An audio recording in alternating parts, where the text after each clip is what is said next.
in the heart of the Netherlands, where tradition meets innovation. The battleground is set. Welcome one and all to the Tata Steel Chess Tournament, the Wimbledon of chess. The stage is graced by the finest strategists, the sharpest minds, and the most formidable opponents from around the globe. H5, we are in for a fight. A mix of seasoned veterans and rising stars will make sure this edition of Tata Steel will be spectacular. And checkmate. Nodirbek played a brilliant game. He is a monster. World champion Ding Liren makes a return to the board, after being absent in chess for over half a year. How will he fare against the defending champion Anish Giri, and those who have already secured their spot in the FIDE Candidates Tournament? To beat Ding with the form that Ding has been displaying is absolutely impressive. Under the watchful eye of thousands of chess fans visiting the venue daily, 14 chess maestros will vie for supremacy and glory. Who will best withstand the pressure and take home the coveted Tata Steel Chess Championship title? Let the games begin.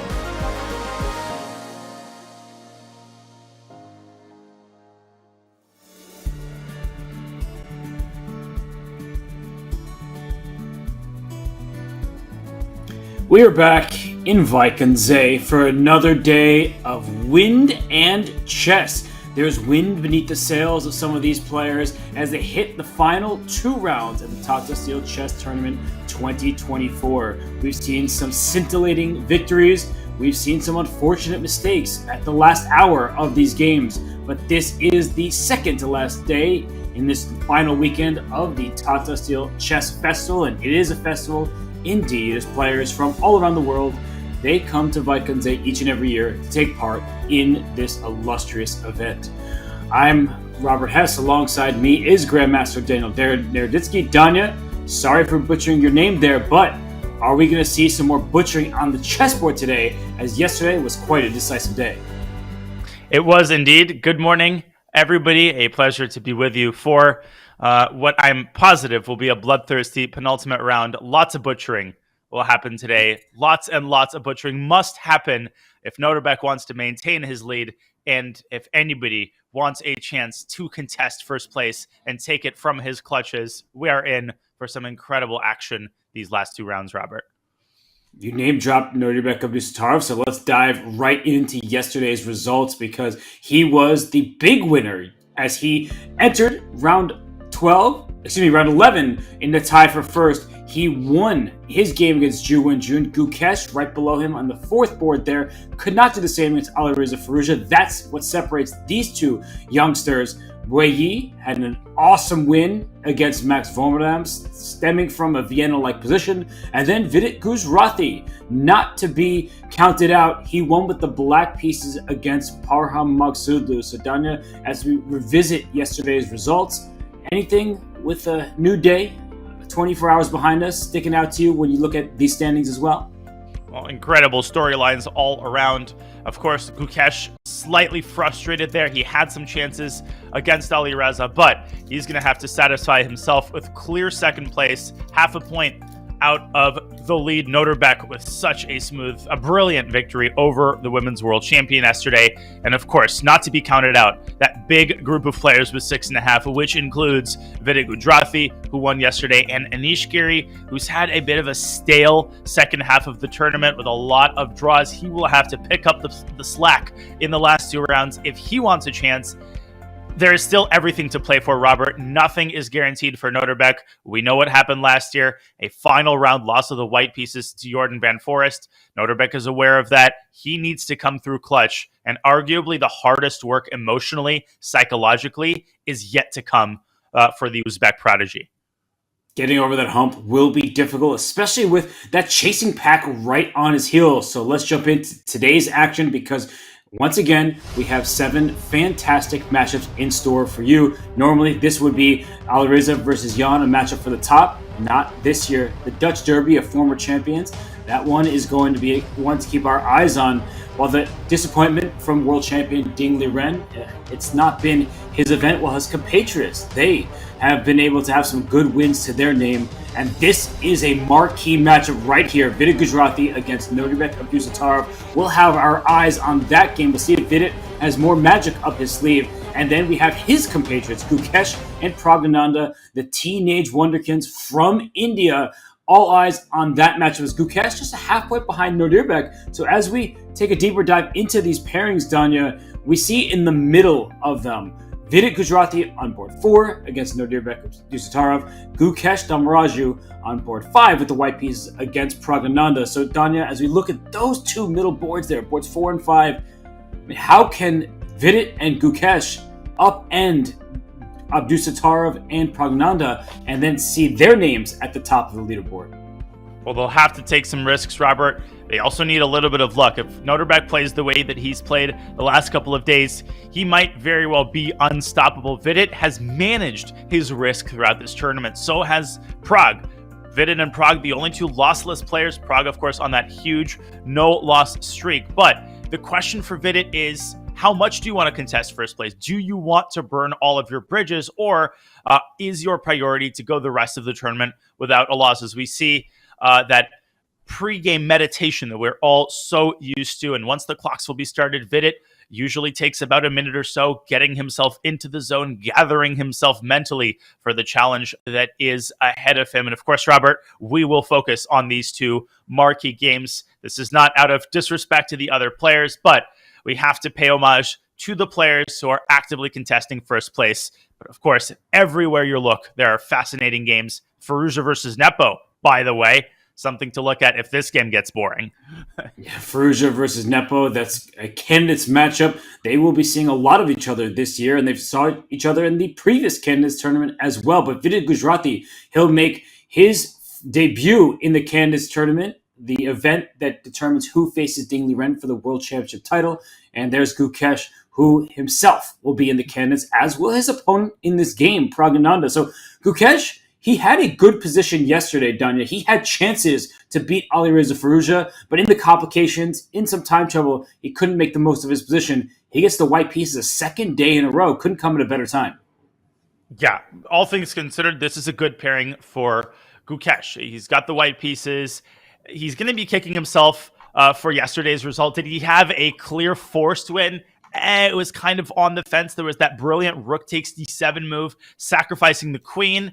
That he didn't spot. And then a little bit later, he could have eliminated Firouzja's knight and gained probably a decisive advantage as we take a look there at Max Warmerdam and Dingley Ren, two players who perhaps, Robert, are experiencing the most pain of anybody this tournament. For Max Warmerdam, a turn for the unthinkable after that loss to Parham Maksudlu, and he has not been able to get on his feet ever since. And for Dingley Ren, that victory against Gukesh, that seemed to have happened in a different universe, because ever since then, the tournament has gone completely south for the world champion. Nepo, he mentioned that Ding seems to be unwell. He seems to be struggling. We wish him the best, but for Ding, he just wants this thing to be over. And at this point, probably so does Max Warmerdam.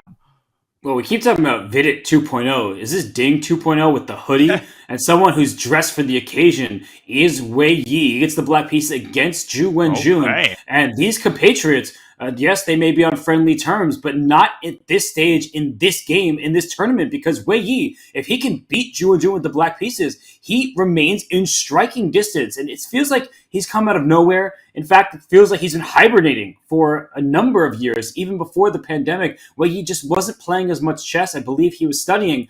Now he's back, and with a vengeance. And speaking of vengeance, Nodirbek Dusatarov, this is a player who feels like he always has a chip on his shoulder, Danya. It seems like every game he plays, he wants to not just win, he wants to crush his opponent's spirit. It's got the heart of a lion and the play of a champion, as does this youngster, Pragg, who is about to sit down and face off against Gukesh. Indeed. Well said, Nodirbek. He's won 3 games in a row. Today, obviously, he does not mind a draw with the black pieces against Vidit. And I'm just so excited to see what openings we're going to get, particularly from the players who are contesting first place. We have been all over the map. I mean, literally, we've been in Vienna, we've been in Berlin. I mean, we've had everything, a little bit of everything in terms of the opening preparation. Lots of creativity. The players, I don't think, hiding anything. Even the candidates, participants, they are playing their A game. They are treating this tournament like the incredibly prestigious and important event that it is. bringing maximum effort, maximum energy as we take a look there at the packed Demorion playing hall and Anamaya in the background. Who will do the honors, Robert, of ringing the gong and getting these players underway? Well, yesterday we had a legendary Grandmaster Jenna Sasanko in the playing hall. I'm not sure who we have today, but we do know we have Vidit Gujarati and Nodirbek Abdusattarov, a matchup for the top placement in the Tata Steel Masters. And you mentioned Vienna and Berlin, and look at the handshake, and we are off at all of these handshakes in this festival. It is a true festival. Everyone's shaking hands and beginning their games from the master section all the way down to the ranked sections and the underrated sections. So here we see Vidit Gujarati in his meditative pose. I feel quiet. I feel at peace watching this, but it is going to be a clash very soon. My gosh, he needs to get into the zone, because what a game this is going to be. And a big shout out there to Jordan Van Forest, who was wearing a tie, dressing for the occasion for a second day in a row yesterday against Dingley Ren. He dressed well today against his good friend Anish Giri. Look at Jordan Van Forest, always classy. He's having a good tournament, bad tournament, it doesn't matter. You know, he's going to bring the fashion to the board. But we are underway. 1d4 by Mr. Vidit. Let's go.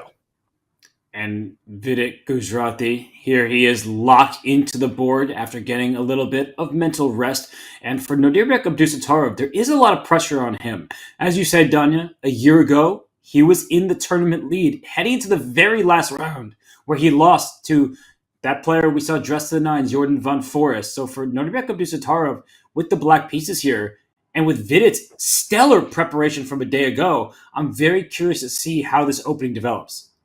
Me too. Yesterday, Vidit with the black pieces playing an incredible tactical display against Parham Maksudlu. He was in preparation up until move 16 or 17, but we are not used to Nodirbek getting out prepared. Nodirbek himself has come armed with so many different weapons, Robert, with both colors. He plays just about everything. Very, very difficult to predict what we're going to see here. And Vidit taking a little pause after the move e6. Obviously, the big crossroads here. Knight f3, knight c3, or g3, all viable options. And now it's black, who's at a crossroads. We've seen a lot of Bogo Indians, Robert, in this tournament. We've also seen d7, d5 featured a lot. We haven't seen a lot of Queens Indians. What are we going to get from Nodirbek here? I don't think we'll get a Benoni type of position, that's for sure. That would be way too risky for this moment. And we see d5 played. This, I think, is a good call from him. He's just trying to challenge for the center. We all can see that with black, you've just extended your queen's pawn forward. White has already put 2 pawns on his own 4th rank. So you're gaining space as black, controlling the center. And this is a pawn sacrifice. So one of these questions, Danya, I always wonder at this high level, when do they choose to play the more aggressive games from the black side? If you're Nodirbek Abdusattarov, a draw feels good enough, but you don't want to rest on your laurels. There's still a whole day of chess tomorrow. So do you keep it sharp? Do you keep it interesting? Or do you just try to shut it down when you can? Because look at this guy here, Vidit Gujarati. He is going to try and outlast his opponent. He doesn't mind a long endgame grind if he has the slight pull. We've seen just about everything in this position. We saw in the game Ju and Jun versus Maksudlu, the ultra combative line, pawn takes c4, e4, and then b5. Of course, we've seen our share of Queen's Gambit declines, bishop e7. Rogozin, I think we've had maybe 1 or 2 Rogozins. And of course, we've had this very fashionable move, c7, c5, which leads to a quick liquidation in the center. And also a very interesting combative position. Okay, big moment here, which will really set the flavor of the game. This can go a million different directions, Robert. Knight b to d7, another move that was extremely fashionable up until recently, but good old Rogozin. Well, I feel like you have many puns with the name Rogozin, but I will leave those to you. For now, I think have to mention Queen A4 check. Just if we can do it with arrows, we don't even need to put the moves on the board. That gives a check to the king. and to the bishop on b4. So black has to play knight c6. But when the black knight steps to c6, that takes away that fight for the center that you mentioned with pawn to c5. So this is actually the framework of the Rogozin. It's that black doesn't get the pawn clash in the center that you may enjoy. Instead, by moving your queen out from the white side, you waste a little bit of time to prevent that, but you've brought your queen out early. That's usually not so recommended. The Rogozin is one of the most well-studied openings in existence at this point. It is, I would say, as explored as an opening like the Najdorf, even though it's been popular for less of a span of time. I mean, something like maybe a decade plus at this point, but all of the top players analyze the Rogozin. It's like a rite of passage, and white has so many different options, each of them which brings a unique flavor to this game, Robert. At any point, white can play c takes d5, white can play it here, white can play queen a4 check, and then c takes d5. I think the most popular move in the database, in sort of the traditional main line, is bishop c1 to g5, but modern theory considers black to be fine everywhere. So the Rogozin equalizes. White's job here is to pose practical problems, and sometimes players do trot out relatively rare continuations. I know a3 gained a little bit of traction. Bishop to d2 was played extensively by my good friend and opening expert Sam Shanklin. So again, impossible to say what direction this game is going to take. That is going to depend very heavily on the line that Vidit chooses here. I like these bishop d2 lines. I think that it's very principled, just to avoid any sort of double pawns position. And when you have a pin knight, you often want to block it with a bishop. So that move does make sense. But Vidit Gujrati has already spent more time in 4 moves than he spent for the first 15 moves yesterday against Parham Magsudlu. So Vidit, he is sitting in for a think and a drink, and he knows that this is a big moment because he needs to choose the trajectory of this game. And while he takes his time, why don't we hop away from here, do a bird's eye view, give an overview of all of the games going on in this round, because a lot of the other participants, they're looking at Vidit Gujrati just like we are and saying, you need to win or draw, but you need to do it and stop Nodirbek for us. And in particular, Gukesh and Pragananda, Anish Giri and Wei Yi, all of those players, they are the ones who need Nodirbek to slow down. And let me tell you what game we are not going to go to. That would be bottom left, Van Forest versus Giri. It's an absolutely riveting struggle. Totally asymmetrical structure. Really both sides going their own way. And we will see which of the sides' plans is going to prevail. Yeah, what a fascinating struggle there. Queen e2 check by Jordan. Okay, I'm kidding. Of course, that one, either an exchange French or a Petrov, which oddly enough can transpose into each other. But Jordan clearly managing his risk out of the opening. But my eye, Robert, is caught by the game Gukesh versus Pragg. Gukesh with a very spicy Leningrad, I think, variation of the Nimzo Indian. And we're only a couple of moves in, and yet we have a kind of weird Benoni Nimzo cross that I don't think I've ever seen before. Yeah, the games on the bottom row in the middle and the one to the right of it between Ju and Jun and Wei Yi, which has a stonewall setup. I'm liking the looks of those. But let's go in to the game between Gukesh and Pragananda. I think that one, players who have more points collectively and have a fascinating position where it does resemble the Benoni. I was kind of making a joke about someone playing the Benoni, but this could be a Benoni-like pawn structure with one huge difference. The dark squared bishop for black is already out on b4 rather than fianchettoed on g7 on the long diagonal. So Danya, as you look at this position, it's still early going here. Gukesh more time than he started with. Has he caught Pragananda by surprise? It's entirely possible. And just to rewind, just so people have context on how we got here, what was the move order to get to this position? I'm going to go from the start.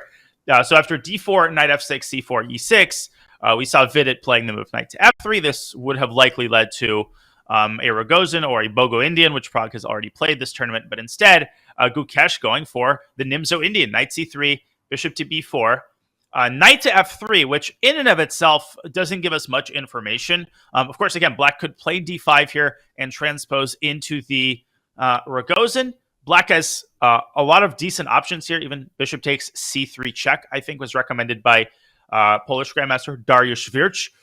in his recent Nimzo Indian course. But after castles kingside, which is also possible, we see the very combative move bishop g5. White essentially playing for maximum, black counter-striking with c5, and white says, you want to fight? I will give you a fight after d4, d5. Now, the way that I was taught the Nimzo Indian from the black side, Robert, these setups for white are supposed to be quite dubious. I'm more familiar with this type of position without the inclusion of the move knight f3. I know that in this position, I think there's the move bishop to g5, which I believe is called the Leningrad variation. And according to modern engines, black is supposed to respond with an early c7, c5 pawn strike, and then the queen often comes out to a5, and it's very easy for white to get kind of overextended on the queen side. Now, the inclusion of knight f3 castles kingside, how does that impact the position? I'm not going to pretend that I know. I know absolutely nothing about this position, and maybe neither does Pragg. Well, for somebody who knows nothing, you've explained a lot, so appreciate that nuanced detailing of the position, because we see there's a lot of tension here now, especially after this move d5. Notably, the bishop on b4 pins the knight on c3 to the king, and the knight on f6 is pinned behind it to the queen on d8. So both sides have their dark square bishops doing some important work. And, well, this becomes a question about pawn structure, Danya. For black, if you ever exchange on d5 and white takes back with the pawn, then we see for each side getting different open files for the rooks. Black gets the e file, white gets the semi-open c file. So we are playing for different plans. The knight on b8, that can't develop because of this pawn on d5. So the engine is suggesting that maybe even black is slightly better here. And it's because look at white's position. Your king is in the center. Your bishop on f1 can't get out. You have to spend another turn and then move the bishop, only to castle after that. So white is lagging behind in development, but is claiming space in the center. Which position would you rather have, the white or the black position here, Danya? Because I know it really is a matter of style. Well, generally, I think black is doing quite well here from an objective standpoint. But clearly, this is a case of Gukesh having done his homework and going for a position that we talked about this yesterday. This is in fashion now. You go for a position where the computer might even assign a slight edge for your opponent, which makes it far more likely that your opponent hasn't considered this, taken it seriously. But because you understand the nuances, the intricacies of the position, you believe that that is more important than, point 2 or point 3 from your opponent. A little bit of context, Robert. I ran this position on ChessBase. It's a relatively obscure line. I'm seeing some Grandmaster games, but really not a lot in the way of top-level modern games. First time that this occurred, interestingly enough, 1961 in the game Simagin versus Tigran Petrosian, the world champion, and Vladimir Simagin, his opponent, one of the top Soviet grandmasters. In that game, d7, d6 was played, and here we see an immediate release of the central tension. E takes d5, c takes d5. Now we have a true Benoni structure, and I assume that d6 will follow. Well, Indich versus Nakamura from Title Tuesday. Dubov Nakamura, also from from the Carlsen Tour Rapid Final. So actually a couple of decent games, mostly rapid time control. So this is not totally unknown.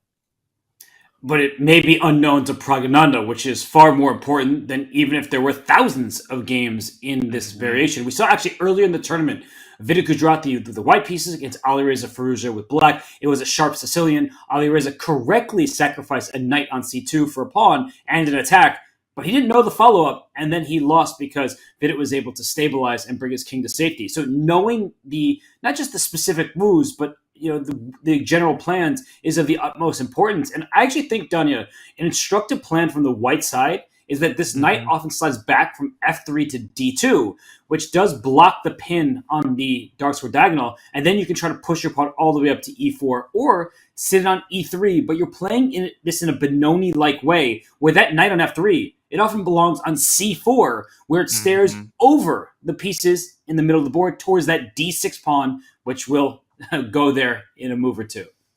I think it'll go there right now. If we could put some moves on the board, just to give a little bit of context as to how this game is likely to go. Looking at the existing games in the database, I actually see a game between Le Quang Lim and Leko. Hang on a second, Tanya. That game continued in a very logical vein. D6 was played. Now, knight e2 can be considered here, but I'm just not sure white has enough time to play this move and get the king side out. So main line here is e3. Now, black typically brings the knight out to d7 in order to connect the knights and be able to bring the queen out to a5. Now, the logical continuation here is bishop to d3. Black often throws in the move h6, just kind of flicking this move in, forcing the bishop to commit. And now this move queen a5, which is incredibly nasty because black sets up two threats. There's the immediate knight takes d5, and there's bishop takes e3. And white is forced to sacrifice a pawn. You have nothing better to do than to castle. And in most games, black doubled up the pawn. Bishop takes c3, b takes c3. Now, important thing, Robert, is if you take the c pawn, which may seem more tempting to some people watching, I think you allow white to bring the pawn up to e4 and create this pawn wedge. So most people actually take on d5 here, and you get a very interesting position. We're following Dubab Nakamura as well as Lai Kwang Lim versus Leko. It's probably a situation of dynamic equality. White has sufficient compensation for the pawn, and maybe this is the kind of thing that Gukesh is going for. Maybe he studied this position very carefully, and if that's the case, after something like bishop c2 or c4, I would be kind of scared of the black if I wasn't really well prepared here, because I can envision a reality where black has a hard time kind of getting the queen side out. That's exactly what I was going to say. Just optically, this position looks very, not just playable, but almost favorable for white, because black is up that central pawn, but you haven't developed your pieces at all. And so with the bishop pair, especially that light square bishop for white staring towards the black king side, you can envision a battery in the near future, dropping the bishop back to b1, lining it up with the queen, and some checkmating threats. This doesn't appear to be like that obvious for how black should continue in this type of dynamic. So I'm looking at this position. I think this is exactly what Gukesh is going for. In fact, he's already responded in the live board. D6, quickly e3, and almost certainly he'll place his bishop on d3 and continue from there. Yeah, we might see an early h6 by Pragg. What we will not see is the immediate queen a5, because that runs into the incredibly nasty bishop takes f6. You do not want your kingside pawn structures to be crippled here. That is why we see this early knight b8 to d7 preferred by a lot of top players in this position. But there are alternatives. Maybe you could consider bringing your light squared bishop out. I feel like Pragg is already on his own. So I think whatever decisions he makes will be his independent decisions now. And that appears to be the case, which means that fantastic opening choice from Gukesh. Whether Pragg can solve all his problems, that remains to be seen. But I think that's a clear indication that Gukesh picked a very smart opening, one that Pragg could not have expected, and now he's on his own. And if Gukesh can win this game and Nodirbek doesn't win his, Gukesh will be at minimum in a tie for first or in clear first if Vidit can get the job done. So I think this is a fantastic opening choice, putting a lot of pressure from the opening stage against a player who doesn't have the Benoni pawn structure very often. This is a clever decision from, well, I was going to say the youngster, but they're both very young. They're both very strong. But from the winner of the Chennai Grand Masters tournament, that is Gukesh. I think this was a lovely call by him. It was indeed. Already kind of reaping the fruits as we see Nodirbek there, trying to get a sense of this position. Pretty encouraging sign early on from Gukesh. He's got to be relieved that Pragg is taking his time. Well begun is half done, but he's certainly not halfway toward winning this game. Pragg, he's going to take his time, try to make sure that he emerges from the opening with an acceptable position. And perhaps this is a good time, Robert, to keep going around the horn, because we have some incredibly exciting openings yet again on some of the other boards. If we go to our bird's eye view in the top right between Firouzja and Nepo, this is music to my ears. If I'm understanding the position correctly, it is a Jabava London that was trotted out by Alireza Firouzja. And I'm also looking at the bottom right, Warmberdam versus Dingley Ren. There's a pawn on g4, and to the left of that, a ridiculous position in Ju and Jun versus Wei Yi. My eyes are like darting, Robert, from board to board. I don't know where we go next.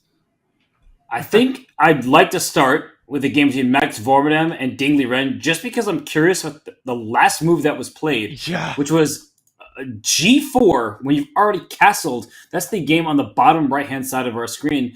And Danya, what a surprising move that is to face as we pull up the live board between Max Volmadam and Ding Liren. Hoodie Ding better be feeling comfortable because that G4 move, why can't you take that pawn? Let's show our viewers why sometimes greed is not so good. Well, I was hoping you wouldn't ask that because I haven't yet determined an answer to that question. It reminds me of the time that in sixth grade, when my teacher was like, "Okay, everybody pull out your homework sheets," and that is, of course, when I remembered that the day previously she had assigned a worksheet to do, and so she starts collecting the homework student by student, and I think I managed to convince her to start collecting it from the left side, so that by the time she came all around the way to my side of the classroom, I had like hastily scribbled down the answers. So I'm just stalling. Please don't ask me what white wants to do after knight takes g4. And I think maybe Ding is wondering the same thing. What are some options here for white? Well, maybe knight b5, maybe even a move like queen to b5. I've actually seen this idea before, trying to deflect black's queen and remove a defender of the d6 pawn. Is there something tactical here?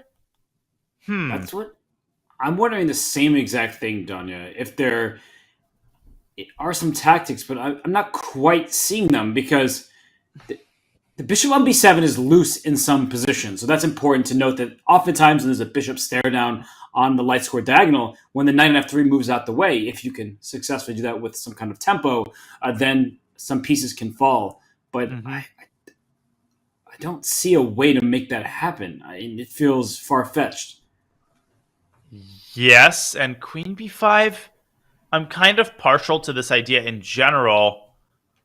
Let's give it a shot. Queen b5. Now, there's one very important detail. If black refrains from the trade after queen c7, there is this potential tactic, bishop takes d6. I'm not sure that it works here. Maybe you flick in h3 and send the knight back to f6, but let me just illustrate the general concept here. Bishop takes d6. Okay, let's say bishop takes d6, rook takes d6, rook takes d6, rook takes d6. And of course, it becomes very clear that after queen takes d6, black loses the game. Queen takes b7. Still not the end of the story, queen c6. And Robert, I think white is spoiled for choice here. Nice little retreating knight move. Boom. And the rook in the corner is going to be trapped. It's so nasty to end games like that. It looks like, I'm winning the rook in the corner. No, you're not. My queen protects it. Oh, yes, I am. A simple retreating knight move to open up the bishop. The rook cannot leave. It's a8 square, and thus it's won. That's a really classy line. And I think from the top down, this queen b5 idea is trying to loosen the defense of this d6 pawn. And it's not just the pawn on d6. The queen on b6, if we go back to the live board and then adding queen b5, that the queen on b6 defends the rook on d8. So let's say you trade queens on b5, the knight takes back, and then you think about blocking the diagonal and playing a move like e5, challenging that bishop. The rook on d8 lost its defender. So white can even take this pawn on e5. That black queen was doing such an important task of defending both d6 and the rook on d8, because if we see more trades, first of all, your bishop on b7 is hanging, so you probably have to include bishop takes g2. And now knight takes e5, bishop takes e5. The issue becomes apparent that if you do take this bishop on e5, I take your rook on d8 with check. I win my piece back, and then also win your trapped rook in the corner. The issue becomes apparent. Why wasn't I invited to the baby shower? To the issue's baby shower? Was it a son or a daughter? Okay, sorry. Let's address the main question, though. What was the point of G4? The point of G4, I think, is precisely revealed. I didn't say. Did I make a pun? I didn't hear any puns. I don't know why you're laughing. The point is revealed precisely in this line. If the black knight were still on f6 after takes black, I think would have this knight jump to e4. And this knight jump to e4 adds another defender to the d6 pawn, and black could even follow up either with e5 or by developing the knight. Now the d6 pawn falls, and black's position collapses. So, wow, what an opening innovation by Max Warmerdam, and Ding Liren can't seem to catch a break. But just to shout out, Max Warmerdam, accompanied by his second, Luc van Wely, a Dutch legend. He has played in the Tata Steel tournament countless times himself against the likes of Garry Kasparov, and he is not someone to be trifled with in the realm of opening preparation. And look at Ding Liren. Yeah, here we go again.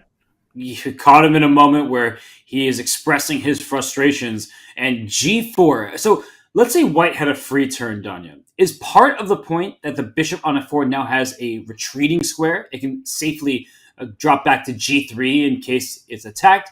Is that part of the idea? Or is really white going for G4 to G5?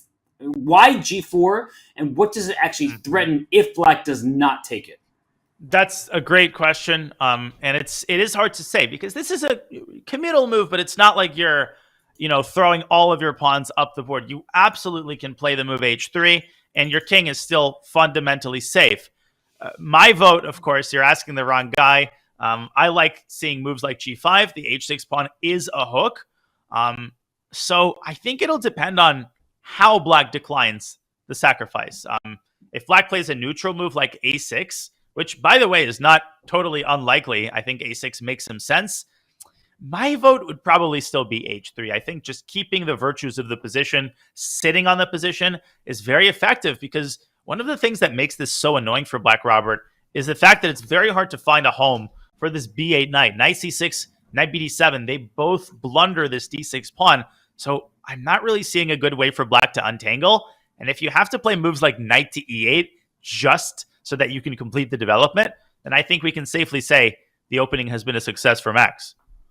I'm with you there. The knight on b8 cannot easily develop, but now that we're mentioning it, if the knight does step forward to c6 right now, the d6 pawn will drop, but the rook on d2 will have to capture along the way, which means the b2 pawn will also fall. So I haven't calculated. I'm just trying to point out that the rook on d2, it's an aggressive piece doubled on a semi-open line, but it's also a defensive piece covering that b2 pawn, and that's a pretty important pawn in white's position, protecting the knight, and you can get dislodged if that queen can take on b2. So I'm not saying I know with any degree of certainty that knight c6 will be a good or even an acceptable try, but knight c6 is the type of move that you can play with a b2 pawn hanging at the end of the file.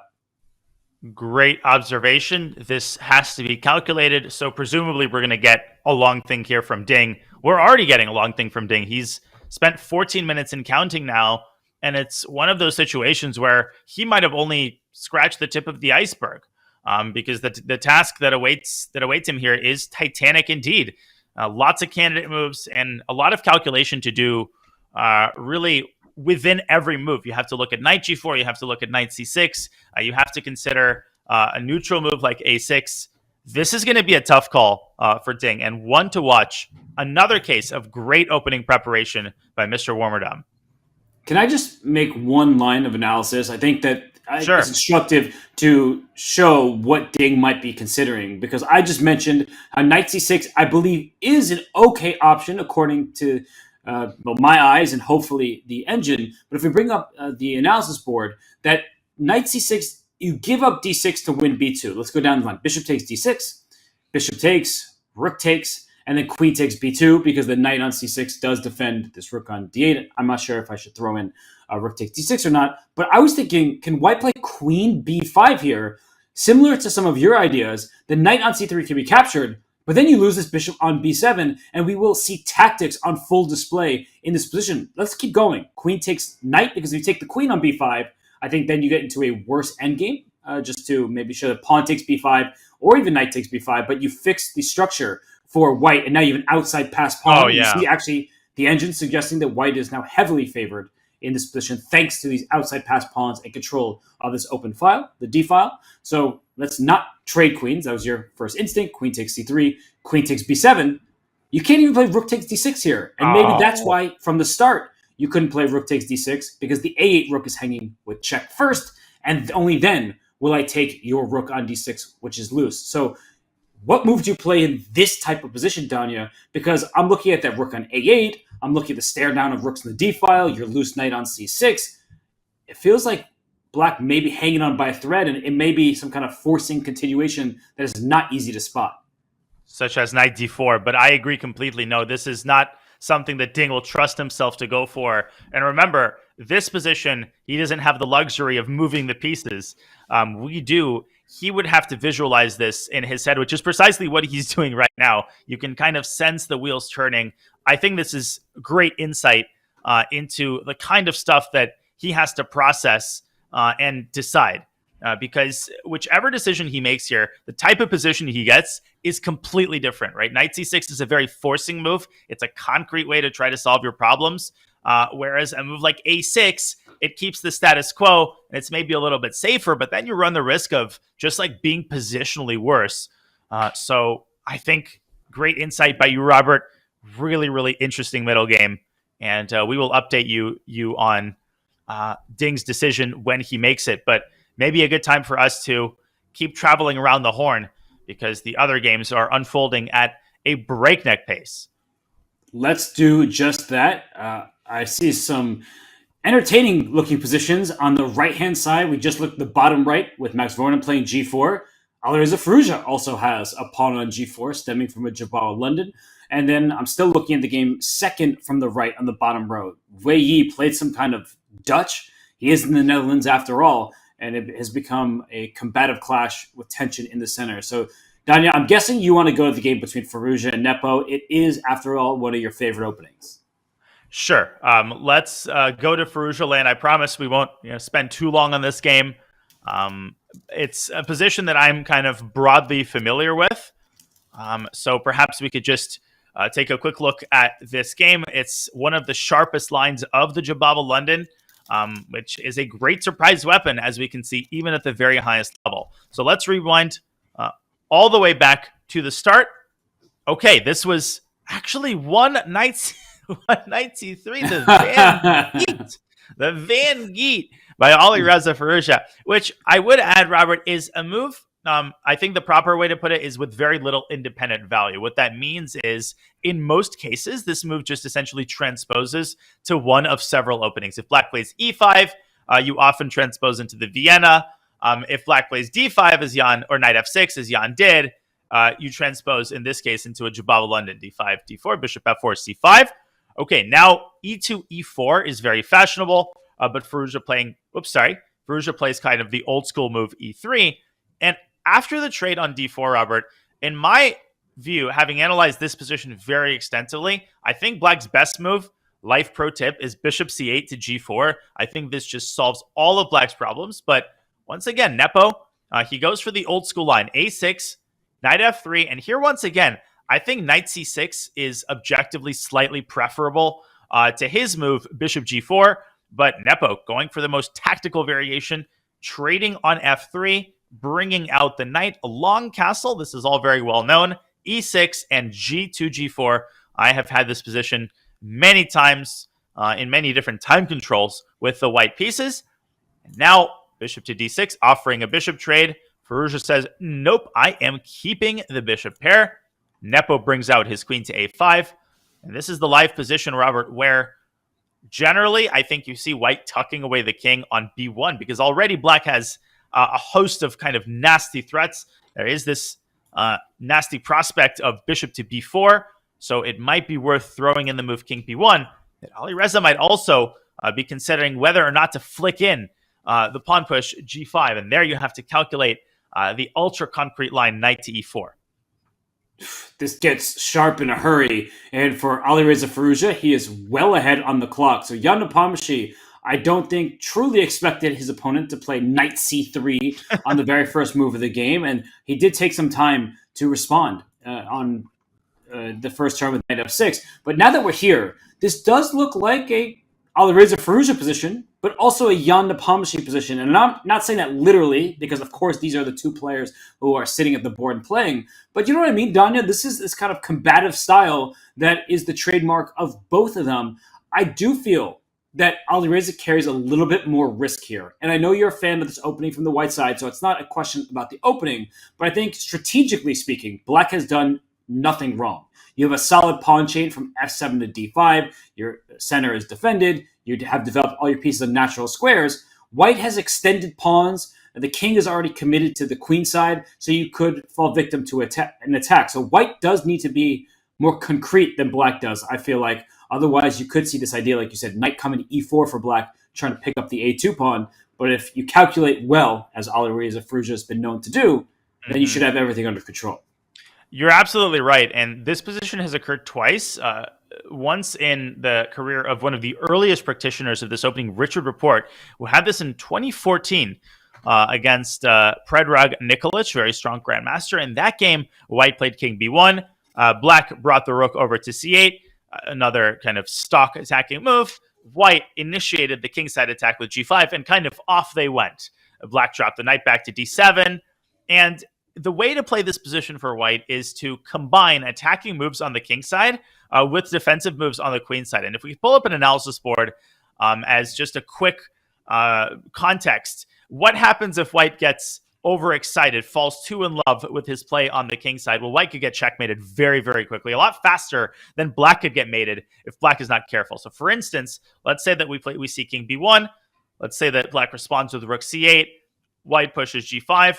Black drops the knight back. And here Report played the move bishop e3 to c1, a prophylactic measure. Why is this necessary? Because if white pushes h4, then already I think knight to b4 might be a very, very nasty move. And if you push a3 thinking that everything is fine, this is a complete approximation, so total disclaimer. The move rook takes c3 is a tactic that I've come across several times in analyzing these positions. White might be forced into b takes c3 because if you take the knight after bishop takes b4, the rook is untouchable because white gets checkmated on a1. Perhaps white could not take the rook and go like h5, but this is not the kind of thing that you want to trifle with if you're facing against Jan Nepomniachtchi. So maybe an additional prophylactic measure along the lines of bishop c1 would be required. Either way, Robert, I think we're in for a very exciting game in this one. It's a slugfest, and I think Alireza Firouzja would want some revenge. Let's not forget that in the Chemnitz tournament in Madrid 2022, that Alireza, he faltered against Jan Nepomniachtchi, and he famously was up all night playing bullet. That could have been part of it, but he did lose a very one-sided game. So now that we're here, this is the type of double-edged position that both of these players enjoy.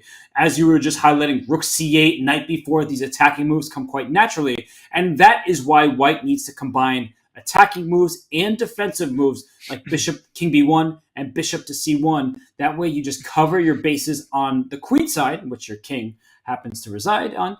And then you can press forward on the king side where it's likely the black king is going to castle to. So I love these types of positions. Alireza Firouzja, he's settled down. He is now thinking he is going to burn some clock here because the path forward may require taking some steps back. Yes. Well summarized, and a good look there at Alireza Firouzja. Yet again, Robert, just a cornucopia of different openings. We're in for a treat as usual.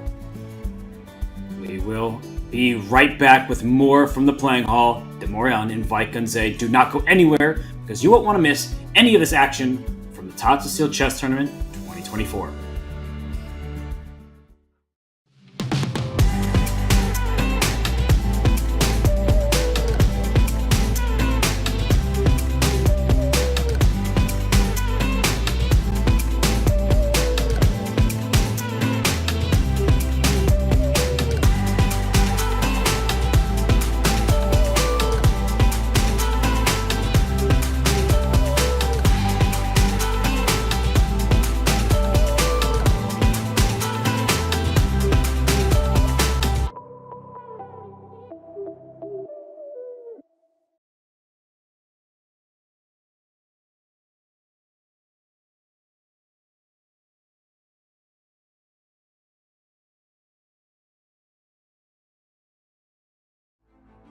It's crazy. Oh my God. I don't feel it yet because there's so much spice already in my mouth.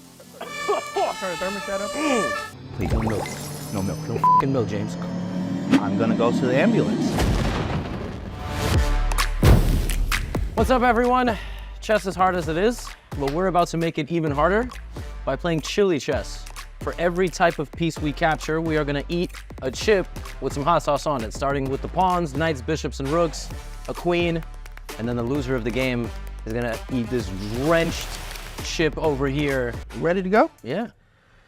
There we go. And here we go. Oh man, we battled a lot in the. It's like you letting me take it, bro. We get. Instant, you must be hungry, bro. I'm too scared to capture. Take it, bro. No, because then we have to eat the. You know what? Now you gotta eat the freaking chip. All so big. Oh. Yes. Oh man. Oh. It feels like I'm inhaling a barbecue. I hate that one. That's pretty good. God. That is the official. Your turn, buddy. Beautiful. That one's weird, man. It's like citrusy, but like Correct. kind of tastes like. You know what? That's exactly what it would taste like. I'm rolling up mine. We got the end game of the chips. This is Hey, torture. which one do I want? Okay. None of you. I'm back. I like a silent psychological battle. Nobody's drank milk yet. Right. We're like, okay. All right. Word looks different when you high on spice. Oh man. I'm hitting different. Oh, ship's kind of hot to be chilling like that.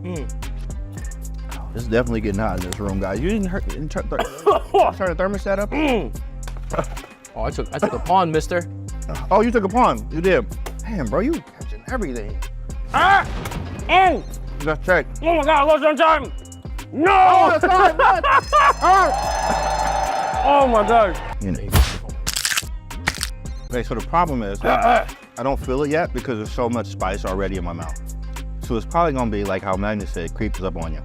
Yep, now it's starting to creep up. I feel it. I feel it. Oh man. I'm gonna go to the ambulance. I'm gonna call them people right now. Hold my hand. Please. No milk. No milk. No milk. We're doing this with no milk. No fucking milk, James. So two brothers. We in a ditch somewhere. Yep. Explosions all around. No milk. We asked them, do you need a Band-Aid? No, I need no milk. No milk. Cool. I'm gonna feel that for a few days, 2 hours. Bro. I did, bro. I did. But your brain don't work right with all the spices and No, stuff. man. Bro, I can't feel my fingers. Oh, Same time next week? say, sure. It's a date.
Back in Vikenze, the penultimate day of action at the 2024 Tata Steel Chess Tournament. You see the town in the background, some beautiful land, the beach, but it is January, so that is why everyone is indoors playing chess or watching the top sections in this playing hall of Demorion. You see that there are many non-professionals playing their games, equally competitive, but they have a lot at stake in the Masters section where Nodirbek Abdusatarov, the Uzbek teenager, he leads the pack, 14-player field, and Nodirbek Abdusattorov stands alone in first place in the second to last round this weekend in Vaikanze. As we see our bird's eye view and all of these contestants in the playing hall, Donnie, we've had some fun openings, some action-packed starts to these games.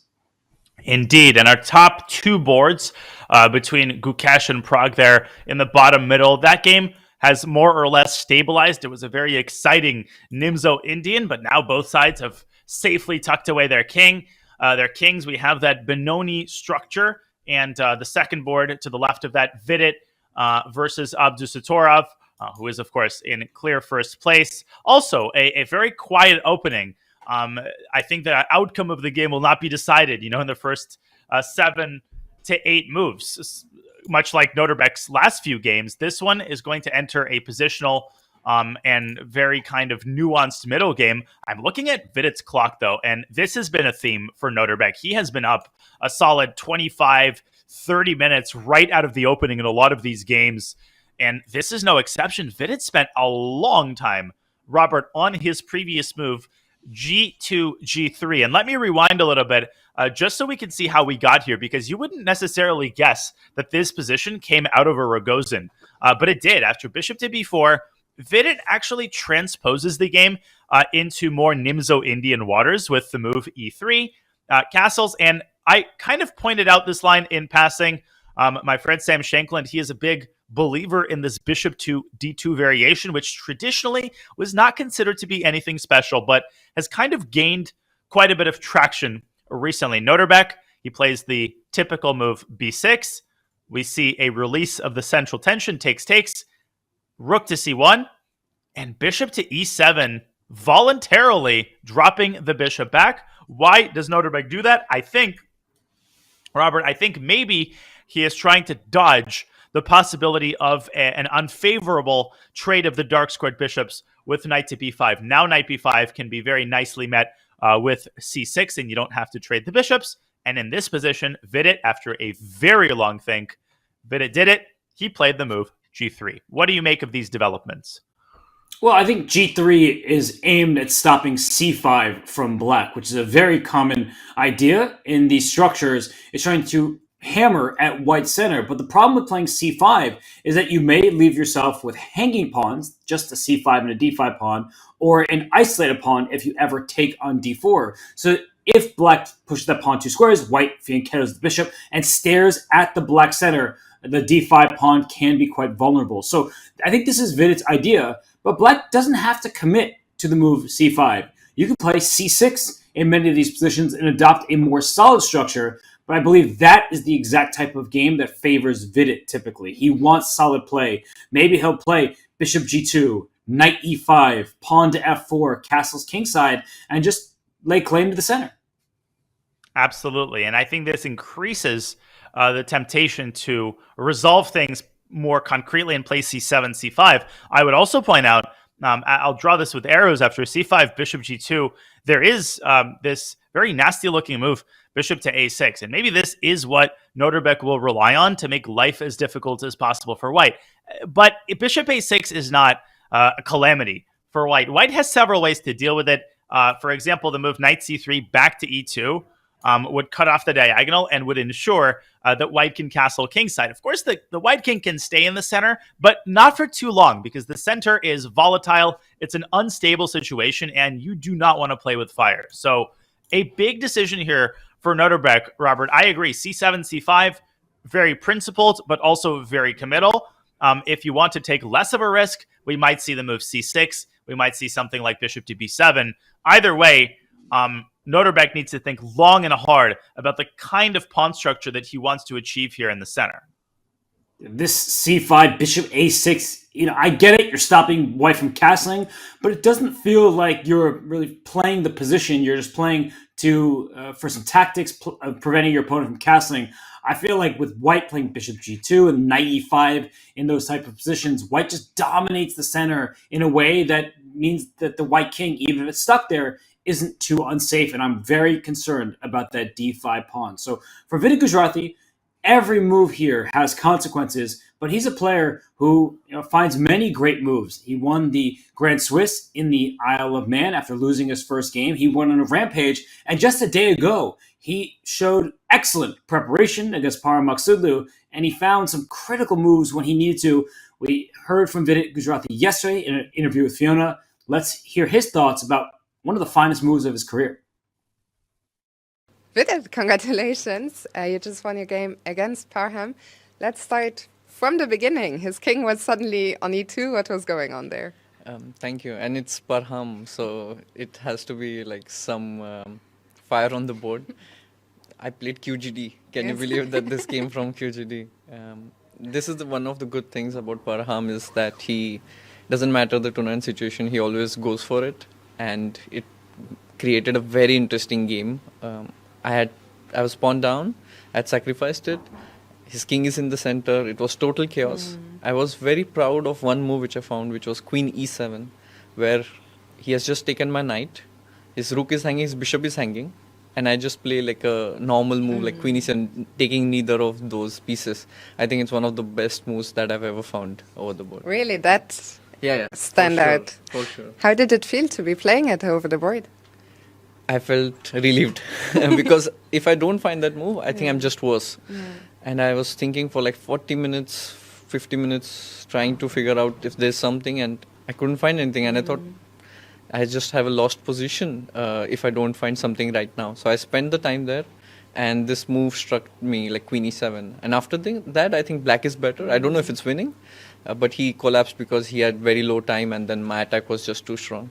Where did the collapse happen?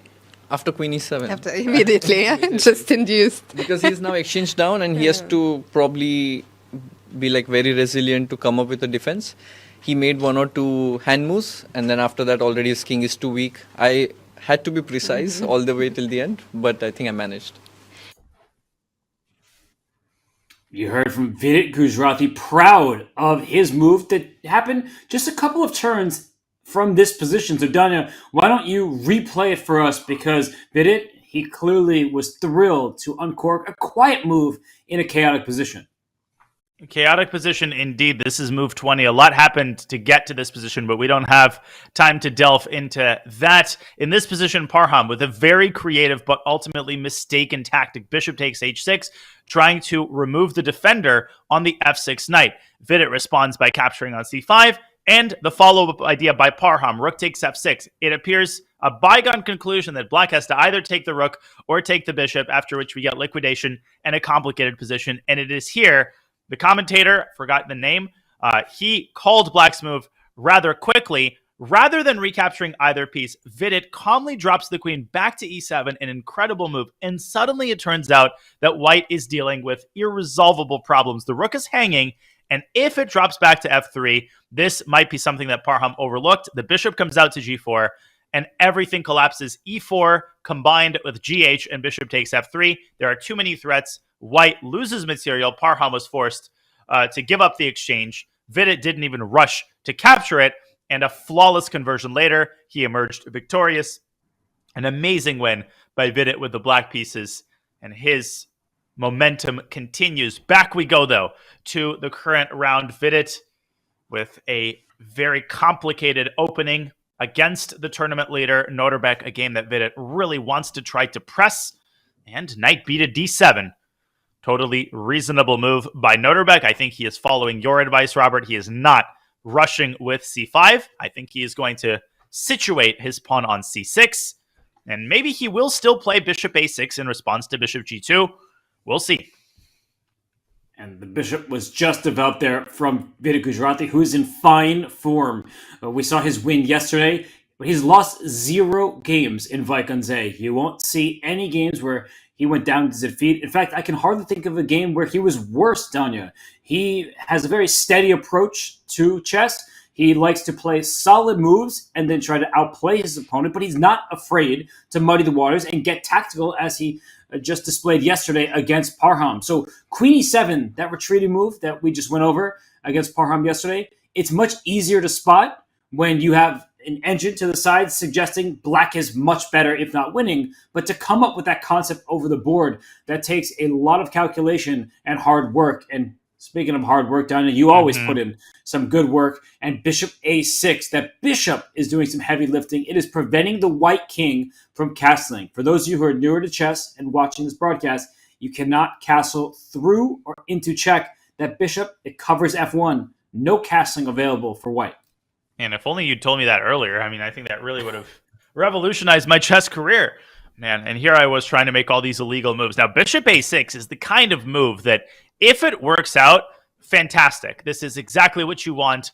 But it also looks very flimsy to play this move, having not preliminarily pushed c6, because it just feels like some of these light squares on the queen side are kind of weak. The bishop itself is quite vulnerable. One of white's top candidate moves is definitely queen d1 to a4, and maybe we'll see Nodirbek hopping into d3, which is a surprisingly safe square, kind of in amongst the trees, and yet it's very, very hard to actually smoke that bishop out of there. This, Robert, could get very, very tactical, especially if white drops in a knight on e5. We get liquidation in the center. Nodirbek, I think, trusting his intuition here. He played the move bishop a6 quite quickly. I don't think he did too much calculation to get to this position. I think he's trusting in the fact that because white is uncastled, the tactical complications ultimately should favor him. Whether he's right or not, I really don't know. And if Vidit doesn't want to engage in any of this, he can still play the move knight to e2, but that just seems a little bit insipid. Yeah, that's toothless. I'm going to be honest. I think bishop a6 is a mistake. I'm looking at this position, and if we can just do a little bit of analysis here, after queen a4, it's a direct hit on the bishop on a6, and you can defend that bishop with a move like queen to c8. You, of course, can retreat your bishop to b7, but why would you invite the white queen to a4? That's a square it often wants to go to anyway, so queen c8 looks out of the question because of all sorts of ideas like knight e5. Bishop d3, if you put that one on the board, I think knight e5 still is going to hurt because that knight hits the bishop on d3, and Vidit, by the way, just played queen a4. Great call. And if you take this knight on e5, after d takes e5, down goes your d5 pawn, the bishop on g2, the knight on c3, and if you play knight to e4, I think all sorts of queen d4 ideas will be good in these positions, but I can just win the pawn on e4. Why do I even have to get tactical? Let me just take on e4 a bunch of times and say, I'm a pawn to the good.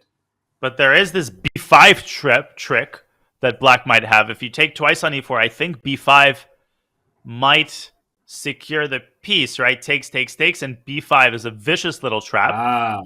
So your highlights tricked me. See, I saw you, throwing arrows and hovering over the square, so I thought that would be okay. But a queen d4, to my eyes, I faked you out.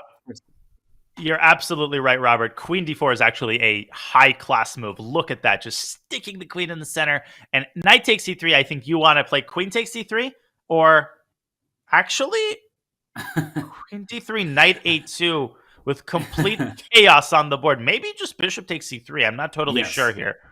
Bishop c3 was my follow-up because now the d5 pawn is loose. You could play bishop c4, but I played b3, and I just finally kick your bishop out of there, and d5 does, in fact, drop. White goes a pawn ahead. The white king is not in any danger just because it can't castle. What a line, and what an important detail. This knight to e5 knight sally comes just at the right moment. So bishop d3, very flashy. It makes a lot of noise, but ultimately it's refuted. Now, wait a second. Nodirbek is pausing after queen to a4. Obviously, he saw this move. There's not a chance that he missed queen a4, but maybe he missed a detail such as bishop d3, knight e5. And if he's overlooked something, he might be forced to drop his bishop back to b7, and that would be not a catastrophic, but a rather annoying loss of tempo, Robert, because the queen is a major asset, and white would be able to castle kingside, and then Vidit would get a clear, I think, objective edge. Okay, now, has Nodirbek rushed into this? Has he played a little bit too quickly? Yes, haste makes waste, and I think he just wasted a very important tempo by playing bishop to a6, because if you're going to retreat to b7, already white can think about preventing black from adopting the c6 setup. Let's actually dive in a little bit, and actually, before bishop to a6 was played, let's talk about what happens in this position with bishop to b7, that you're going to play bishop b7, and then you could play c6 or c5, depending on your flavor. But c6 is important stabilizing move. c5 is a more aggressive move. So if we go to the game for a second, after queen a4, if you have wasted a tempo just to retreat back to b7, can't I play knight e5 and stop you from playing c6? Knight c6, by the way, is a kind of threat. Knight takes d7 will net me a pawn. And if you take my knight on e5 and I just capture back on e5, your knight can't really go back to d7 because the pawn on d5 is loose in these positions. And g4 is laterally controlled by the queen. This is such a common blunder at lower levels, missing these lateral control over a square like g4. Now, where does black go here? Knight d7, knight takes d5, knight c5, trying to get out of it tactically. No, that's unlikely to work. Knight e8. I mean, I really don't want to play a move like this, but you kind of might have to. But Robert, here, I mean, white doesn't even have to hurry castles, rook fd1, maybe even drop the bishop back to e1. The eval bar is relatively modest here. Maybe there is a tactical way to kind of jailbreak out of black's problems. I'm really not sure what it is, though. Let's try knight d7. Knight takes d5? And maybe knight c5. But I thought that I could just centralize my queen after knight c5. So the point is that the queen on a4 is under attack, and knight d3 check is a threat. So I'm going to deal with both at once by centralizing my queen to d4. And as you see, the evaluation suggests that white is ahead. Aha, but maybe I can play bishop takes d5 and knight takes e5? Oh, wow. How about them apples? But this continues, right? Queen e4 is one idea. Ooh. Bishop, of course, can take the rook on a8. I wouldn't go for that. But yeah, queen e4, how does this survive for black? c6? See, now we're getting into, like, you're giving away a pawn. Why can't I just take this pawn if I want it? Take me. I would love for you to boom. Okay, so this is some deep lines where there is a saving grace with knight d3 check, but if I take on e5 and you take this bishop on d5, black does have an isolated pawn in these positions. I know you might throw in some kind of bishop f6 at some moment just to scare me, but this is a better position for white, even if the evaluation is hovering towards the center. White has the clear plus.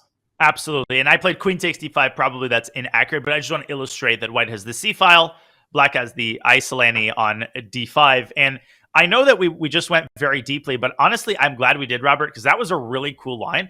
And that shows us two things. First of all, how quickly things can get tactical the moment you're kind of lulled to sleep and you think, this is going to be a long maneuvering game. No. The moment a knight lands on e5, things start to explode. Second of all, this is not unlikely. Of course, all of this is predicated on Nodirbek dropping the bishop back to b7 and kind of admitting defeat in this narrow sense.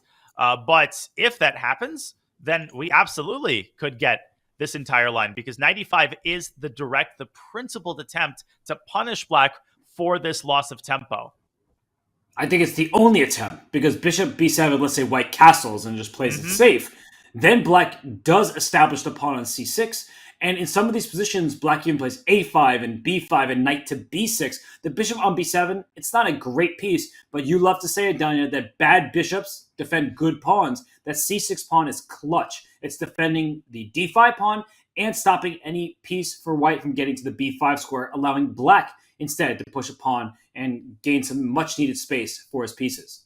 And in a weird way, this would make Nodirbek look like a genius, as if he induced queen a4. It was all deliberate to begin with, because now the move b5 comes with tempo. So the effect of the queen on a4 is rather minimized in this case. So I agree. Bishop b7, knight e5 is very likely, and we will keep an eagle eye on this position, particularly if they start going down this concrete line, as we see Nodirbek kind of just calming himself down there, taking a sip of water, and he's doing the right thing. He understands that clearly he overlooked something.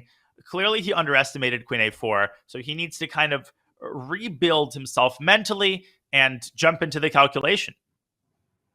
This is psychologically very difficult. When you develop a piece to a square and the objective best follow-up is to retreat it, not because you've gained anything, but because you've actually missed something. So for Nodirbek Abdusattorov, I think he's in a tough spot. You start going through those thoughts of, is it happening again? Last year I was in first place. had good chances, and then I lost in the final round. Here I'm in first place. I played a solid setup. I was ahead on the clock, but I rushed my decision, and now I'm going to have to retreat with bishop to b7, c95 occur. And if he has a way out, that would be quite fortunate for him, because I don't think this was planned at all. I agree. I think we've done a good summary of the kinds of things that are circling around Nodirbek's head, but he's got plenty of time. He's got a 20-plus minute time advantage. There's no need to hurry and panic, and maybe we should hurry over to some of the other boards. Maybe we can go back to the bird's eye view. We've got some exciting developments on some of the other boards. Jan Nepomniachtchi making his intentions very clear, jumping to b4 with his knight and trying to provoke Alireza into pushing a3. And then I think he's just going to drop his knight back to c6 and use that a3 pawn as a hook. So that game continues to heat up. Our second marquee matchup between Gukesh and Pragg, I mentioned that it kind of has stabilized into a somewhat quieter middle game than I expected, but that's not to say there isn't action on that board. There most certainly is, Robert. And there's a couple of games that we haven't looked at yet, such as Ju and Jun versus Wei Yi, where the queens are now off the board, and Danchenko versus Parham, which is actually a lot more tactical than it looks. Okay, so we have our options. We're spoiled for choice. Why don't we go to our matchup between Gukesh and Pragg, just because if Nodirbek has gone wrong and Gukesh can win his game, we will have a new leader in this tournament. We promise that we will get to the other games. Yes. In particular, that Ju and Jun Wei Yi game is quite deep into it in an endgame. But look at this position, Danya. The light square bishops have been traded. There's a white queen on f5. What do you make of this? The bishop on b4, to my eyes, that's now stranded. It was pinning a knight on c3. Could have captured it at any moment. That bishop on b4, it's playing on the wrong side of the board. Yeah, that bishop on b4 came late to the party. All right, it came to the party 4 hours after the last attendee left, and there's, empty pizza boxes, and the living room is trashed, and there's nothing going on the queen side anymore. So from that perspective, I like what I see from Gukesh. I like the way that he has situated his queen on f5, exerting pressure together with the bishop on h4. But with all of that said, I'm not sure that white has any concrete threats. For example, I don't really see anything wrong with an expansion move like b7, b5, just kind of playing this in kind of the style of a Benoni. But, I mean, maybe you can play bishop a5, bishop c7, and try to find somewhat more suitable arrangements for the bishop. Not that it's all that good on c7. So I'm having a bit of a hard time finding a move here for Pragg. I think his position is harder to play from a practical standpoint, and he's also down 40 minutes on the clock. This is deeply uncomfortable for him. And there's a knight on e2, so I'm wondering, is that knight going to try to jump forward to h5 to pile up pressure on the pin piece? A move like g5 from black, it may be okay, according to the engine, but you have two major issues to worry about. One is an immediate piece sacrifice, blowing open your king side.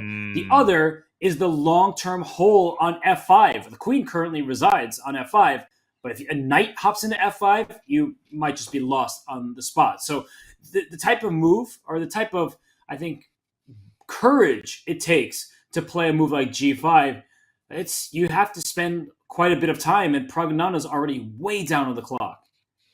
Yes, and you're right. G5 it kind of reeks of desperation. Well, not desperation, but that's the wrong way to put it. If you're playing a move like G5, you have to be 100% sure that it works out objectively. And I actually think, while the situation is not desperate, Robert, I think you have to go G7, G5. I think it's a great call by you, because if you procrastinate and you play a couple of slow moves and white gets a knight to h5, then all of a sudden white's got this vice-like grip on black's position. And perhaps this is what Pragg is now taking over 10 minutes to calculate. G7 to G5, trying to establish a knight on e4 and ultimately to smoke this incredibly annoying queen out of f5. It's, I think, now or never with respect to g5, because let's say I make some sort of passing move like queen e7, okay, very normal looking move. Knight g3, you're not playing g5 now, not with a knight about to step into the f5 square, I think I'm sacrificing immediately on g5. I have trapped my own bishop after all. And once I take with check, the knight jumps into f5 and queen g7 is going to be checkmate. Lovely illustration. Knight g3 is a very instructive move for newer players who might reject this. Don't automatically reject moves just because g5 traps the bishop. Remember that you can sack on g5, and if you have sufficient firepower on the king side, you can make these sacrifices work. And what does black do here? Well, if black continues to kind of pass the turn with b5, I don't think this is necessarily terrible for black. But yeah, knight h5, maybe not here because of queen to e4. This is a resource to keep in mind. Robert, knight h5, I think black solves all of his problems with queen to e4. But I don't know what comes to mind for you. Maybe expanding in the center with a move like e3, e4 can be considered. And now setting up all sorts of tactics. Okay, maybe you can flick in a3. But I think people understand the point. If white can get a knight to g3, the bind on black's position starts to grow. So let's consider g5 for a second. Is a sacrifice on g5 totally out of the question here? Absolutely not. That would scare me, but perhaps white doesn't have enough firepower, not enough to follow up with. But taking on g5 with either piece looks quite adventurous. Maybe rook e5. Ooh. So is take an with important the bishop. intermezzo. That's a really instructive point. Bishop takes, pawn takes is forced. Yeah, this is not sufficient. Well, the engine says it's not sufficient, but Danya, if you were playing this in a game, would you feel that confident that your king is safe? No. I mean, I wouldn't feel confident that my king is safe against Gukesh, even if he had no pieces on the king side. In a bullet brawl, give me white any day of the week, particularly Saturday. In a classical game, okay, after king h8, I just hate this resource knight h7, right? This is what makes it so annoying to try to attack. If you give a check on h6, and maybe you should give a check on h6, after knight h7, you should probably just like pick up a third pawn. But already, oh, look at this. Knight e5, knight takes e5 is actually a terrible blunder because of knight takes f7. Okay, so there is meat on the bone, but I really don't see Gukesh going for something like this. And knight to f6. If you just play it quietly here, then the queens are going to come off. Otherwise, another knight to f6. Sorry, yeah, the d5 pawn drops. So you have 3 pawns for your piece, but you're actually losing one of them by force. So 2 pawns is not enough to fully compensate the sacrifice piece. So I'm with you that you have to calculate all of these sacrifices on g5, but it doesn't look like white has a sufficient follow-up because you don't have enough attackers. Bishop can drop back to g3, and now there is this permanent hole on f5. The queen is tucked away in enemy territory, and as you're pointing out, h4 becomes a pretty nasty idea that black has to contend with because g5 is overextended. Indeed. And Pragg, after a long think, he has gone at the other side of the board. He's not played the move g5. He's played a different pawn move. And he's played the move c5, c4. Okay, things are really starting to heat up in a big way. Now, you see the move c4 in a Benoni pretty frequently. Usually it is associated, Robert, with the idea of carving out a path for the knight from d7 to drop into d3. But here specifically, I don't really think that's the immediate idea. I think the knight is going to remain on d7 for the immediate future to protect its counterpart on f6. I think Pragg is just trying to grab some space, maybe push b7, b5, and pass the ball back into Gukesh's kind of court. And I'm trying to figure out how white should continue because the move knight g3 still comes to mind. At some point, black can move this queen out of the pin. The knight on d7, knight on f6, they are defending one another. So if knight g3 is about to happen and maybe some further jumps into the position, perhaps queen a5 suddenly is an annoying idea, hitting this loose pawn on d5 that white needs to take care of. Wow, that's a great find. Queen a5 is an additional resource created by this move c4. So maybe for Gukesh, I mean, there's so many micro decisions that you have to make. First of all, I keep harping on this, but maybe now is the time to throw in a3, particularly in light of queen a5. Maybe you force black's bishop to make a decision, either dropping back to a5 or c5. And if after a3, the bishop drops back to c5, then that square is taken away from the knight. Your own knight from e2 can then move up to c3, and you can start slowly preparing the central expansion. So It's a very hard position to handle for both sides. That's the way that I would describe it. Probably White's position is objectively preferable by a hair. I just think that your description, the way you said micro decisions, and that is really what this position is about. Do you throw in Rook C1 and maybe Rook C8? Do you have that inclusion? Do you play A3 first? Do you move your knight from E2 to G3? Do you move your rook from F1 to D1? Where do your pieces belong? It's not an easy question to answer. Both of these players, they're full of ideas. It's a rich position. Many pieces remain. But where exactly your pieces belong, at what exact time, not so easy to figure out. So, Daniel, I'm with you. Whether or not to include A3, difficult question. Whether to include Rook C1 or not easy to answer. So I'm posing the questions because this, everyone, is how you should think about the games. What do you gain from each decision? Now that I'm saying it, Daniel, just one quick note that Rook C1, you can just draw with an arrow, and Black plays Rook C8. Now after A3, you no longer have Bishop C5. So that is something that you might want to consider because the bishop goes to A5 rather than C5. It's a more passive diagonal, or at least it's less centralized. Another move you could consider here is B3, fighting fire with fire, just trying to get rid of the C4 pawn. So this is where having all of that time on the clock, 90 plus minutes, is going to be very, very helpful. There's multiple ways of approaching this. You can trust your intuition and play quickly. I don't think Gukesh is going to do that, and I think that affords us a good opportunity to keep going around the horn. We have a really interesting development in our top game between Vidit and Nodirbek, where Nodirbek has made perhaps a somewhat questionable decision. He has dropped his bishop into C4, but Robert, I know there's other games that we haven't looked at yet. Of course, we have to spend the vast majority of our time on the games with the most direct impact on the top of the tournament standings, but we can check out this bishop C4 move unless there is a game that you think we should visit first. No, I think we should visit Vidit because this game is of the utmost importance. Well, this decision from Nodirbek doesn't surprise me, and I think I don't want to say it's strictly based on age, but when you're a fierce competitor and a fearless one like Nodirbek Abusatarov, sometimes you don't want to take a step back. You want to push forward, come up with the active tries. You don't want to sit in a passive position and maybe have to defend for an eternity. So bishop to C4, why can't White just play B3 here and kick the bishop out? The bishop has to go to D3. And then we're back where we started with the knight coming to E5, and the D5 pawn feels very loose. And does the move B3 have any impact on the position? You have to ask this question all the time. Maybe Black at some point has bishop B7 to A3. Let's investigate. So B3 is definitely the big move. Now, briefly, I considered B5. That doesn't work. I can just play knight takes B5. Knight B6 there. The queen can slide up to A5. So bishop D3 is, as Yasser likes to say, box, which means forced move. Box is the symbol, the chess symbol for a forced move in the old chess informant magazines. And now I believe our move was knight E5, Robert. Knight takes E5, pawn takes E5. Again, we go down the rabbit hole here with knight E4. And now queen to D4, I think, was the resource that causes the most problems for Black. And I'm here to report that the presence of the pawn on B3, okay, bishop A3 looks very flashy, but it loses immediately to queen takes bishop.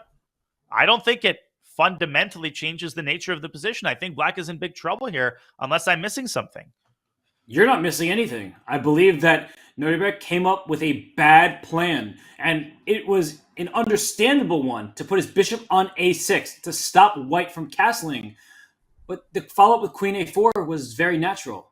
And then bishop to C4, as he played in the game, he is tunneled, is Nodirbek, on this plan to be active, to not just sit passively, and he has gone wrong. So it's unfortunate for the youngster from Uzbekistan who has been so close to winning this tournament last year and now has been leading for the last few rounds this year. But Vidit Guzrati, he doesn't mind coming back from a position that may seem like he's got no chance to win a tournament. He showed that the world he could do it in the Isle of Man. He's doing it right now. No, he is not sleeping. He is calculating. And this player, he is an absolute beast. He's someone who's on the rise, maybe more than pretty much anyone on the planet right now. He may not be a teenager anymore, but Vidit Gujrathi, he's young. He is feeling fresh, and he has a chance to take the advantage. So we'll leave him to it. And when we return, we are going to see more action from the 2024 Tata Steel Chess Tournament. We'll be right back, everyone. Don't miss a beat.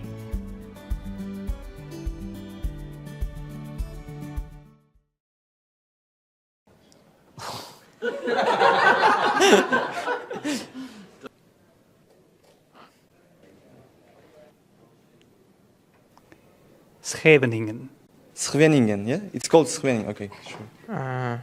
Yeah, it's Scheveningen, I guess. Scheveningen. Scheveningen? Scheveningen. Scheveningen. Scheveningen.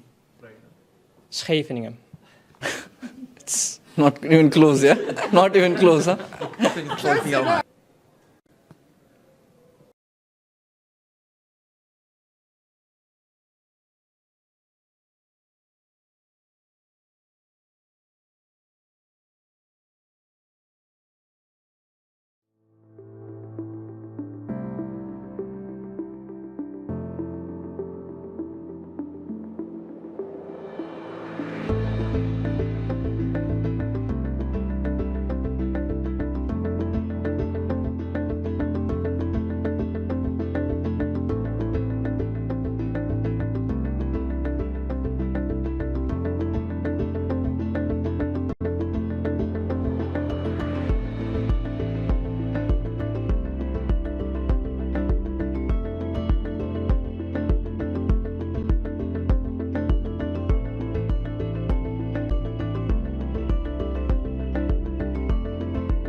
Can you beat Magnus Carlsen? Okay, yeah, probably not. But what if we give him a few distractions? Can you beat Magnus while he's cooking? What if he's playing football? How about Magnus skiing? Surely you can beat him sleeping. Now there's a Magnus for everyone. This month on chess.com.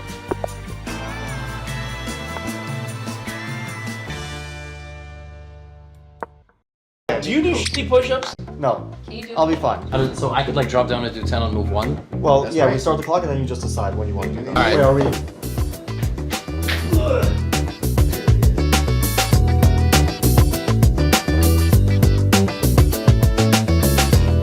Look at the form! Look at the How many shoes! do you do? We got a clown with the shoes! How many did you do? Get the shoes! Wait, what does that mean? Yo! Levy! What's up? What's up? I'm fit as bro! We should have got this one! Oh, he's got game too! Oh man, I gotta take off my shirt. I gotta take off my shirt. Alright. We need an arbiter for the count. Yeah, oh! Here we go. Yeah, we should have brought Okay, there you go. Okay, good. Actually, it's actually not. 5-3 is a big format, I feel like. Okay, now we're tied. We're tied. Okay. Oh, he's trying to get a lead. He's at 31. In that late night It's just, yo, these pieces are crazy, man. That's okay. I'm not trying to do All right, that. so that was a really good lesson for me. That little pattern. This is how you learn. Yeah, that was good. Oh, we made a 3-move the push-ups. Right? I can't imagine Queen chess d5 boxing. check was fine, but taking the rook Yeah. was stupid. But if I took the knight and blocked the check, Right.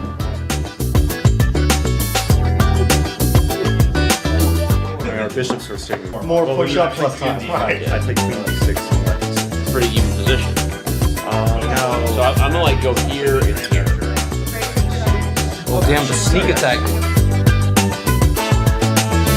And then Taking the lead on the push-ups?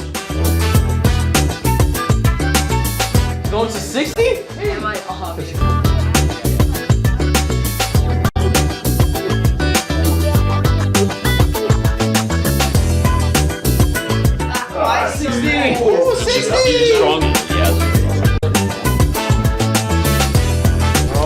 play faster. The 3 minute is 1. Yeah, he could just do that though. It was a cool move, but it was a bad move.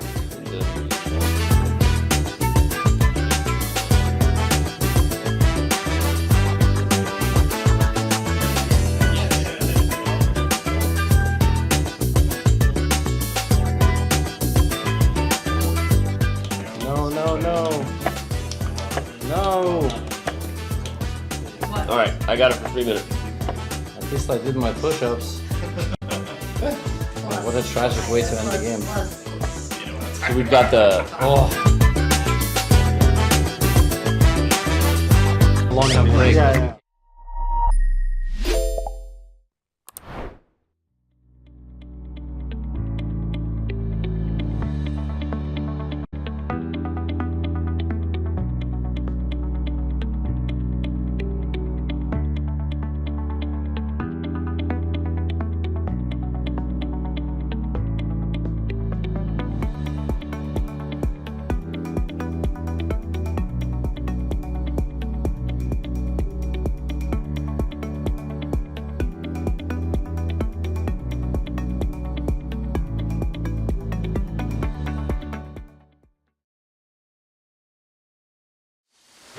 In the heart of the Netherlands, where tradition meets innovation, the battleground is set. Welcome one and all to the Tata Steel Chess Tournament, the Wimbledon of chess. The stage is graced by the finest strategists, the sharpest minds, and the most formidable opponents from around the globe. H5, we are in for a fight. A mix of seasoned veterans and rising stars will make sure this edition of Tata Steel will be spectacular. And checkmate. Nodirbek played a brilliant game. He is a monster. World champion Dingley Ren makes a return to the board, after being absent in chess for over half a year. How will he fare against the defending champion Anish Giri and those who have already secured their spot in the FIDE Candidates Tournament? To beat Ding with the form that Ding has been displaying is absolutely impressive.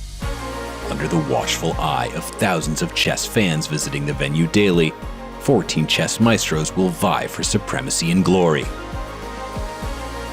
Who will best withstand the pressure and take home the coveted Tata Steel Chess Championship title? Let the games begin.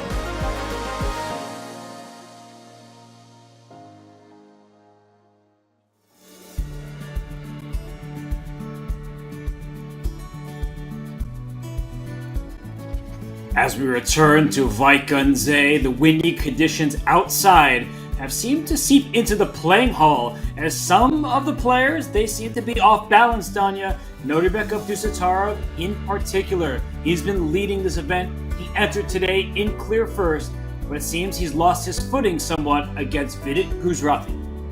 Yeah, we're only 90 minutes in, and just a quick shout out as to how much of an honor it is to commentate this penultimate round of this incredibly prestigious event. You can just smell the tension in the air, Robert. And Nodirbek, his play, it smacks of panic. He's panicked, he missed Queen A4, and he's overreacted, and it is not an exaggeration to say that he is in huge trouble out of the opening.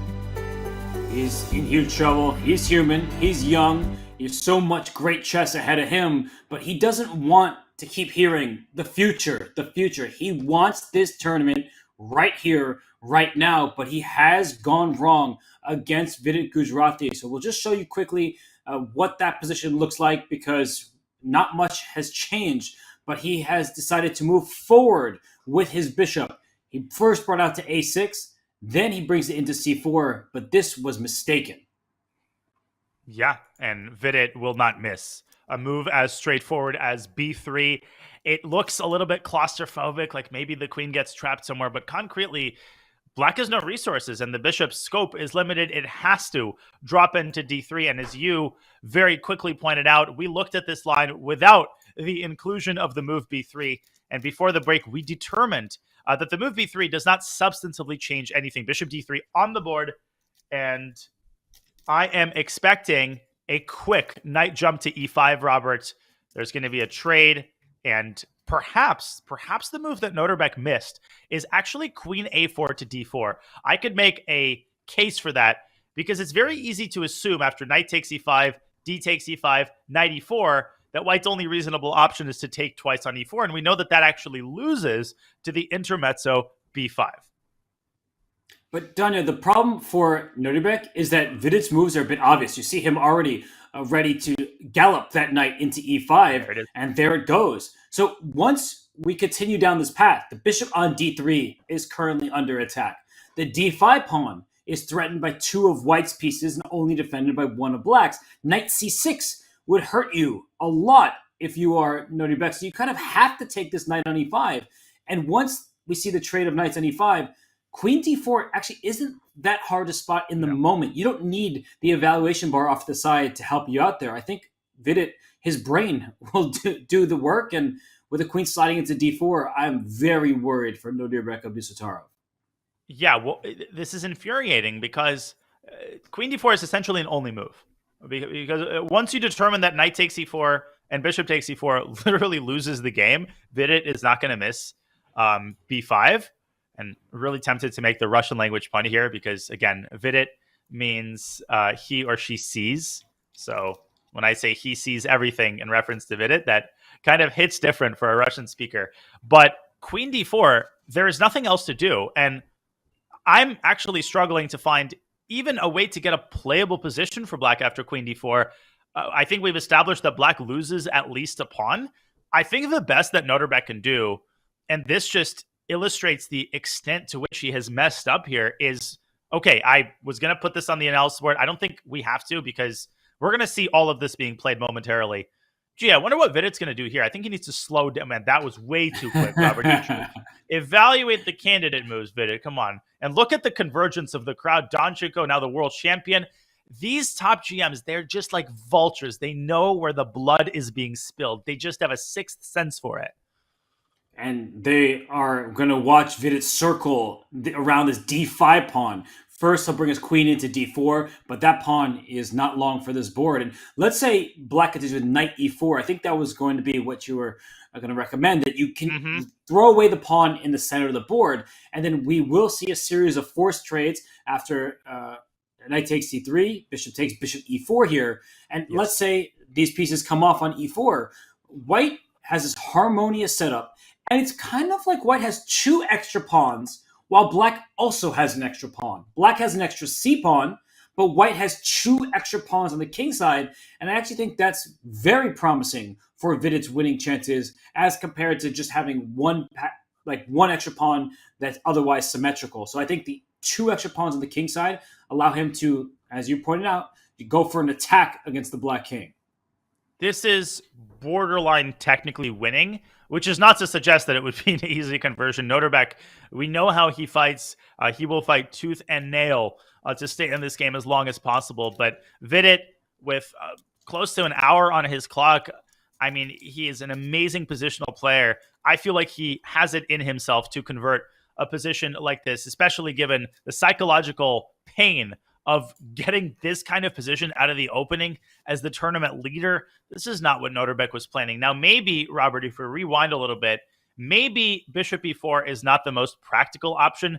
You can also drop the bishop back, but at this point, you're choosing between several, disgusting options. Bishop to g6 maybe can be tried instead. Okay, of course, e6, bishop f6 is unnecessary. I think white should just snag the pawn on d5.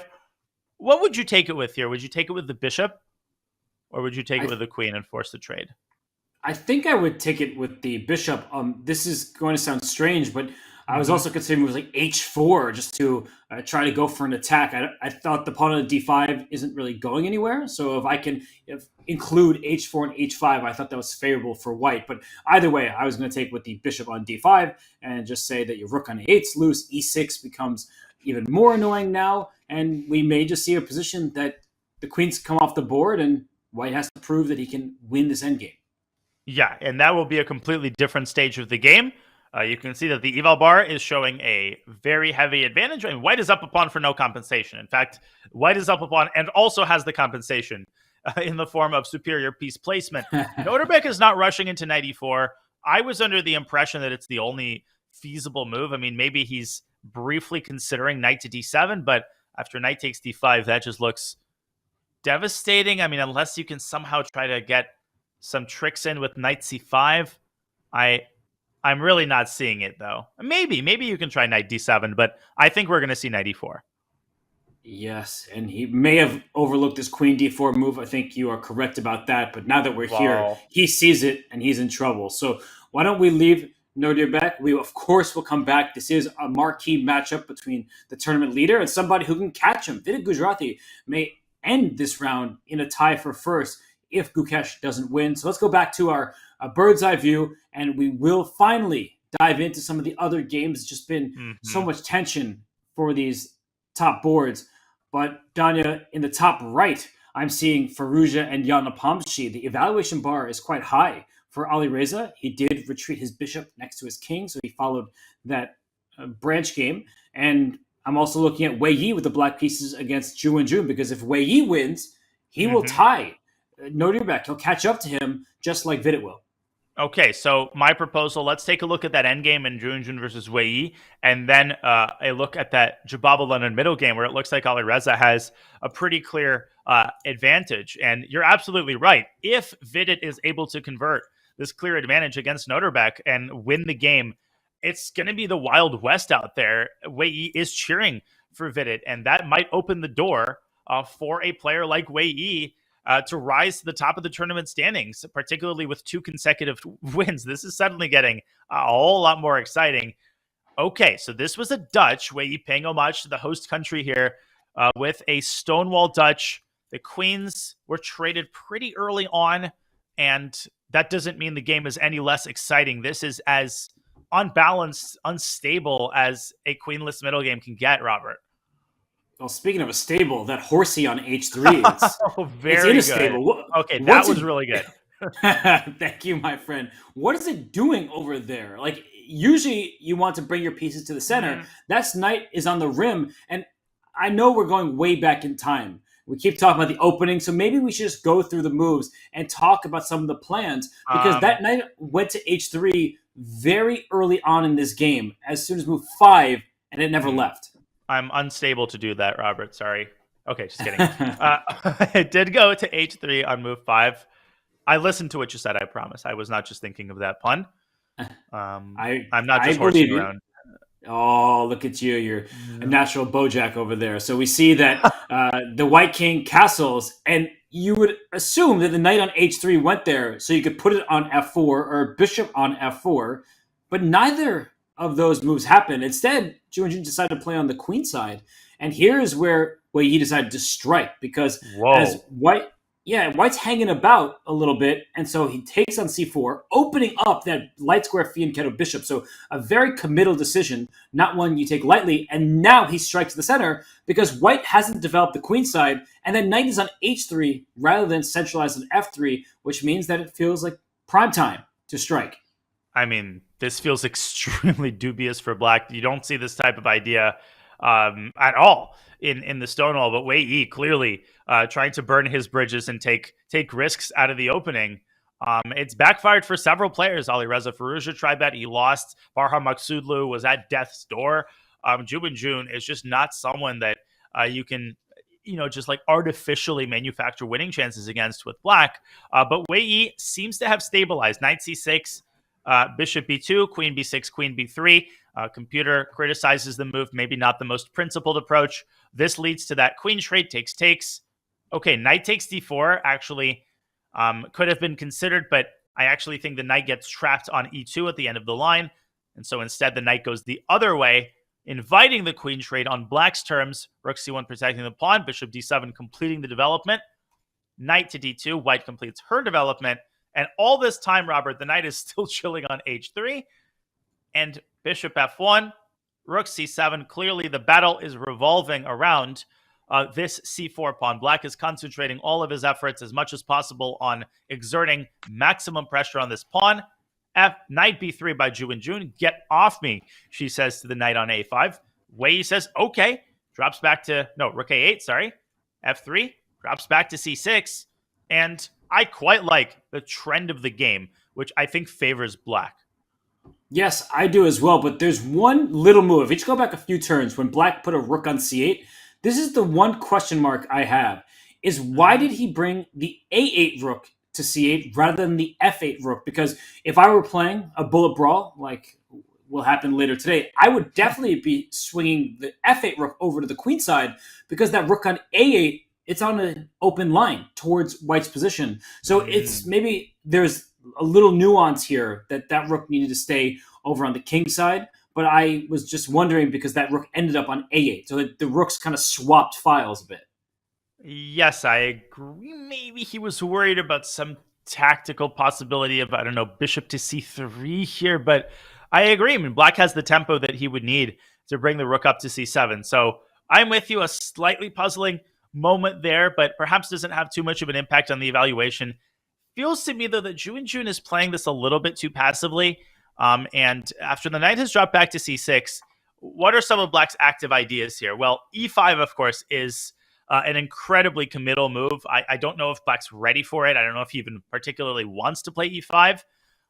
From Jun's perspective, I think it might be time to involve this knight on h3 in the game. It's just been a passive spectator. Maybe it can drop back to f2 and ideally circle forward to d3, but it feels like Wei Yi is preparing something very nefarious against knight f2. It's a great word. It's not exactly clear where he's going to angle in from, but as you mentioned, e5 is one idea. Bishop a3 is another, because if the dark square bishops get traded, there are many holes in white's camp and the b4 square. You may double your rooks on the a file. So black's pawn structure, optically, it looks worse. You've doubled isolated b pawns, but they're doing important work. One is when you have double pawns, you have open files, the A and the C file. So the black's rooks are more active than their counterparts because white's rooks are defending, black's rooks are attacking.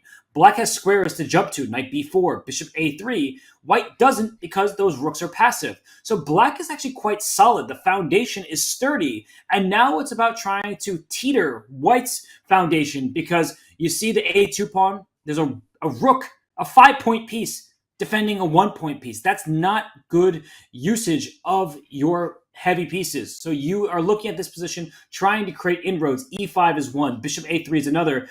I'm not sure where you come from if you're Wei Yi, but I think you just try to keep it a bit ambiguous to force Ju to make difficult decisions. Well said, Robert. I think bishop a3, you highlighted, is a major positional idea, engineering long-term pressure on this a2 pawn, which perhaps makes it more appealing for white to push a4. But then the pawn has a weakness on a4. So if I had to make a prediction here, how is the game going to continue? It's hard to say, but I think Jun might try to address the issue of her knight. Maybe even knight h3 to f4 is a better way to do it. Inviting black to trade on f4, that leads to a unbalanced pawn structure of its own. So very strategically complex endgame. It's at once a tactical position, but it's not like there's concrete tactics going on right now. There's just a very high probability that this game explodes into kind of hand-to-hand combat at some point in the near future. Very interesting position.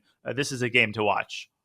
Queens are off the board, but so are the gloves. They're off because this is a fighting position. It's not just an end game where you're playing for a pass pawn here, pass pawn there. Thank you. But I'm looking at this position. It's a queenless middle game where both sides have different pluses and minuses. The knight on h3, it's offside. Knight f4, it's an idea that I never would have thought of, but perhaps you can justify it ruining your own pawn structure to secure the bishop pair. So Jun has tough choices ahead of her. Wei Yi is behind on the clock. So I think that she's doing well. The position remains balanced, but it's not the type of balance where there's a clear path towards a draw.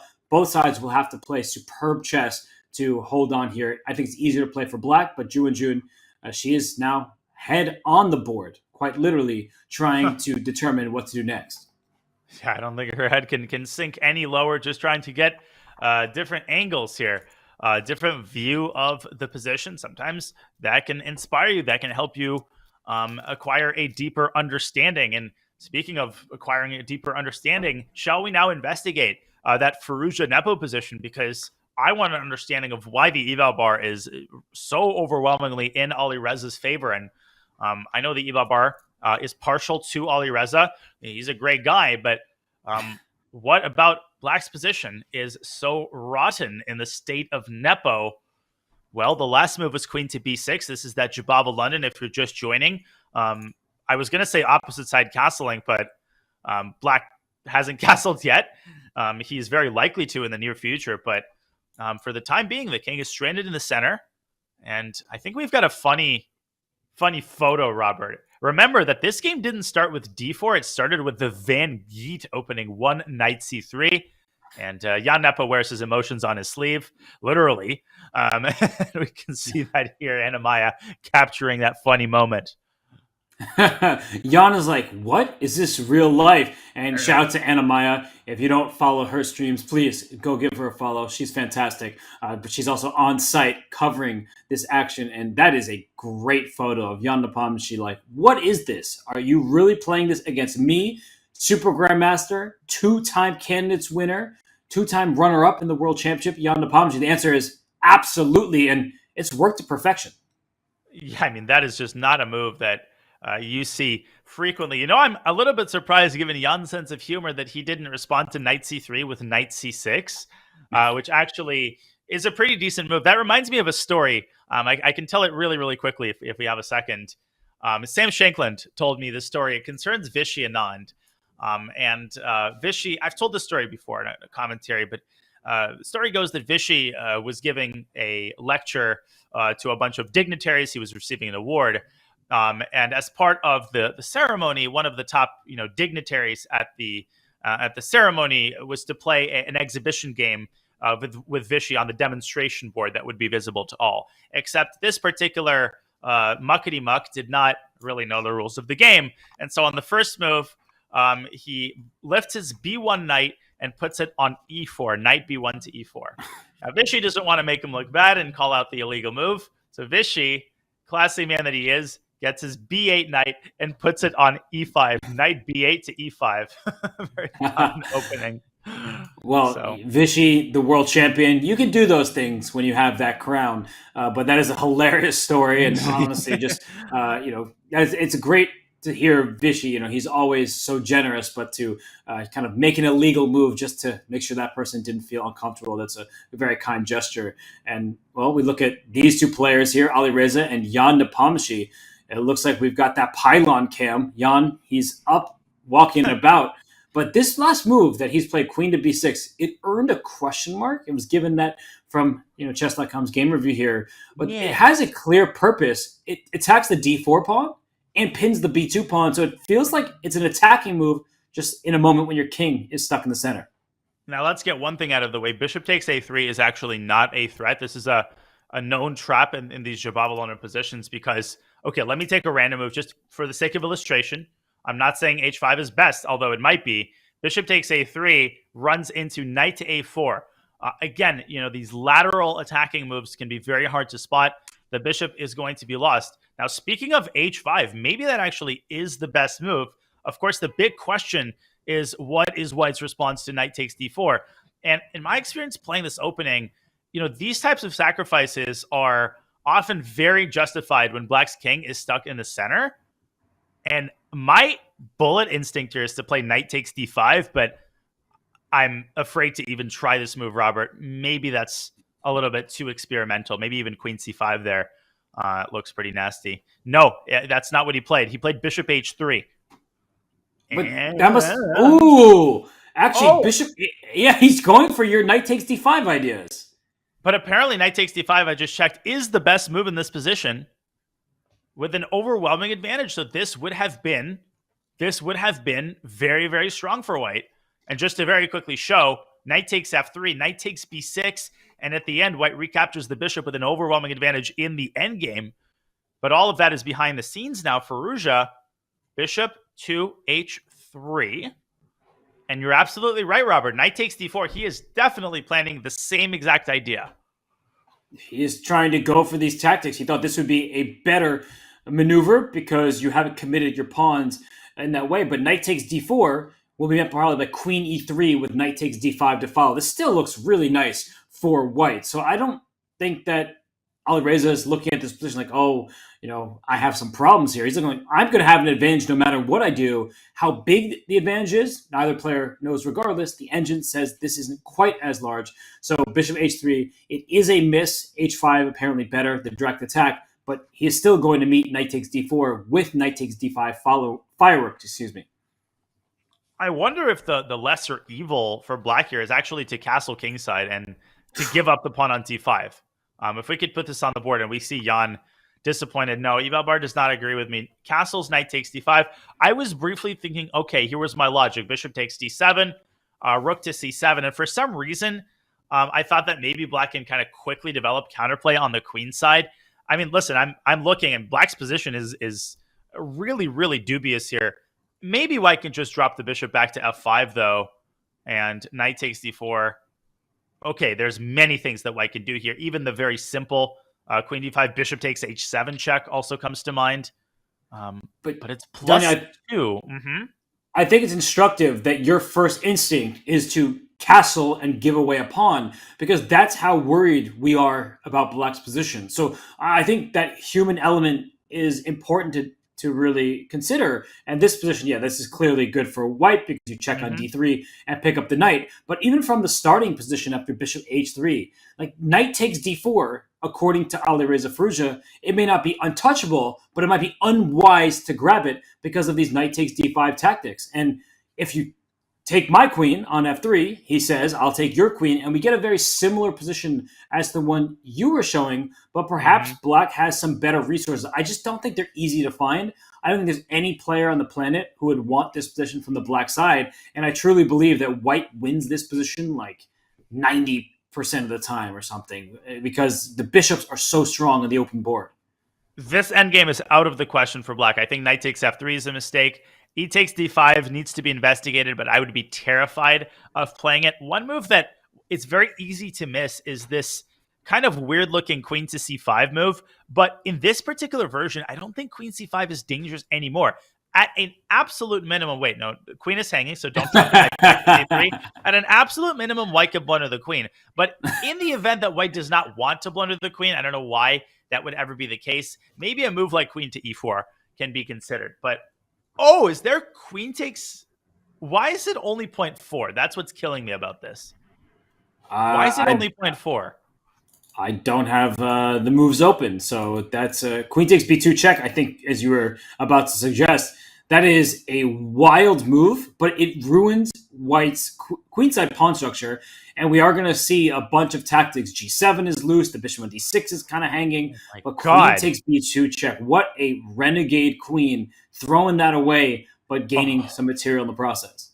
Only move, actually, to not be lost. I just checked. Unreal. And after bishop takes b2, knight takes f3, I just kind of assumed that after bishop takes g7, black is falling apart at the seams, but he's actually not. Rook to g8, and black is holding on here because white's got some hanging pieces, and with the queens off the board, e takes d5 is now a much more serious option to be reckoned with. So, for example, if white drops the bishop back to b2, I still think black's position is highly unpleasant. I probably would not go for e takes d5 just intuitively. Do not even mess with that. Maybe a move like bishop e5 can be considered, and imagine if we actually go down this line, how crazy that would be. I think Jan is desperate, Robert, to the point where he has to do something like this. Otherwise, he runs the risk of losing this game right out of the opening. Yeah, it looks like he'll be steamrolled if he doesn't play something of this nature. So after knight takes d4, these kind of tactics, they all look like from a distance, without an engine by your side, it looks like black is in trouble in all of them. But at least they get complicated to the point where you don't see the finishing touch for white. You think that black has some pluses in his own position, mainly minuses in white's position, more than pluses in black's. So knight takes d4. I was thinking that queen e3 is also an option there for white, threatening knight takes d5. The threat is strong in the execution, so they say. But either way, white is better. I don't think that's up for debate. With the bishop pair, an open board, and a potential endgame, black will have a lot to work through here. It does not look pleasant. Yeah, I mean, maybe knight e7 can be considered here if Jan doesn't like the look. Exactly. That is exactly the sound I would be making to myself as I'm making that move. White follows up with h5. Okay, maybe Black Castle's kingside there and praise, but already G6, and Black will need his prayers to be answered because that position against Ali Reza Firouzja, yuck, yuck, yuck.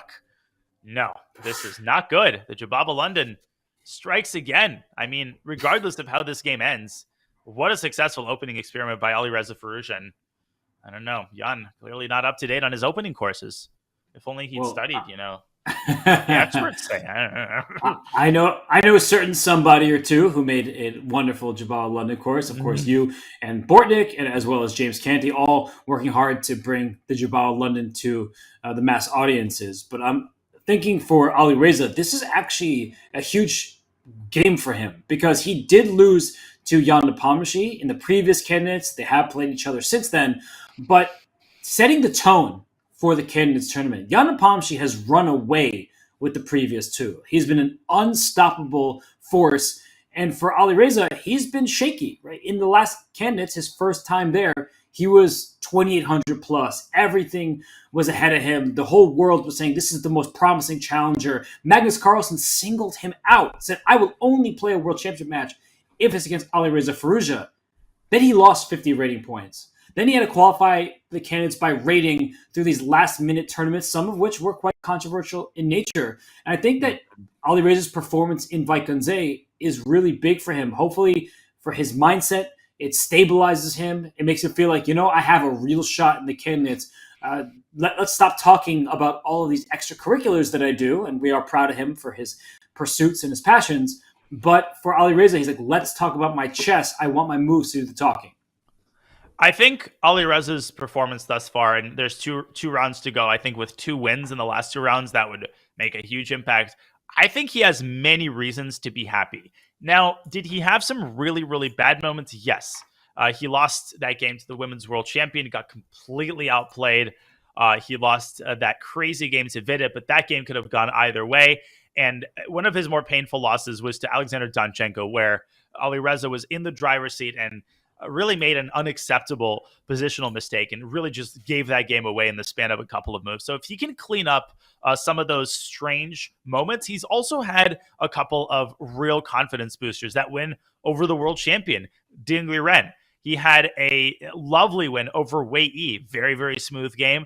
He won the first 2 games of the tournament. So, Robert, was it topsy-turvy? Yes. Were there some bad moments? Yes. But I think we're seeing the sparks. We're seeing the kind of Ali Reza Firouzja who did make 2,800. And if he can put all of those things together, I honestly think he's got as good of a chance as anybody of winning the candidates, which is a complete lottery of a tournament. It's just impossible to make any meaningful predictions.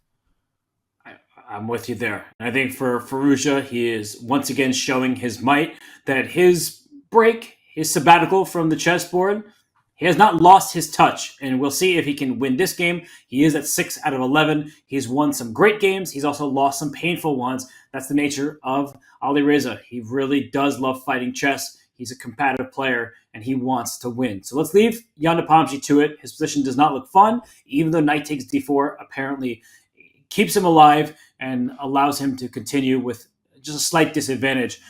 Where to next, Danya? Because there are some games we haven't looked at even for a second. I just want to note one thing before we potentially go to a different game, that Vidit Gujrati has found queen to d4 in his game against Nodirbek Abdusatarov. So Nodirbek in big trouble. I would also point out in the bottom right, Warmerdam versus Ding Liren is very likely to end in a draw. Ding responded quite accurately to this opening innovation, a g4, by taking that pawn, and then he gave up the d6 pawn. They liquidated into an equal endgame, so they might prosecute this position a little bit longer. Maybe actually Ding wants to play that out for a bit because Warmerdam's kingside structure is somewhat damaged. But okay, that game is not all that interesting. If something crazy happens, we'll update you. Jan Nepomniachtchi has just taken on t4, so a huge moment in that game. Will he find queen takes b2 check? But maybe we can briefly check into the Anish Giri, Van Forest Giri game. Robert, maybe just no more than a minute, just to see how that one is proceeding. Who's in the driver's seat there?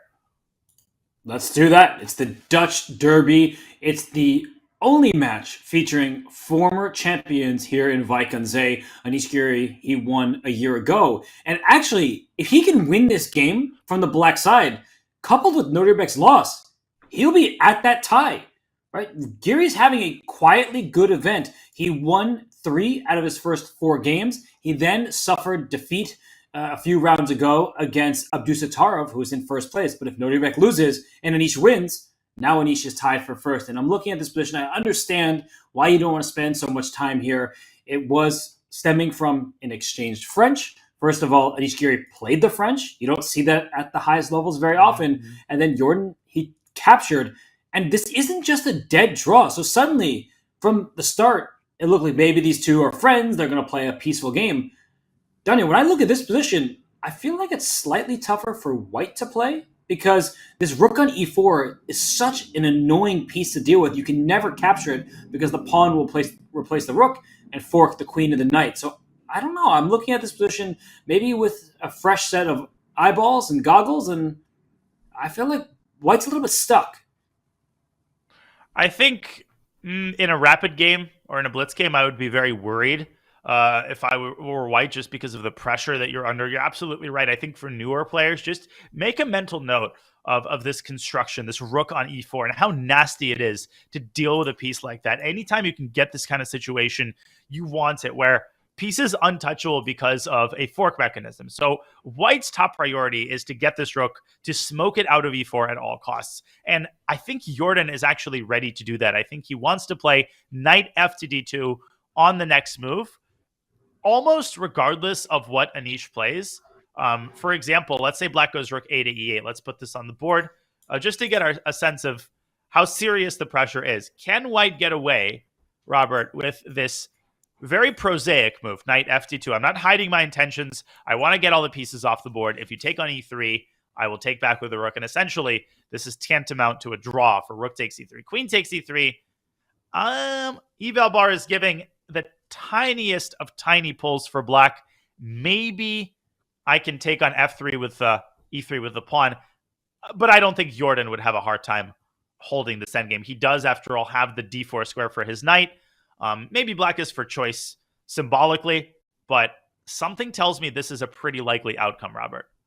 And with this position would likely come a draw. I agree with you, but there's still some fight left in it because of the presence of a bishop, pawns on both sides. And it's important to illustrate, as you just did, that the knight comes from f3 to d2. Normally, we bring our knights towards the center, knight b3 to d2, but you can't really afford to do that with the b2 pawn being loose and still forks on e4 as well. So you can take on e3, queen takes b2, you're dropping material. So this would be an unfortunate blunder. I don't think we're going to see that, but it's something to avoid. The knight on b3, it has to stay put because there's a pawn on b2 hanging behind it. And if the knight comes back to d2, one question I had for you, Danya, is can black, instead of trading all the rooks, maybe retreat the rook to e6 and say, all right, game on, we continue?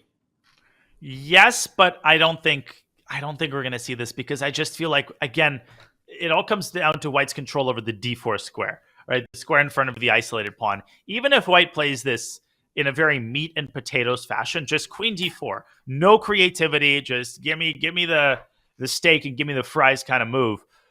I just don't feel like Jordan will have any trouble here. He can also play a move like c3. Anish, we know what his tendencies are. Yes, he would like to win this game. It would be huge to win this game with black, especially against, a friend, but also a rival on the board. But I just don't see Anish burning too many bridges. I think if knight ft2 happens, we will see a liquidation on e3. We might see some attempts by black in the endgame, but ultimately, I would give this like a 75% chance of ending in a pretty quick draw. Well, let me try to trick you for a second. Instead of rook e8 in the starting position, I'm going to play rook c8. Now that I know your idea, please play knight f to d2, why don't you? Because I'm going to hit you with bishop b5. Let me do knight e2. I'm going to hit you with bishop b5, and your That's queen's not actually, very nice. Your queen is trapped unless you play a move like c4 or something. Is this how you treat your fellow commentator? Like this is you want a war, you're going to get over. This is what you want? You just told me how Jordan and Anish are friends but also foes, so I have to join them in that. And this does keep white frozen for at least one more move. I'm with you. I'm not trying to lie to our audience. I do think that the likely outcome of this game is equality in the draw. I'm just wondering if Anish, seeing that Vidit is doing well against Nodirbek, now would be his time to try and score a victory of his own. Can he play on, or is he just going to make this draw? A draw of black is usually the desired result at this high level. And I think there's our answer. Rook A to E8 is on the board, and there is a 30-move minimum, so we will not get an outcome here until at least a couple of moves are made in the endgame. But my prediction is indeed knight FD2 with liquidation. Okay, so we will keep an eye on this game as the heavy pieces start to come off the board. But we've also got some major developments on our other marquee matchup. Nodirbek has finally chosen what he thinks is the lesser evil. They did go down one of the paths that we had outlined. Vidit is about to secure the loot in the center. So let's go back to the bird's eye view for a second. You can see in the bottom left to the right of Von Forest versus Geary that Nodirbek has dropped his bishop back to g6. We talked about the scenario, Robert. Now Vidit has to decide which piece he's going to capture on d5 with.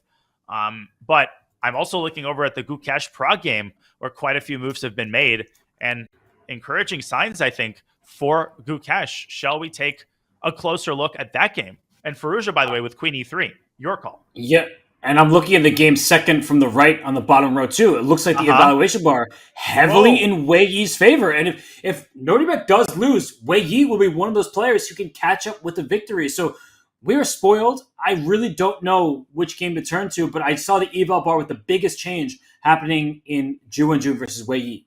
Let's have a brief update. Let's see what went wrong here for Ju and Jun. I think the Vidit Abdusattorov game is going down the path that we've already looked at. The Gukesh game, that's kind of a slower burn. So let's have a look. I'm going to refresh the board here, and let's jump into Ju and Jun versus Wei Yi. Okay, so we last saw this position after knight to c6. Let's see if we can get that game pulled up here. Just a second here.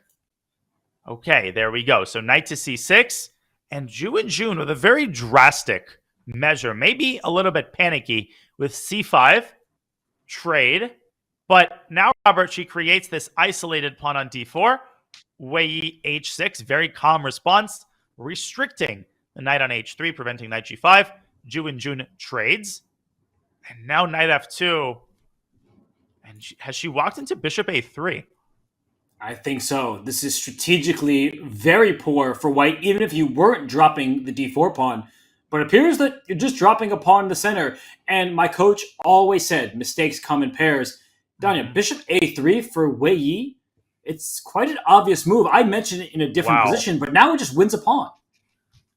This is very bad play by Jun. Very bad and uncharacteristic. She is a phenomenal endgame player, and something just has misfired here in the last couple of moves, losing the thread completely. What could be her intended response to this move?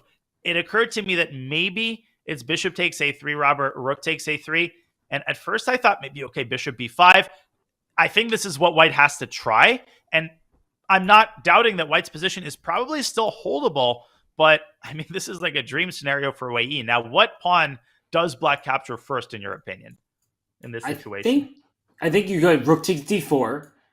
And this is what I want to do. I understand that I can start picking up pawns one by one.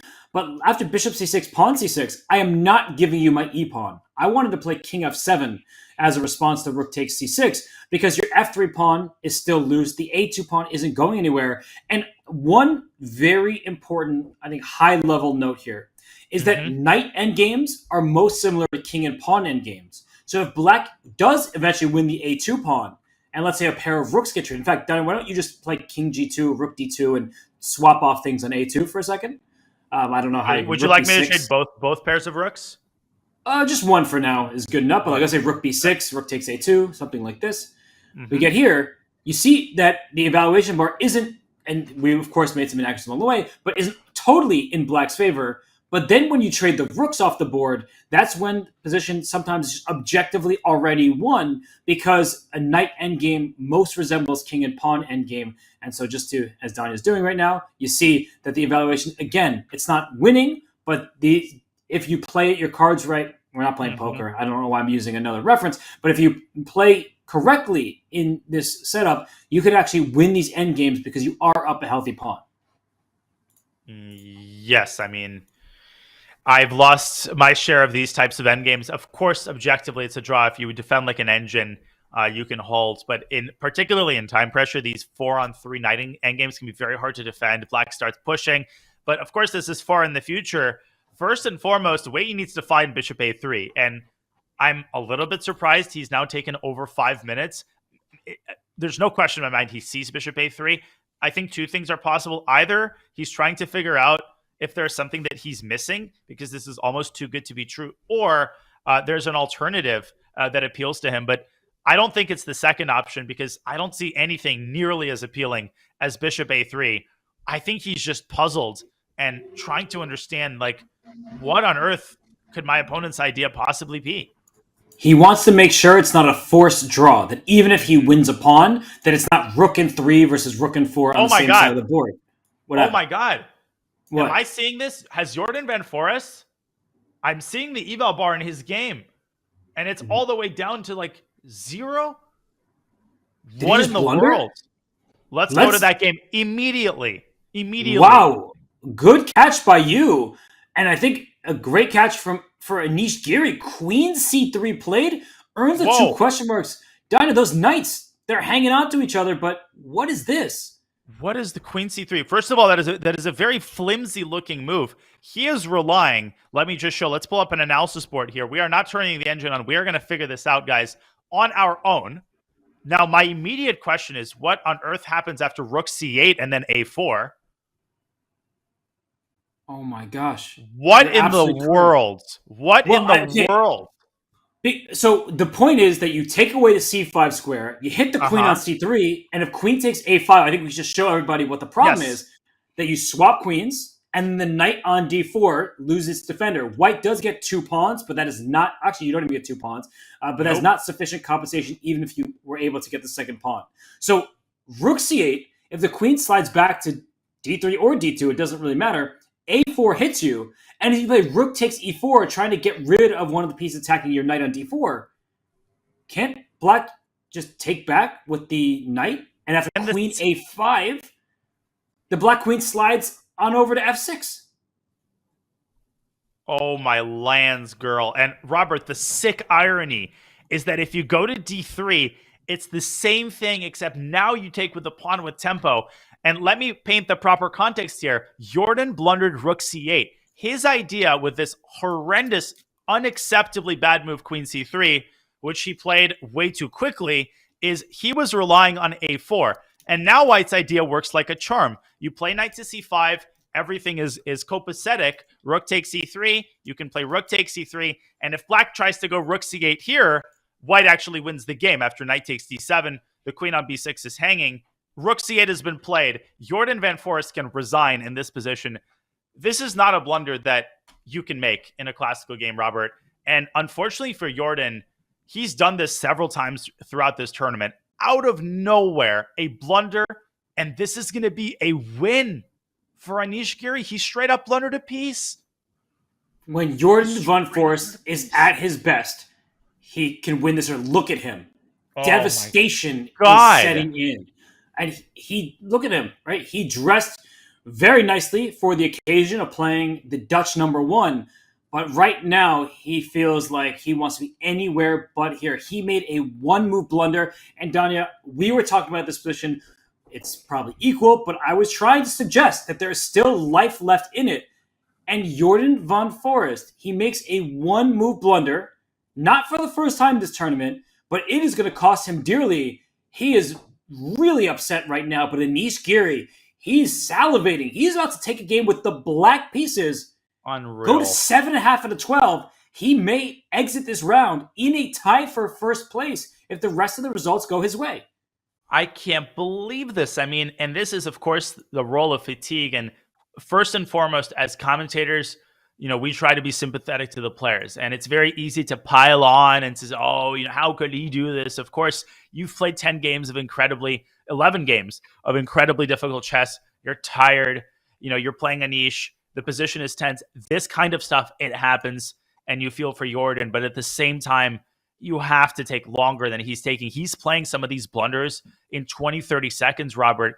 And when Anish plays a move like A5, you got to pause and you got to say, wait a second, I got to make sure that things don't spiral out of control here because A4 is threatened and the situation is getting very tense. The only move was rook takes E4 and white maintains a completely acceptable position. Instead, a panicked reaction by Jordan, simply forgetting that the rook can slide over to C8, covering the C5 square. Jordan might extend his hand in resignation right here. It's entirely possible. That's how bad it is. It just was a one-move blunder from Jordan von Forest. And it wasn't that straightforward in the sense that you have to look at certain inclusions. The queen is getting hit, but Jordan is so strong that, of course, he should not fall into this trap. And for Anish Giri, it's a case of, I will make a draw with you if that's what the position dictates. But as soon as he blundered, Anish capitalized. And this is a huge win for Anish Giri. And I'll just say it, that Anish has played some excellent chess. He did not make the candidates, but I think a lot of players, a lot of fans, they're out there saying, I feel like Anish belongs in the candidates. Somebody has to be left out. It's unfortunate. I'm not saying that Gukesh or Pragg or whomever doesn't deserve to be there. But the way Anish Giri has been playing, I think there are many fans out there wish he was in the candidates to gain a shot at the World Championship crown. And look at Jordan as we look at his face right now. He cannot believe what he has just done. He has thrown away a potential half point, and he is lost completely dead right now. Just losing control. And I'm honestly puzzled at knight FD4 2 moves ago, and he could have essentially just forced a draw with knight to D2. Maybe I jinxed him, but you feel for Jordan. I mean, it's just painful. This is a tournament that he looks forward to every year. He has won this tournament, which is no mean feat.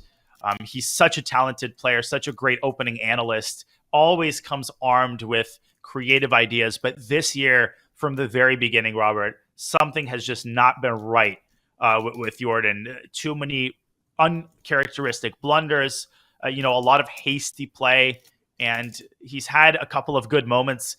He's, I think, the only player who defeated Ju and June with the black pieces. But other than that, it was a bright spot in a sea of darkness. And another blow here. Anish Giri has just gotten the gift of the tournament. What a blessing for Anish, but unfortunately, on the other side of it is a player who is going to be kicking himself. We feel for Jordan. We've all been there with one move mistakes that cost you the game, but this is a blunder that was avoidable. It's an unforced error. He walked right into a position where his knights, they're superfluous, they're tangled, defending one another, and there is no hope for him at this stage. The moves are too obvious for Anish Giri. I think it's a full piece. I don't even think that there's a way. Yeah, Erwin Lamy steps in and to look at his compatriot's game. WT, you know what? Yeah, and I just don't think that there is a single move that even creates uncertainty. There's not a way to sacrifice an exchange and try to hold on. You're just losing the game at this stage. Exactly. Blunders are different in nature. Some you blunder, but then usually you have GMs particularly find some way to keep fighting, some way to wheel your way out of it, keep the game going. This is literal resigns. You have not a single way to garner even a pawn. You have one pawn for the piece is the maximum that you can get with zero compensation. Gukesh there and all of the spectators. Imagine the pain. You just blundered. All of those spectators are looking exactly at you. Jordan van Forest, he looks off to the side. I think he's about to stop the clock in resignation. How could you possibly predict that this would be our first result of the day and it would be a decisive result? Of course, unless he keeps playing and keeps trying, but there's nothing to try for. This one's over, Robert. I got to pinch myself. I can't believe that we just saw this in the plot. Oh boy, does the plot thicken. With Nodirbek in a bad position, don't count Mr. Giri out. Look at Jordan, though. You can just tell that he can't stand being at this board. Everyone is looking at his game. Here's Par. I'm like, wait, am I seeing this correctly? That's a piece that's about to drop. And you see some of the other players in the challengers. They've been heading to this game. And look at Erwin Lamy is back. Parham behind the back of Jordan van Forest. It's just game over. And the Dutch number 2. Too. Yeah, Salam there. It's Anton Korbov. Everybody. Mm-hmm. And I think it's one of these situations where, and here comes Alireza Firouzja about to stare at this board and be like, what is this? But for Jordan van Forest, he's experienced the highs of Vikings. He won the Tata Steel Masters in 2021. It was unexpected. It was unheard of. It was an upset. And now he's the one who's upset because he probably comes into this event thinking, I can do it again. I can replicate that success. I'm not going to be a one-hit wonder. And in this position against Anish Giri, he's made a one-move blunder. And now he is going to suffer defeat at the hands of his friend, of his compatriot. But in this game, there are no friends. And Anish Giri, he's just awaiting resignation. And you could see eye contact briefly exchanged between these two friends. Anish, I think he's almost encouraging his opponent, all right, time to resign, circling the board. Van Forest looks off to one side, looks to the other side. He is not thinking about a move. He is coming to terms, as we see Pragg there, circling like vultures around the board. He is going through the stages of grief right now, just coming to terms with the fact that, yes, this happened. This is a classical game at Tata Steel. And yes, I just blundered a piece in one move. Wow. This will take us some getting used to. Insanity. As you noted, Danya, that this type of blunder is different from, say, the huge mistake, let's call it, that Nodirbek made. Nodirbek Abdustov's down a pawn, but he's fighting on. Mm-hmm. This is game ending. The threat, if we just draw an arrow on the board to show people again, is A5 to A4 is going to win this knight on D4, because that's the problem with these knights, is they're protecting one another. You're just dislodging the B3 knight from the defense of the D4 knight. And for Jordan van Forest, he overlooked what is a basic tactic for someone at his level, and he is letting it sink in. And there is Salam there, who walking to the game, being like, did I see this from a distance correctly? What is going on here? And he just doesn't have the same facial expressions that Hikaru Nakamura does. But if Hikaru was in the background, Danya, you know he'd be shaking his head, being like, what? Oh, yeah. What is going on? Well, Van Forest with a solemn expression on his face, a despondent expression on his face. You feel for him. Yes, again, it's so easy to pile on and say, oh, how could he do this? Nobody is going to punish himself more than Jordan Van Forest himself. You know, these top GMs, when they blunder like this, they don't need the opprobrium of the spectators to know that what they did is bad. And this is something that happens to everybody once in a while, and it happens more often when you're in bad form. You're already frustrated, and you know, when it rains, it pours. We see this with Max Warmerdam, and now we see this with his compatriot Jordan Van Forest. The tournament takes a turn for the worse. He lost with the white pieces against Anish Giri, with huge implications for the tournament. This one's over, Robert. We can probably move on to the other games, or take a break, because our other marquee matchups, they're not waiting for this game to conclude. They're continuing to heat up. But what a moment in the penultimate round. Fatigue, man. It does crazy things. It gets everybody, even the best players in the world. So we'll leave this game on screen for you all as Jordan van Forest decides whether or not to just throw in the towel. But Anish Giri is going to get a much-needed victory. He's back in the race, and we will be right back after this short break. Don't go anywhere.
We are back for round 12 of the Tata Steel Chess Tournament 2024. I'm Robert Hess. Alongside me is my good friend Grandmaster Daniel Naroditsky. Danya, we are 12 rounds into this event. No games have been decided just yet today, but we just saw some huge blunders from Nodirbek Abdusattorov first, and then even worse from Jordan van Forest. Yes, and we're about to get a handshake there in the Jordan game. They followed the exact line that you had prescribed, with Anish Giri winning a piece in a completely equal position, a game that was hurtling furiously in the direction of a draw. Jordan with essentially a one-move blunder. Anish Giri cannot contain his excitement on camera. He gets up and sits back down, and there we go. Resignation by a devastated Jordan van Forest. Anish Giri with the first result of the day as the challengers leader casts a glance over at this game. Jordan, unreal. And Anish Giri is back in the running. You can see it written all over his face. You feel for Jordan van Forest. Pure pain. I think everyone feels for Jordan, but Anish doesn't care how he gets the job done. A win is a win, especially at this late stage of the event. When you take the title in Vaikonze, you want to repeat that success. Anish Giri has taken a massive step towards that quest. He now has 7.5 points, which is the score that Nodirbek Abdusattorov entered the round with. And with Nodirbek looking like he's about to lose, well, I don't want to speak too soon, but in big trouble against Vidit, Anish is going to look at those games and think, now is my chance to regain my title. Oh my gosh, we've got so many developments on a lot of the other boards. Though Jan Nepomniachtchi apparently has just made a big mistake, but we got to put that aside. Our priority, folks, is to keep you posted on our top two boards, Vidit versus Nodirbek and Gukesh versus Pragg. Both of these games are heating up. Vidit is not just in the driver's seat, he is overwhelmingly better, and we have just a couple of moves made after they followed the path that we set out. Let me rewind a little bit. In the time that we spent examining Jordan's blunder, a couple of moves have been made. The move E6, discovering an attack on the G7 pawn, and I think Nodirbek is about to discover that his position might be unsalvageable. But, Robert, after bishop takes C3, bishop G6, we had this position on our analysis board. Nodirbek trying to lure white into chomping on another pawn, maybe trying to open the C file. Vidit doesn't want anything to do with that. Bishop back to G2, Queen C8, E6 opening up the mate threat, and F6 has just been played. White is only up a pawn, but that might be the least of Black's problems. Just look at the position. It's ugly, as ugly can be. And I actually want to commend Nodirbek for that C6 move. What a tricky try from him. Can we actually go back there and not analyze? We don't want to get deep into those weeds. But bishop takes C6, I believe that would have been a pretty big mistake, because after bishop C6, rook slides to C8. Now you have clear compensation down the C file. And if you move your bishop back to safety, watch out. Bishop A3 becomes an idea, and White is all over the place at this stage. Your rook can slide over to D1, for example, and then if I trade queens, your bishop takes back on D4, or rook lands on C2. We can see not just the outlines of compensation, legitimate compensation from Black. Perhaps rook C2 was not the best try. Perhaps bishop H5 is your looks better because you're hitting something the rook, like that. forcing it to the corner. D4 first. All sorts of moves come to mind, but the point is that Black is back in it. We're not. We're not analyzing deeply, but at least on the surface level, we can see why Black has chances to go after the queenside pawn. So back to the game, we actually have seen quite a few moves where the last one played by Vidit was E6, then F6, Queen D7, but a question mark. How is that a bad move? How is that? How could a move like Queen D7? I mean, this move, in like a Soviet chess game, you would be kicked out for not playing it. Like, Queen D7, so natural. And it looks, to my untrained eye, to be winning. Clearly, there is some way that Black holds things together here. How on earth does Black stay in this game? Because, Robert, in the event of a queen trade, Black will drop C6. And in that version, White actually will take that pawn because the C8 square is covered. Actually, maybe Black can, believe it or not, take on D7 and play bishop F5 and hunt down that pawn? No, because bishop takes c6 and rook d1 there. Hey, desperate. I was not the one who got this position to begin with. There's no judgment from me. I think this is how you have to think. I actually believe in your bishop f5 idea, Danya. Maybe bishop a3 first, hit the rook with a tempo, and then analysis board, please. And then use that bishop f5 idea when the rook slides to say d1. Bishop f5 now. That pawn has not reached the 7th rank, and you can't defend it again. So black is alive and kicking. And he's played it, Robert. Fantastic goal. You are sharp today. Bishop a3 instantly by Nodirbek. Has Vidit overlooked this detail? Bishop f5. And let's try to get a sense of this position as we just maintain it on the analysis board. What is going on here? Well, for example, if white plays bishop takes c6, what does black... Can black play bishop takes c6? Oh! Yes. And, okay, I can do this. But I think if you showed Nodirbek this position and you said this is what you would have to defend, given the position after, say, 95, I think he would take that bargain, Robert. I mean, I don't know, king f7, what's the best way to liquidate into the endgame? Something like this, and hey, 50-50. I think black's got some drawing chances here. But would you really say 50-50? I think you'd probably say more like 80-20. Or what would you set the odds that white wins this position versus black holds a draw? I would say 60% win, 40% draw. Okay, or maybe even 70-30.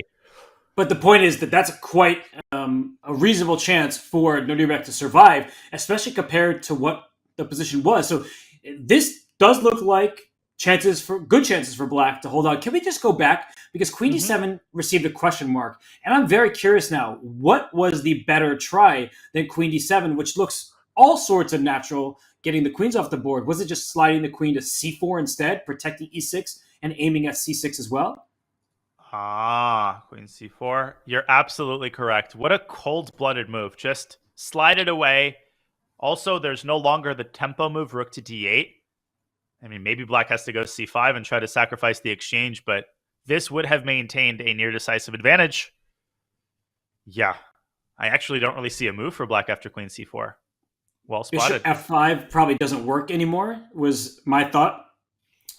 Queen takes c6, for example, was what I'm aiming for, because now the rook on 8 really is hanging compared to the game position. So look at Vidit. He did just play rook to d1. I'm wondering how quickly Nodirbek will follow with bishop f5, because when Nodirbek is confident, he plays in a hurry, and bishop f5, okay, there it is. Danya, he has some chances now.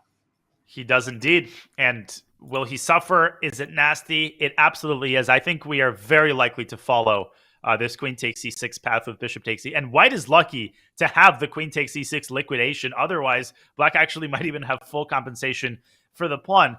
I'm not 100% sure that this is white's only way to secure a long-lasting advantage, but I think it's by far the most practical option. Vidit does not want something chaotic here with the clock continuing to dwindle.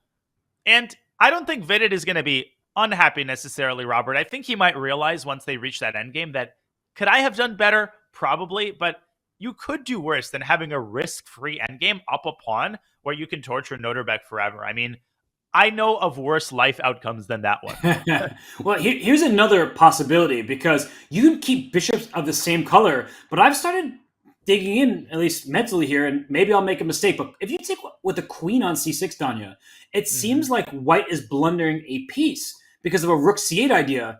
But I think I've found a way to go up a pawn in a bishop's of opposite color position. That if we trade here, rook c8, and I play bishop d7, I'm giving you my bishop on c3, but I have e7 at the end, hitting your rook and your bishop. Yes, my pawn on e7 drops, but when I take your bishop on f5, I'm getting shades of Giri against Gukesh. An extra pawn, and in fact, in that game, there wasn't even an extra pawn to start with, but an extra pawn with a strong bishop, bishops of opposite color, rooks on the board. What would you estimate these winning chances at? Because if Vidit says, I believe my chances here are better than bishops of the same color ending, he might go for a line like this. I'm going off of pure intuition. Of course, making a judgment call like this requires a tremendous immersion in the intricacies of the position. Instinctively, I would prefer the other endgame. Now, this is, for me personally, like choosing between mushrooms and mayonnaise. I really, really dislike both of them. If I had to choose, I'd probably go for the mushrooms. Here, I feel like in the long run with rooks on the board, we talk about this a lot, Robert, in our commentary, that the presence of rooks really changes the landscape of the position in its entirety. I feel like black has so many weaknesses here along the light squares, and white just has this very, very clear plan, Geary-esque, of ultimately expanding on the king side. I would choose the other endgame also because my king is a little bit more active there. This one I would estimate similarly, maybe 60-40, maybe closer to 70-30, but you know where I'm pulling those numbers out of a place where the sun doesn't shine. Well, Donnie, let me ask you, which would you prefer? Because if you're giving similar odds, would you rather have that bishop of opposite color ending with some good chances to win, or would you rather you'd rather the bishop of the same color? Are you talking from the defensive standpoint? From the offensive standpoint, if you're Vidit. From the offensive standpoint, I actually think I would prefer the bishops of opposite colored position, but maybe that's because I'm somewhat influenced by Geary's amazing technical win over Gukesh. That was just such a lovely textbook game. Yes, probably I would like the opposite colored bishops. If I were playing Nodirbek, though, with the white pieces, I would probably end up on the defensive pretty quickly in both cases. So I'm not sure which endgame is objectively better. Well, you're being quite modest, and the advantage for white isn't that modest. I think the eval bar is suggesting that white is only slightly better. It's a bit misleading. It's a clear advantage. You get to play for a win with zero risk, and black needs to show tremendous accuracy each and every turn. So Vidit, he doesn't know just how big the advantage was. He still is going to be up a pawn. He shouldn't sweat at the moment. But why don't we leave him to his decision just to maybe take a peek at some of the other games, because I see the evaluation changing in some of them. In the second from the right in the bottom row, Wei Yi, he can catch up to Anish and Nodirbek, and if Vidit wins, Vidit as well, if he wins with the black pieces. It looks like Ju takes a very defensive stance against him. And in the top right, Alireza Firouzja against Jan Nepomniachtchi, the advantage has now become a material one for Firouzja. Jan just seems to be tilting the game away. He's trying to go for some very concrete tactics there against White's king. Of course, we also have our other marquee matchup between Gukesh and Pragg, and the tension in that game continues to increase. My proposal, Robert, you can overrule. You're the boss. Maybe we can take a quick look at Alireza's game just to assess the extent to which Black's position has declined, and then jump into our other marquee matchup. Or do you prefer that we go straight into the Gukesh game? What do you think?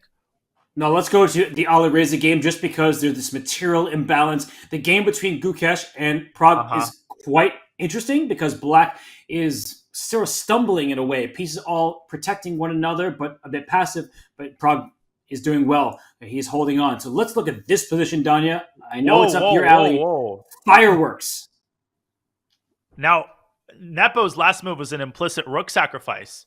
And the first question that Alireza has to ask, let me rewind a little bit. I think some context would help us understand, would give us more clues about this position, help us get our bearings.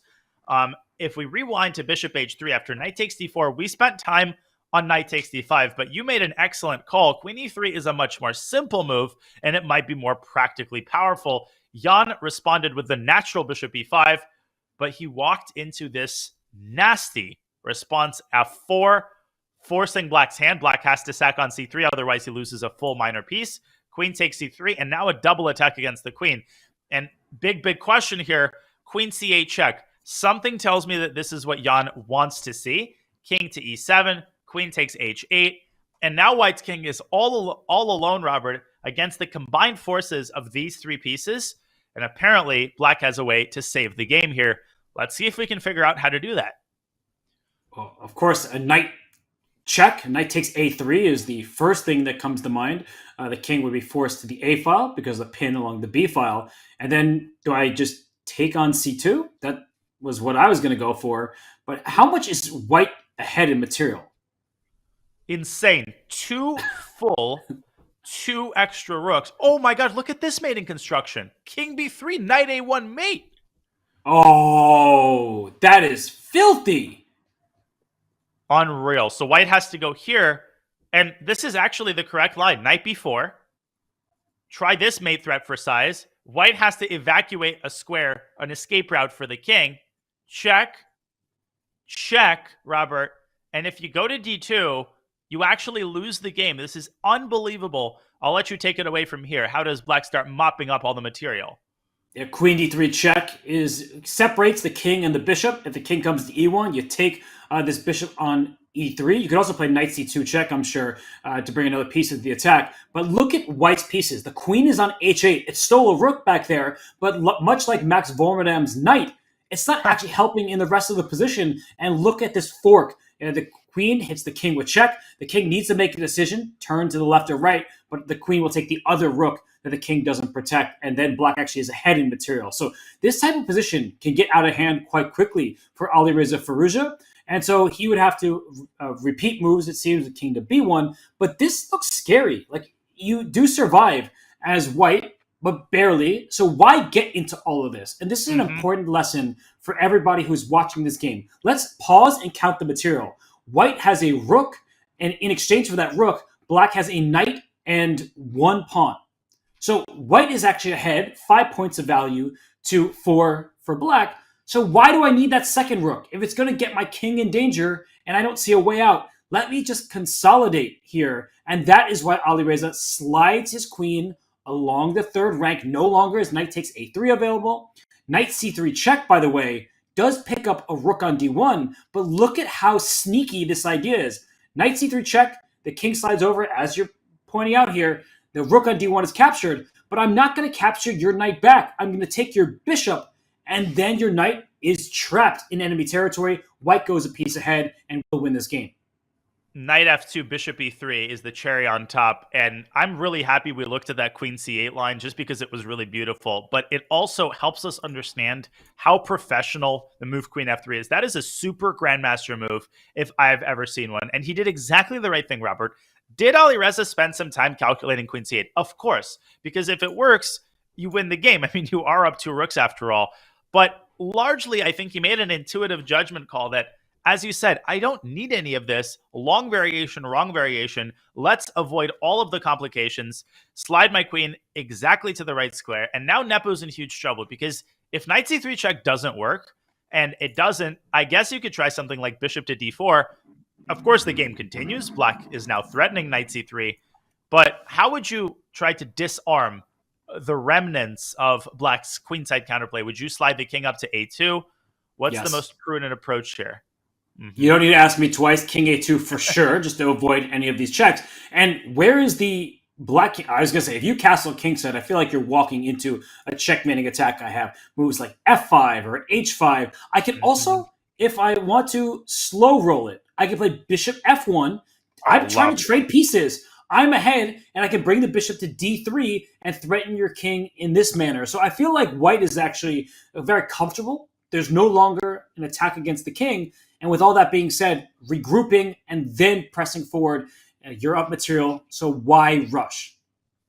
This is insane how some of these games have, reached the climax as early as, move 15, 20. We already have a result. And I feel like Alireza is, as you're saying, 2 or 3 stabilizing moves away from achieving a winning. I mean, he's already achieved a winning position. Maybe he's 2 or 3 moves away from winning the game. The Jababa London strikes again, and Jan has played bishop d4. So I think we are going to see very likely this path. And the fact that Jan has 22 minutes on the clock after only 21 moves, that's a really bad sign. That means that things have gone catastrophically wrong. And they most certainly have for Jan Nepomniachtchi. Another chance for Firouzja to score a big, big victory against the 2-time world champion challenger.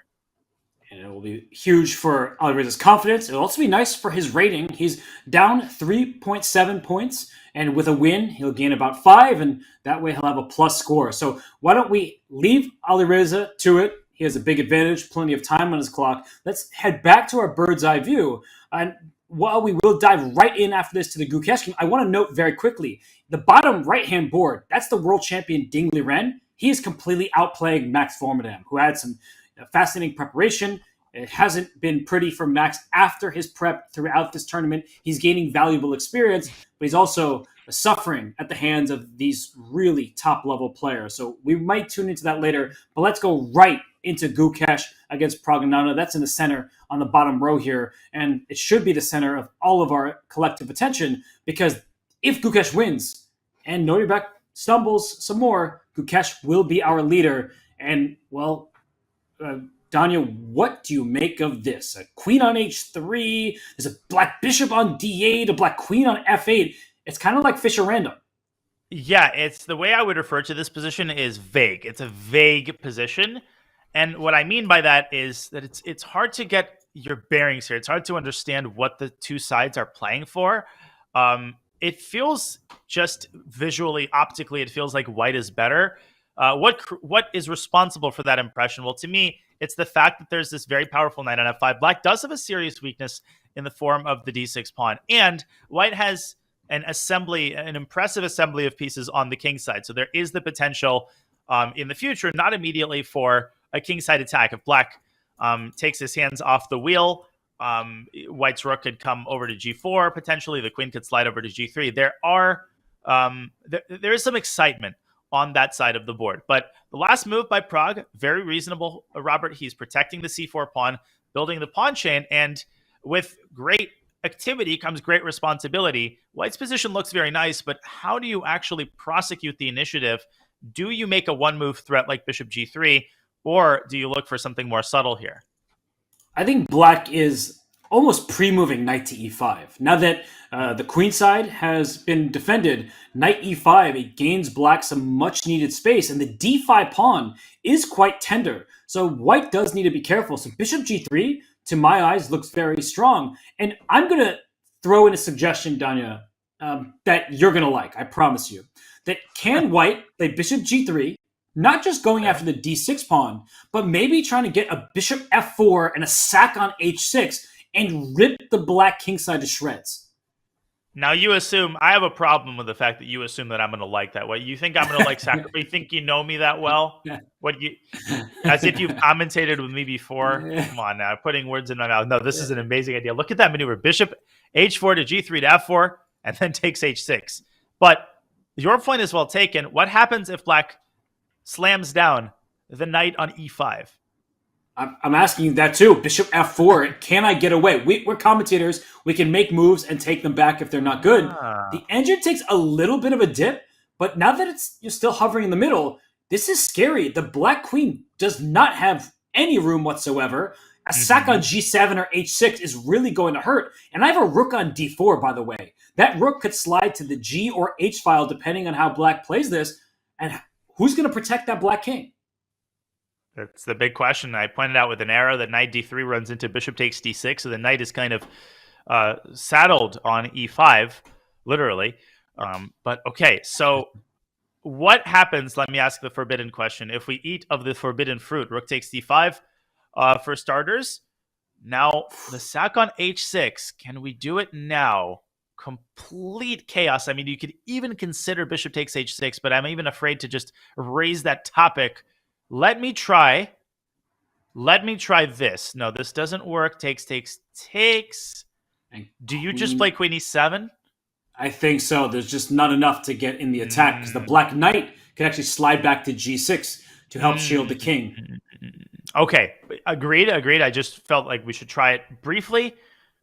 Bishop takes h6 also has to be considered. But wait, Donna, actually, can you go back to that variation? Because I think black holds on by a very fortunate thread that after knight h6 takes, bishop takes, queen e7, I want to play knight takes e5. That's the piece you're supposed to block your king with. And if you take with the rook on e5 here, you're going to see the evaluation bar change because queen g3 check, now I'm going to checkmate you unless you sacrifice all your pieces. So instead of rook takes e5, maybe queen takes d4 here.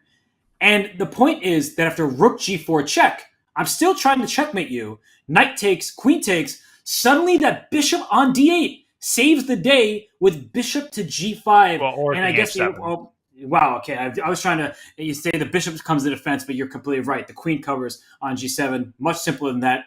I'm wrong, but the evaluation still is consistent. Black is winning. White just is giving up too much material in the process. No, that was fantastic calculation, partner, because bishop g5 also wins the game cleanly. But that tells us that knight takes h6, it comes very close to working. And remember, both players now down on the clock, well below 30 minutes. All of this takes a long time to calculate.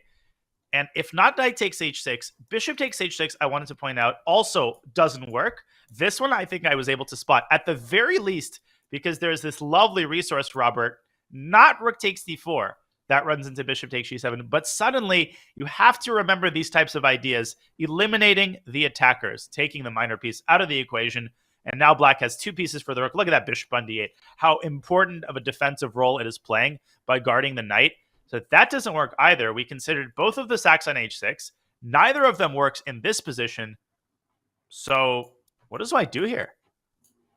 I don't know why it says equality, but you know what? This has led me to believe, Danya, that if we go before bishop f4, I am trying to sprint full steam ahead, but I'm clearly going too fast. Maybe I should protect that pawn on d5 because the engine's suggesting that black maintains equality. What if I slide my rook from c1 to d1? And what I'm really doing is sitting on the position. I'm going to go bishop f4 next. All of my tactics still available to me. And I just learned personally an important lesson that instead of rushing and just going for checkmate, which is what I want to accomplish, I have to think what my opponent is aiming for, the d5 pawn.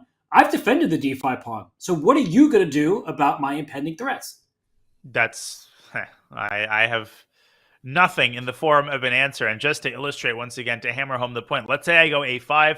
Now bishop f4, accumulating the pressure. Let's say I ignore with b4. Now maybe you can throw an a b. And already in this version, I think it's safe to say probably bishop takes h6 is yes, it is the proper way to do it. And now everything works like a charm. This pawn on d5, it's not just a pawn, Robert. It's the soul. Well, pawns are the soul of chess. The d5 pawn is the soul of white's position because it is essentially blocking off the coordination of all of black's pieces. It's controlling so many important squares, and it's ensuring that the rook on c5 does not play an active role in the defense. So this attack will crash through pretty straightforwardly. You're going to get the rook to h4, etc. Great call, Robert. I think rook d1, a very hard move to make, particularly in time pressure, but it's important for Gukesh to combine prophylactic moves with attacking moves in the right mixture. I'm looking at this position with lack of responsibility, and I just showed that carelessness, sacrificing pieces, they're not my own, they're Gukesh's, it can backfire completely when your opponent stops your checkmating threats. So for Gukesh, he does have tremendous responsibility because his pawn on d5, that's a thorn in black's side, but it also could become a liability that you have to tie your pieces down to. But I really think that the threat of sacrifice on the king side are scary for black to deal with, but only maybe if black is the one in time trouble. And I'm looking at the clock. Gukesh, he's sitting in for a long think right now, and this is going to be a time trouble game where mistakes can be induced because you don't have enough time to figure out all the nuances. Yeah, we're expecting bishop g3. You could also start with rook c to d1. That is just a true kind of Soviet schoolboy move, prophylaxis, adding a defender to d5, and then rerouting the bishop. But oftentimes these positions come down to one maneuver, right? Which side can maximize their piece play? And I think Pragg, he might be in trouble if and only if Gukesh is able to find and cross this next hurdle, not only to realize that, yeah, this bishop used to be very strong. Now I need it on f4, but also to realize that the d5 pawn is playing an integral role in white's position. This is going to be a really exciting second stage of the middle game. This is one to watch. Hard for both of these players to figure out what's what here. Look at the absolute clogged position for black with the bishop, the rook, the queen, those two knights. It feels like there is just fireworks waiting to happen, an explosion on the king side, and you have to time it right. So for Gukesh, speaking of time, he's down to nearly 20 minutes. He will need to conserve some of that clock to make these tactics work. So I think maybe now's the time to step away as Gukesh, he deliberates. Do I play rook to d1 or bishop to g3? Let's look at some of our other games because there are big happenings elsewhere. I'm looking at that bottom row, the two rightmost games. The advantage in favor of the Chinese players with the black pieces, Wei Yi and Ding Liren. Okay, so just a quick update on our top board. Vidit has indeed Nodirbek, that is. He was the one with the choice. He did go for the same colored bishop endgame. We have, broadly speaking, the kind of endgame that we expected. I think pretty positive news for Nodirbek, but we will have plenty of time to look at that endgame. I don't think anything is going to change quickly in that endgame. We might be in for a very long torture session as Vidit tries to squeeze out and convert the extra pawn. Nodirbek's king there inching forward toward the center. Top left we haven't looked at, but that's been slightly better for Parham for a long time. They're going to go into an endgame, and Parham is going to prosecute a slight advantage. Perugia still winning on the top right. Shall we go to the World Champions game? Let's do that. Try to understand how he was able so quickly to get what seems to be a near decisive advantage. Daniel, look at the clock, by the way. I've only been focusing on the board. Max Vormem, he is less than a minute, and Dingliren has almost an hour. I don't think I've ever seen this kind of time disparity in a game involving Dingliren. And it's not just time. Isn't Black scooping up a pawn? And Max is just collapsing here. Knight takes f4, and it's 3 moves to make for White until time control. This is the yuckiest pawn structure. Capablanca would have just quit chess at the sight of this position alone. White has... it's like Oceania over here. It's island after island, and there's no jet service. There's no island hopper between these pawns. This is big trouble. I'm surprised. Okay, now it's +2. White is busto. And the move King F2 was given a question mark, which probably means the king had to go up to H4. But who's bringing their king up there? Even if you have an hour on your clock, that's a hard move to make, and the position remains very ugly for White. Look at those pawns. All of them are isolated. Black, on the other hand, has this connected pawn chain from E6 to G4. H2 is the target. You're pointing out pawn to E3 as a possibility for White here. The Black Knight can step forward into H3 and then go G5 to E4. Donnie, this is as unpleasant gets. Yeah, things go from bad to worse. E3 is totally understandable, but Dingliren, he's going to play this very, very quickly. He's played quickly throughout the whole tournament, and sometimes we felt that his play verged on tilt. He just kind of got frustrated and started playing quickly out of frustration. Here, he's playing quickly because he's in control of the game and he knows exactly what he's doing.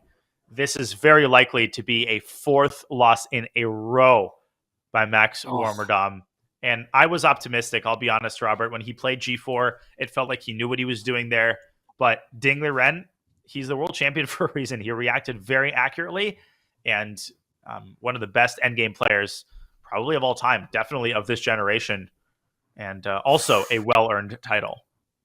4th loss in a row, it would appear, for Max Vormerdam, and there's actually a big last-round pairing between Anish Giri with White and Max Vormerdam with Black. So with Max, look at him. He doesn't want to sit at a chessboard anymore. And Anish, who was the recipient of a blunder in this game, he gets this player who is not having a good tournament anymore. He started off with a bang. He lost in round 1 to Jan Nepomsky, then actually won a couple of games to get to a plus score. But since then, it's been all downhill for Vormerdam. And for Anish Giri, this is his opponent in the final round. That means that with the white pieces against Max, he has a very favorable matchup on paper, at least.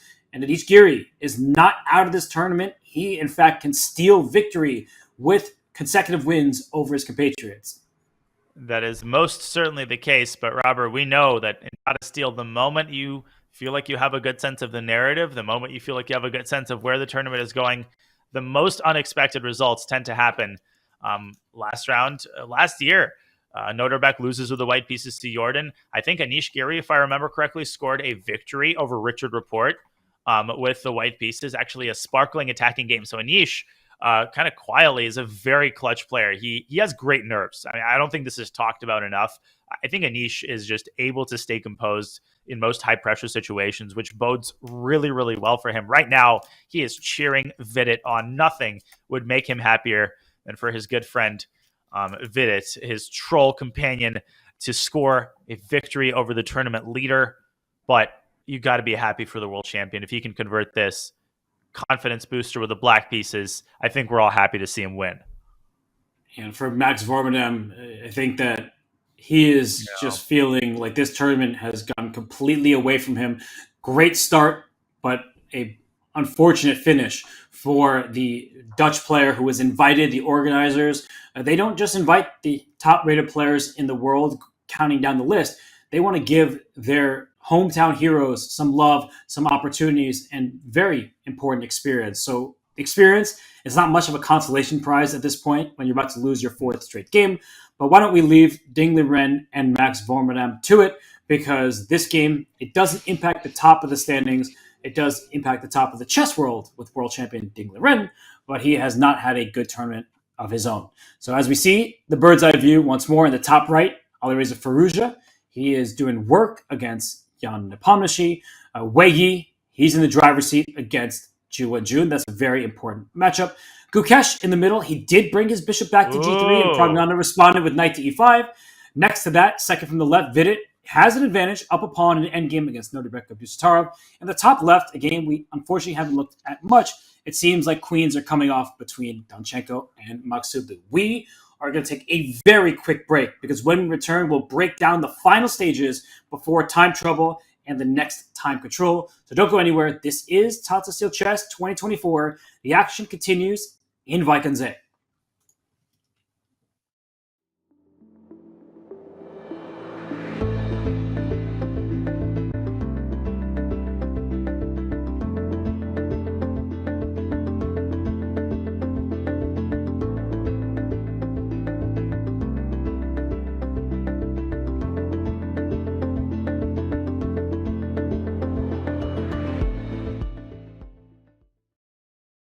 Did you know you can add emoji to your online games and analysis boards? Simply click on the emoji palette icon, select your emoji, and left-click on the board. You can choose from a host of notations, animations, emoticons, and even your favorite chess personalities. Emoticons will fade away after a few seconds. However, notations and special animations remain on the board until they are cleared. To clear them, simply left-click on the emoji or hit the Clear All button at the bottom of the palette. Have fun. Try them all on chess.com.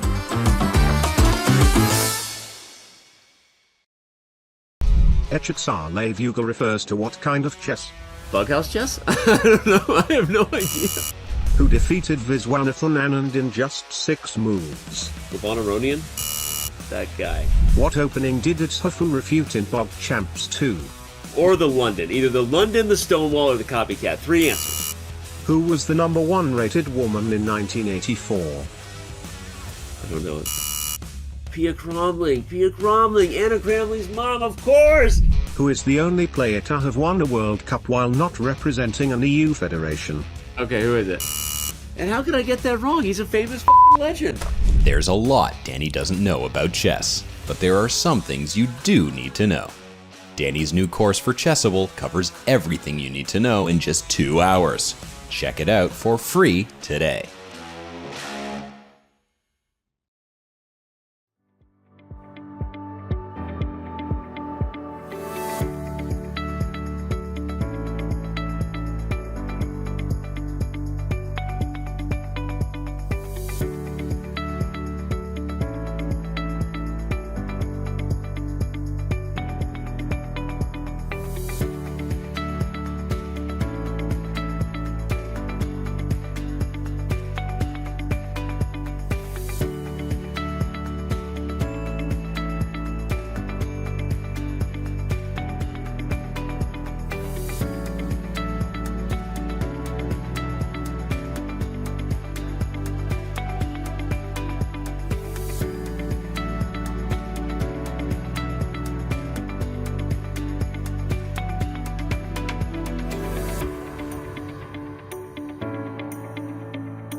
In the heart of the Netherlands, where tradition meets innovation, the battleground is set. Welcome one and all to the Tata Steel Chess Tournament, the Wimbledon of chess. The stage is graced by the finest strategists, the sharpest minds, and the most formidable opponents from around the globe. H5, we are in for a fight. A mix of seasoned veterans and rising stars will make sure this edition of Tata Steel will be spectacular. And checkmate. Nodirbek played a brilliant game. He is a monster. World champion Dingley Ren makes a return to the board, after being absent in chess for over half a year. How will he fare against the defending champion Anish Giri, and those who have already secured their spot in the FIDE Candidates Tournament? To beat Ding with the form that Ding has been displaying is absolutely impressive. Under the watchful eye of thousands of chess fans visiting the venue daily, 14 chess maestros will vie for supremacy and glory. Who will best withstand the pressure and take home the coveted Tata Steel Chess Championship title? Let the games begin.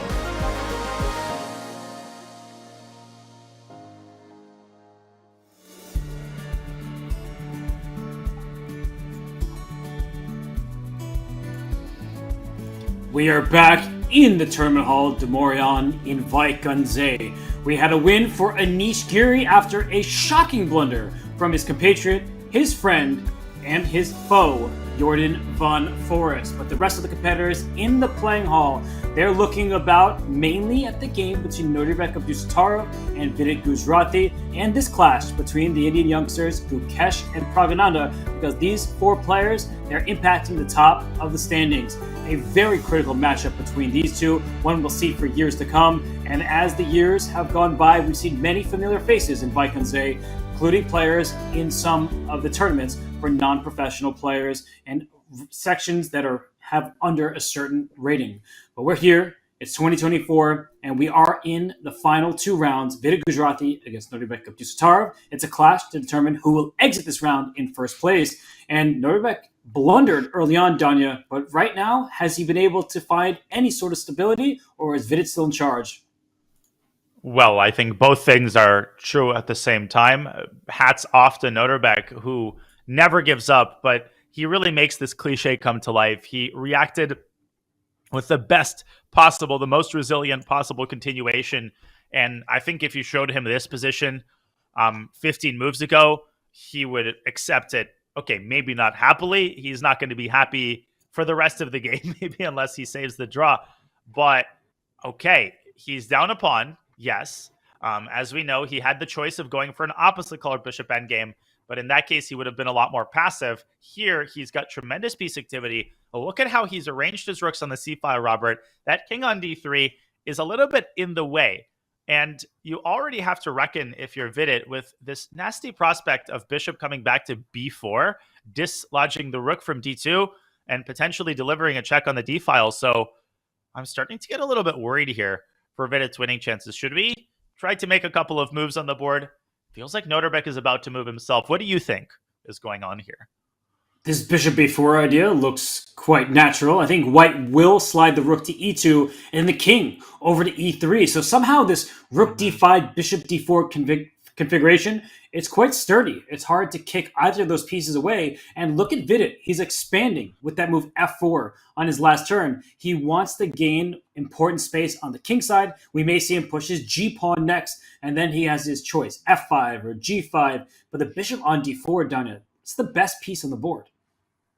Yes, it is. Okay, so Nodirbek with 25 minutes or so. The time situation is fine for both sides. So if we bring up an analysis board, can we try to forecast what happens if bishop b4? I can't take my eyes off this move. It's just so tempting. Where do you bring the rook? Where do you put the rook? e2. e2. Me too. Terrible. Vidit did it. Okay, now let me give you a Chekashvili. King e3, I have to. Run away. I was really hoping you would go rook to d2. Stop being so cruel. I feel like white's moves are just, somewhat easier to play than black's, because I don't see an actual idea for black, and I see many for white. Exactly. It's so important that the rook on d5 is patrolled, is defended by the pawn on e4, which means that this takes away any possibility of shenanigans like bishop c5 or bishop c3. Okay, maybe bishop c3 can be considered, but f5 check, so nasty. I mean, this is one of several possibilities, and king e7 always runs into the discover check, bishop takes f6. So hard for black to kind of jailbreak his way out of the problems. By the way, look at this move. Bishop takes b6 is That's also lovely. a gorgeous tactic. So I just wanted to illustrate what happens if you just make a bunch of the obvious moves. It's very easy to waltz into a lost position. This is why Nodirbek is taking his time. Maybe after rook e2, there is a better move than rook d1 check. That's just an empty check. Not sure what it is. Rook f1, maybe some sort of a waiting move. But in your mind, does black have any better use of his time than to drop the bishop back to b4? Should black just keep the bishop on a3? I think my main question is what trades help black's cause in trying to make a draw? If the bishops come off the board, is that helpful? If a pair of rooks leave the board, would that get you closer to the draw? And so moves like bishop c5 do come to mind for me, because let's trade everything on c5, Danya, just to show what this looks like without the bishop and a pair of rooks in a pure endgame. You see the evaluation bar go all the way up, suggesting that white is winning. Just one little pawn ahead, the pawn on e4, but rook c2 at the end, getting active. You cannot afford a rook trade. Now the white rook can get to the c7 square, where a7, g7, h7 all are targeted. Now this is very clearly one-sided traffic. Black will not be able to survive this. Yes, this is exactly the kind of scenario to avoid. We talked about this on a previous broadcast. There's concrete calculation and conceptual calculation, where you try to build a general roadmap in your mind. What benefits you, what benefits your opponent, and that helps guide your play. So in my opinion, I think a single rook endgame would be an ideal scenario for white. I mean, obviously a pawn endgame is the best, but most single rook endgames here are going to be losing. I actually think a double rook endgame is a better outcome for black, but in general, I think black should keep all of the pieces on the board. Unless there's a concrete way to liquidate favorably, I think black should try to keep maximum tension. I'm saying all that though, Robert, and I'm struggling to find a move. So maybe the approach is just to play like rook c6 or rook c7 and pass the ball to Vidit. But as you pointed out, Vidit has a pretty clear plan of improvement just by kind of shuffling his pawns up. These pawns are coming pretty fast, kind of nibbling around the edges. Rook on d5 is just a monster of a piece. Yeah, the bishop on d4, rook on d5. You're trying to create a weakness that you can go after. So that's why Donnie and I keep talking about g4 followed by g5. Because the pawn on g7 and f6, that's a pawn chain. And a pawn chain is only as strong as its base pawn. g7 is hard to get to. But if we just shorten that chain down to f6, now we can find an approachable piece to attack. So let's leave Nodirbek and Vidit to it. This might be a long, grinded-out endgame, and they have plenty of time as they approach move 40. Let's zoom out for a moment here and go back to our bird's eye view, because there are other games that may not last so long. I think the right side in general, Alireza is well ahead, going for an attack, wall up material, and the bottom right games between Wei Yi and Zhu Wenjun and Ding Liren and Max Vorna. Those are end games where both players, the black pieces, have the upper hand. But let's go to Alireza's game, just because that seems to be nearing its conclusion. And after that, we can venture back to Gukesh and Pragg, where, of course, we should tune into. Great plan. And bishop b4, by the way, was in fact played by Mr. Abdusatora. Vidit throwing in a check on f5, but we'll get plenty of chances to examine that endgame more carefully. In this game, Alireza is still up in exchange, and he has just opened up the H file, which of course favors him. And I'm smelling a tactic, Robert. Oh my gosh. If black plays H takes G6, is there bishop to E3 here? Oh, are you kidding me? Rook takes H1, bishop takes D4, intermezzo? Intermezzo is right, and black drops the rook. Look at that king on A2, hiding away from the first rank checks. It's as safe as a king can be. Oh my gosh, this is disaster. If bishop E3 happens, Nepo would have to take on E3, Robert. But come on, I mean, this is 2 extra exchanges. Black has, okay, there's some activity, there's some work to be done here. But I don't even just consider like F5 and G6. White is technically winning. But f takes g6 is unthinkable. Well, maybe not unthinkable. Maybe this is the lesser evil. It looks pretty evil to me. So if this is the Yes. lesser evil, how about your f5 idea? Why not? Like, if you take with the g pawn, I'm going to try to do the same thing over to you. Maybe this g6 plan still works. Oh, wow. That's beautiful. H takes g6 and then bishop e3. But I maybe learned there's from a you. more clinical way to do it, like a rook to h6 or something. For sure. We don't need to get fancy. Rook h6, queen h5, the h7 pawn will drop. G6 is in the air as well. So this is clearly strong for white. I was just enjoying your tactical variations. So f5, I think, gets the job done. Great call, Robert. F5 is such a thematic move. If you play e takes f5, were you intending just like queen b3? Queen b3, queen d3. I know you have knight f2, but I can always give you a check along the e file, so I'm not too worried about that. But d5 is going to fall.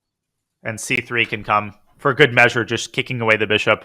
Alireza is just a couple accurate moves away here from ending this game. What a sparkling victory this would be if Alireza Firouzja can get it done. He would have defeated Ding Liren and Ding Liren's challenger, Jan Pamnishi, in one tournament.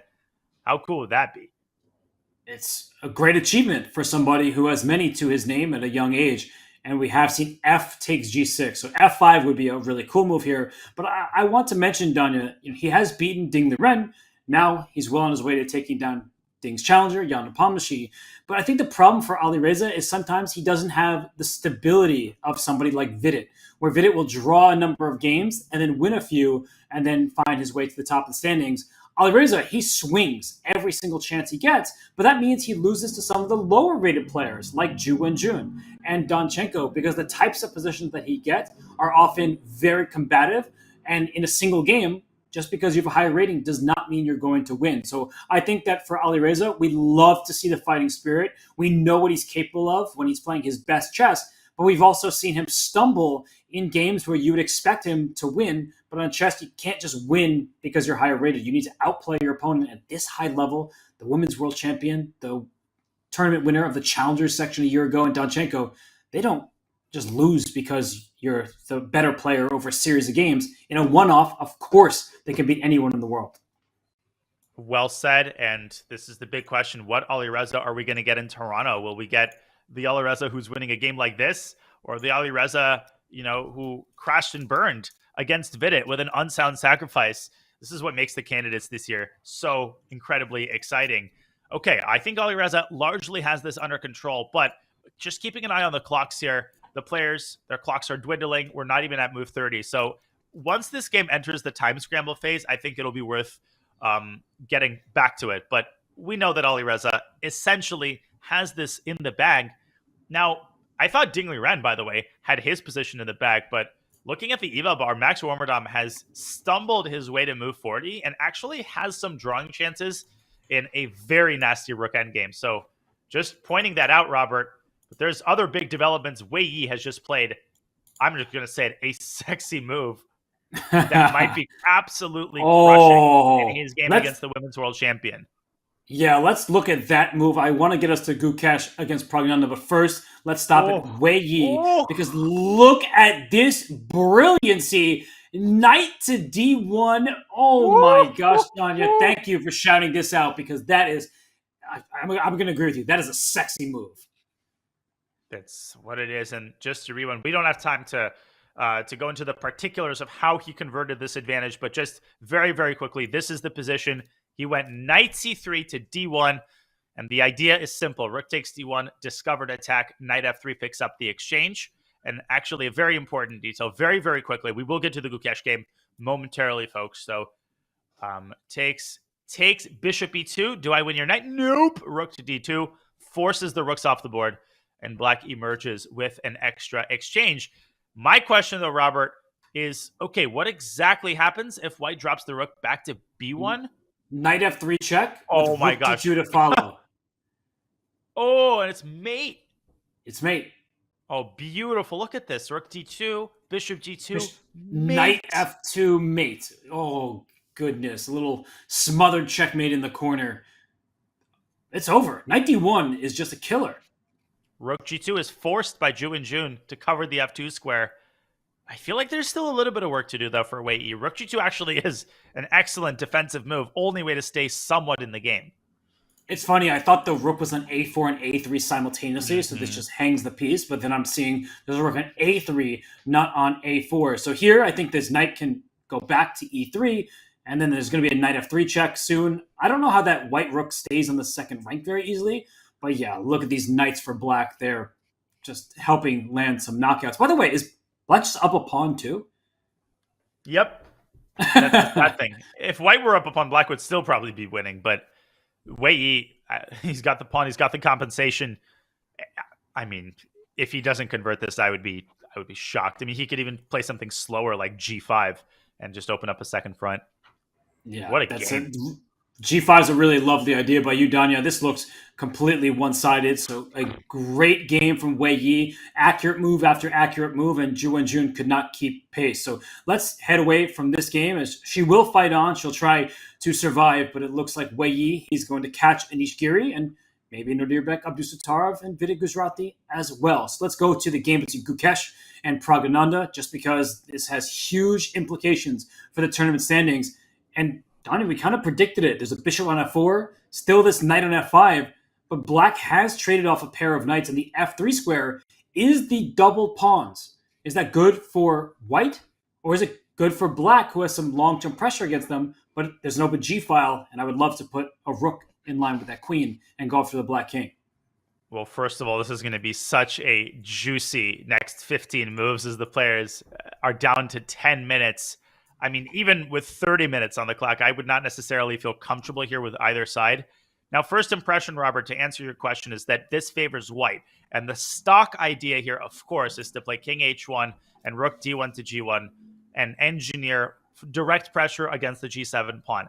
But the big issue is that black has this nasty defensive resource, bishop d8 to f6, which not only protects the pawn, but also creates long-term pressure against the rook on d4.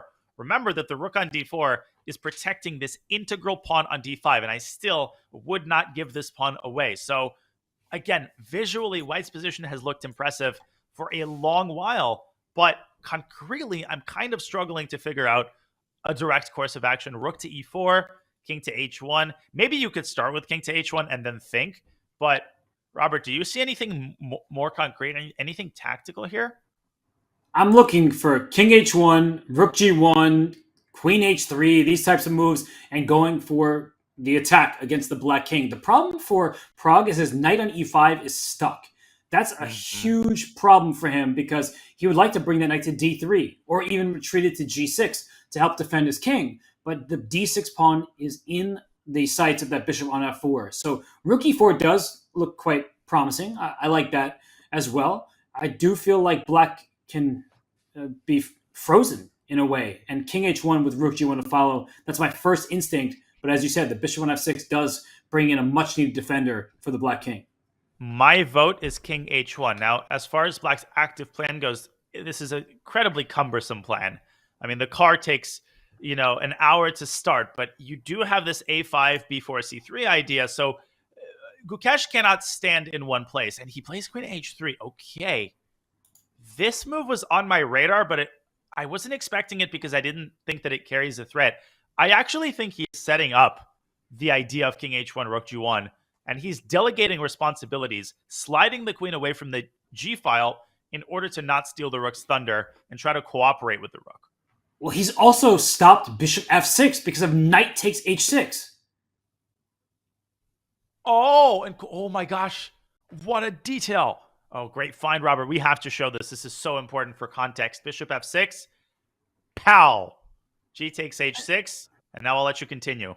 Queen f5 check, hitting the king and the bishop. You move your king to the side to protect your bishop, but bishop takes h6 check is a knockout. King takes, queen takes f6 check. The knight slides back to g6, and I don't see any more checks because the knight covers h4, right? No. Rook h4 is check and mate because that knight on g6 is pinned to the king. That's game over. So queen h3, that is a devilish trap, taking away a key defensive resource.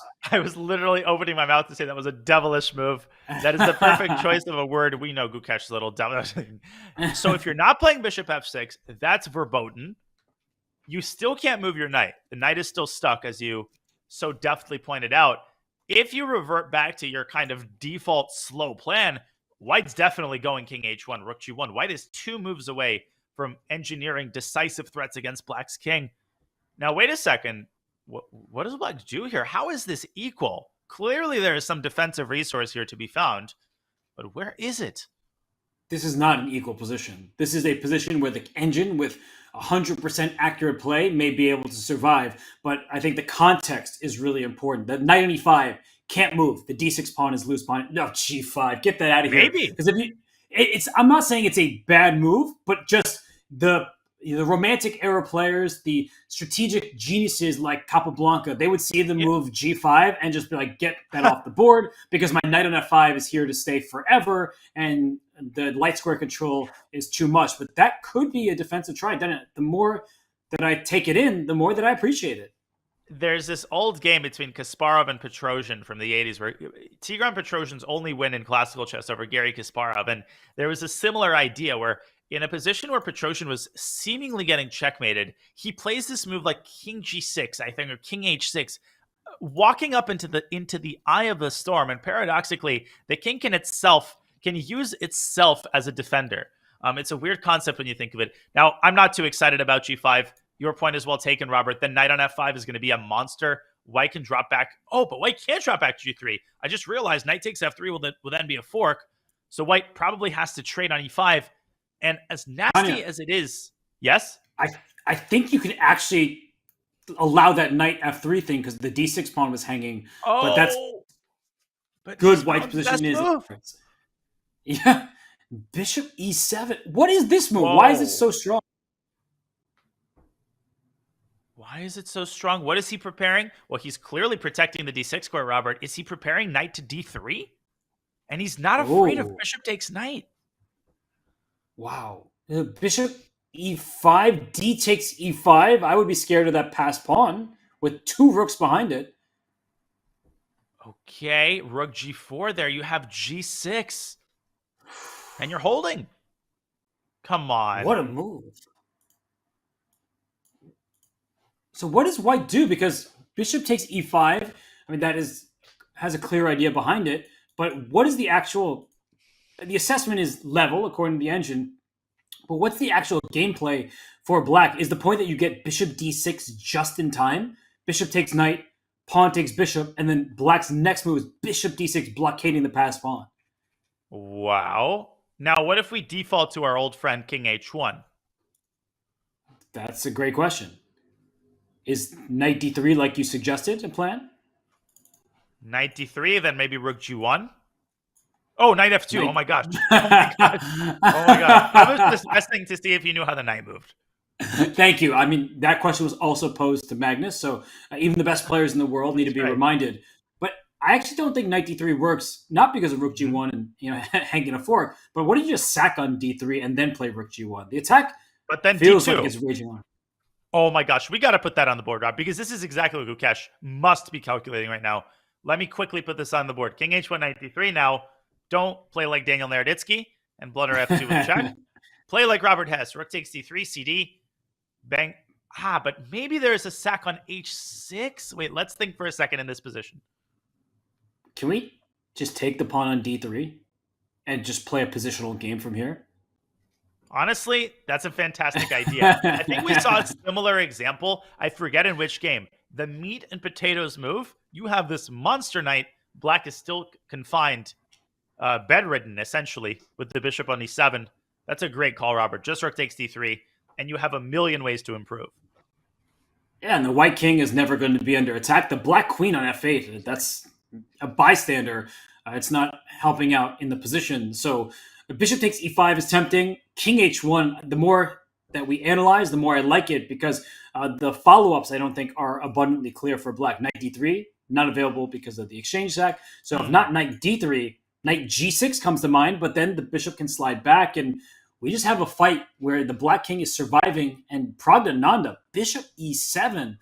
What a move from him. Well, one thing to realize is that after king h1, you don't necessarily have to move your knight. Maybe you could go a5, for instance, and start the incredibly cumbersome process of creating counterplay on the queen side, and you can wait for rook g1 and then go knight g6, trying to save a little bit of time. And the issue for white is that if there is no direct breakthrough, if white does not have some sack on h6 or sack on g7, okay, as slow as this is, eventually black will create that pass pawn on the queen side. So white's not the only one having the fun. Also, look at the clock situation. Look at the clock situation. Bishop e7 is a brilliant defensive move. I would put double exclams on the move bishop e7. The algorithm isn't going to give us that, but what a move by Pragg. What just sang Freud to play a move that looks so ugly but contains so much depth. And it apparently was the only move that kept Incredible. the balance. But this isn't a balanced game like rook and pawn versus rook and pawn. This is dynamic equality where either side can misstep because of how much tension there is, how many tactics will be available. I love this move, bishop e7. If the knight isn't captured on e5, that knight is free to step back to g6. For example, black's pieces look so awkward. There's a queen on f8, a rook on e8, a bishop on e7. And that move, though, I mean, what a find. I would not have played that. I was tempted to make a number of other moves, including play on the queen side. But he first covers his bases, then we'll try to press on the queen side. Danya, quick thing. Look at Gukesh's clock. He's under 5 minutes. And he keeps changing his sitting position with every ticking second, getting more nervous. It's so easy to lose control of a game like this. Insofar as white has a safer option, I think it's probably bishop takes e5. I think bishop takes e5 is what Gukesh plays if he doesn't see anything after king h1. Because bishop e5, d5, you can even drop the rook back to d2. Is it what he wanted? No. Could he be worse in that resulting position? Absolutely, Robert. I think you called it. The bishop blockades d6. Yes, white is the one with a pass pawn, but black is going to create an even stronger pass pawn in the long run, and black's got the superior pawn structure. And then suddenly it could be, wow, white's king that's in danger. So rook e4 was on the board before on the camera. Now, what is black's response? Because that knight on e5 can be captured next. And we see a very quick reply, rook d8, but the engine just went up. And a question mark given to that move. So Danya, the fast reply from Pragg as he runs out of his chair, it was an error. Firouzja just won the game, by the way. Alireza extended his hand in resignation. No surprise. Just so everybody knows, Alireza, it's in the bag. We're going to keep the Gukesh game on, though, because this is where the action is happening. Alireza Firouzja, a crushing victory over Jan Nepomniachtchi. The roller coaster ride, it'll continue until the very end of the tournament. But let's go back. Let's go back to where the action is happening as Parham walks over to take a look. Rook d8, Robert. What do we make of this?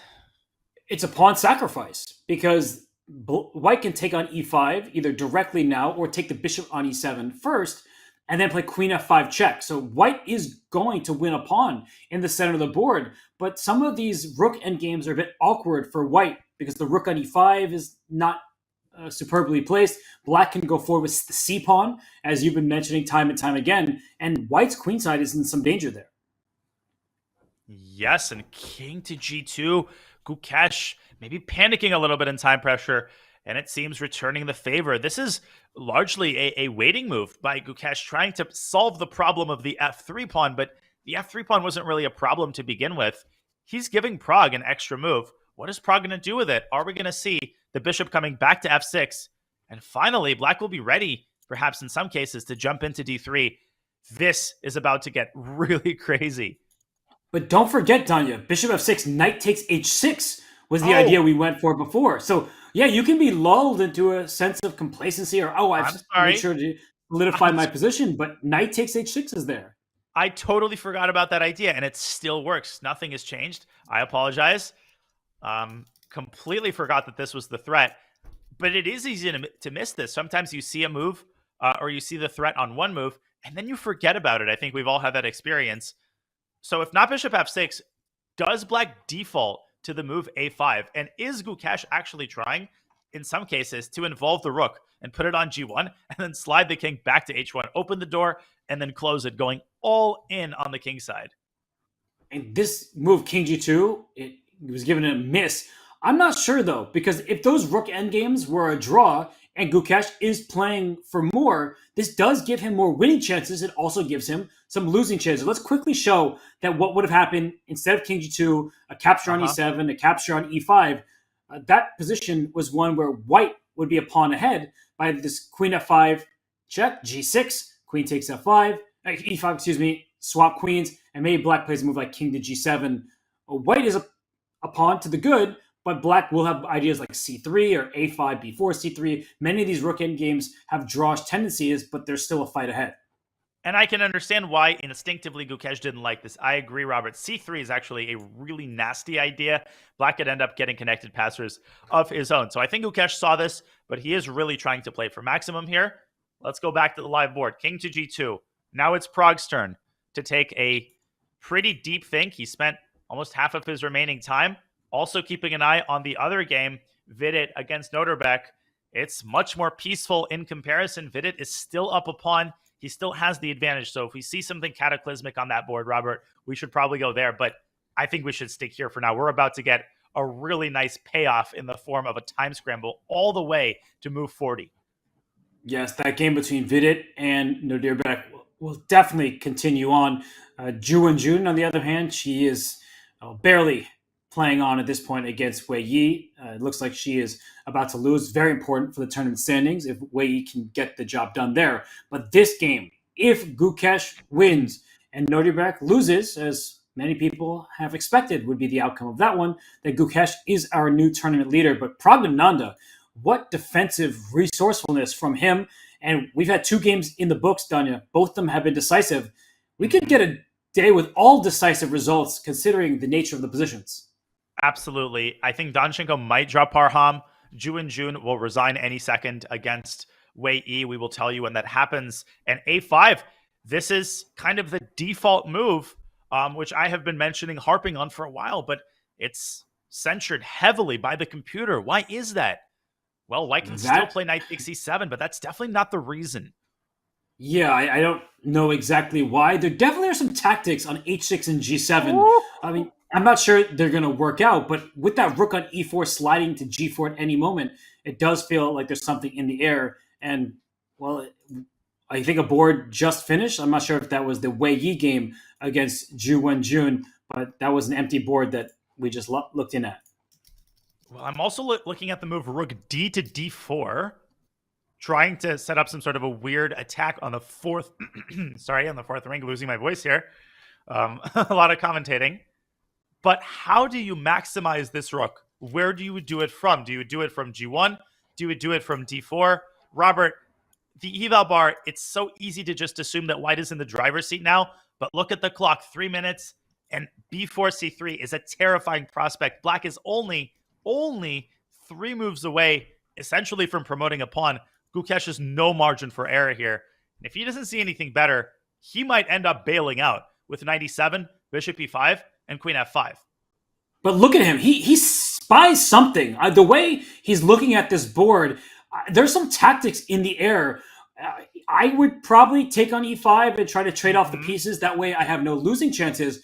But the way Gukesh is eyeing this position, he senses something. And maybe it starts with bishop takes e5. Danya, I was going to say d6 afterwards. Yeah. Oh, and if you can deflect the bishop, you have rook to g4, g6, knight takes h6. But no, he's gone for my earlier suggestion, rook d to d4. I think bishop e5 and d6 might have been the key to the kingdom, Robert. But we can save that until the time control is made. Let's keep watching. It's move 30. Can Pragg just keep pushing with b4? b4, I think you take on e5 and the c4 pawn will drop in those positions. So it's also a prophylactic move. Genius. You're stopping the move b4. Pragg down to 5 minutes on the clock. Are you threatening some kind of bishop takes h6, rook h4, by the way? This is exactly what I'm trying to determine. I absolutely think this is his main idea. Bishop h6 and rook h4 is a threat. Should I show this really quickly? Do it, yes. Let's take a random move again. Random move. Bishop takes h6, g takes h6, rook h4, and the lateral placement of the rooks works its magic. Apparently, black has a miracle save here. Is it like knight g6 or something? But even that, knight g6, rook takes h6 check, king to j, queen h5, it looks scary, but there's no actual, I guess, follow-up threat. And you see, actually, this goes in black's favor. So insanity. Wow. I mean, this is just such a ridiculous position, but it looks scary for Black. If Pragnanda, if he calculates, he'll realize that this actually isn't the game-ending threat that it might appear to be. But that's not even the big problem. The big problem is, hey, why don't you find a move for Black? I mean, Black is like, what's in Zugzwang? If you can't play B4, the move I chose, A4, is actually ultra counterproductive because you're freezing your own queenside pawns. And White can also just improve his position. You could drop the king back to F1 and get it out of dodge. So all of a sudden, it's almost like White is not in much of a hurry. And again, obligatory public service announcement, Robert. Bishop F6. There's still knight takes H6. Oh my gosh. Suddenly Danya, Black is in big trouble. You know what a threat could be? Instead of bishop takes e5, which of course has been our focus, is rook takes e5. And we see Wei Yi has completed his game against Ju and Jun. He wins, but all of our focus is on this position because is rook takes e5 a threat? An exchange sacrifice because that second rook on the fourth rank will slide over to g4. And there's another detail. I don't have time to put it on the board right now, but your point is very well taken. If you take twice on e5 like that and Black plays f6, White could just smash that pawn up to d6. And in some cases, the bishop on e7 is going to be boxed in by 3 different Black pieces. Time situation is equalizing. Pragg's 42-game streak, 42-game lossless streak, Robert, it's in jeopardy, maybe more than it has ever been in the past 40-plus games. It's amazing to go on that kind of streak, not losing a game against this high caliber opposition. But Gukesh, look at these rooks and look at the clock. Both players now down under 3 minutes. You want to remind everyone that with every move made, they gain 30 seconds, but you need potentially 30 hours to work through the complications here. This is really that type of game where you need all the time in the world to figure it out. 2 rooks on the 4th rank. Is there a sack on h6? Will White just take on e5 with the bishop or the rook? Can Black get those pawns rolling with a move like c3? I think c3 is too slow. We saw a4. That looks wrong. Even knight g6. You have to look at rook takes e7 with bishop takes d6 to follow. I don't know what to make of all this. Knight g6 is the best move. I checked knight g6. I know people like to know what the best move is. Knight g6 is apparently the only way to keep the objective balance, although even the engine struggles in a position like this. But you're right, Robert. Knight g6, rook takes c7, and bishop takes d6 has to be properly assessed. Maybe Black can give the exchange back in that position on d6. And Pragg with the move c3. I was going to point this out. It makes sense. And he takes on c3, but is he going astray? Oh, my God. He is. You know why, Danya? Rook takes e5 is even more powerful because the rook on c3 will be loose in pretty much every variation. And I have to show this really quickly, a quick analysis board, just so people know what's at stake here. This is the winning move, Robert. Great call by you. The attack on g7 is decisive. f6, d6 might be the detail that seals the deal. Black's bishop is lost, and the rest is a matter of technique. And Robert, if Black defends with the bishop, bishop f6, takes, and this just looks totally decisive.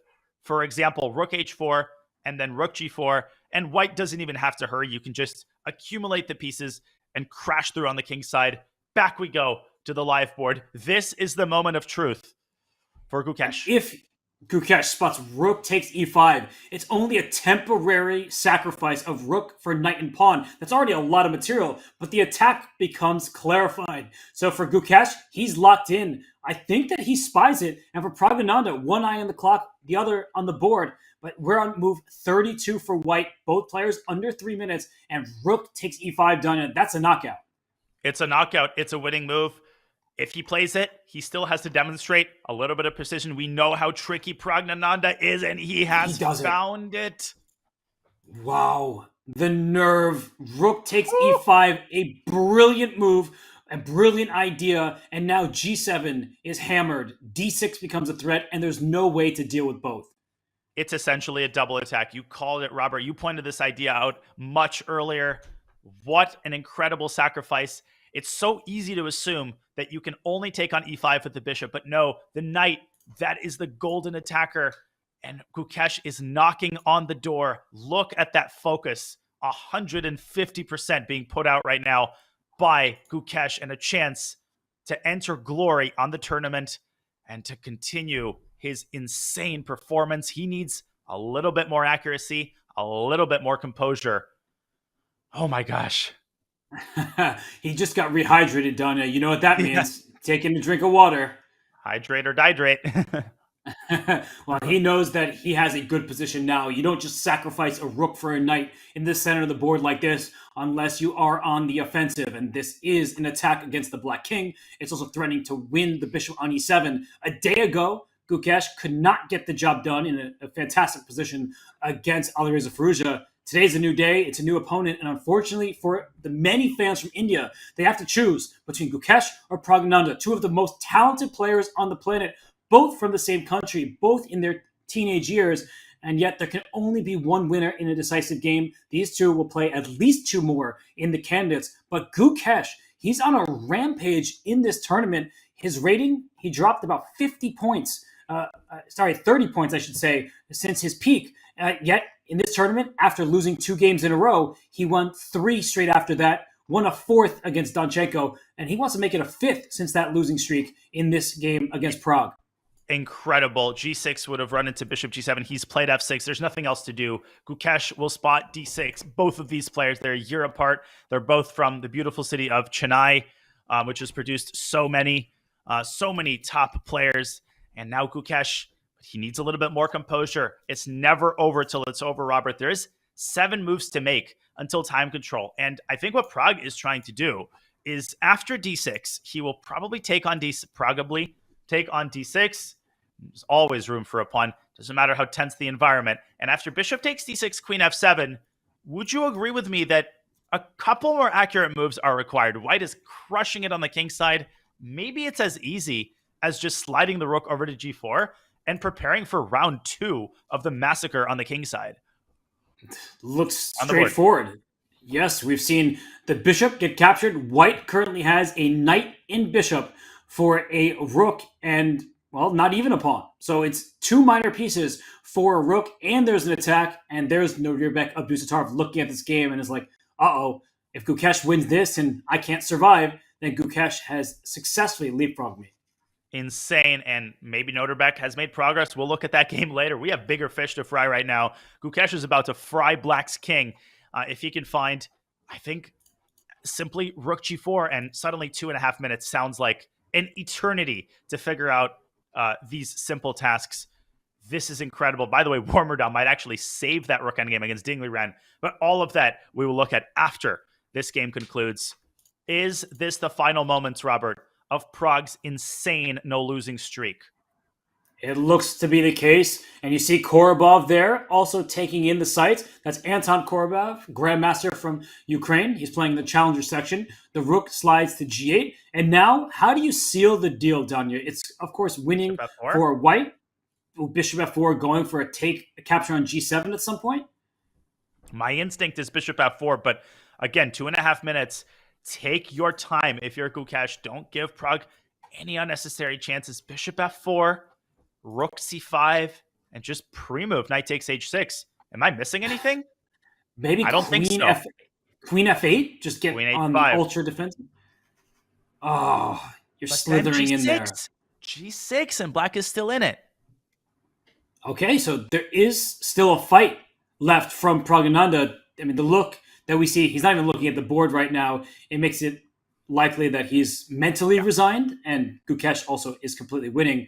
But what a powerhouse performance by both of these youngsters, in a particular Gukesh, who struggled in 2023. He only scored, I believe, 5.5 out of 13. With this win, he'll go to 8 out of 12, 2.5 points more than his entire tournament last year. The journey to the top is never smooth, right? It's never a straight line. And I think people took it a little bit too hard on Gukesh. They forgot that he was the guy, I think, who scored 8 out of 8 in the Olympiad. He is the guy who is capable of near perfect play. I think almost Fabiano Caruana-esque.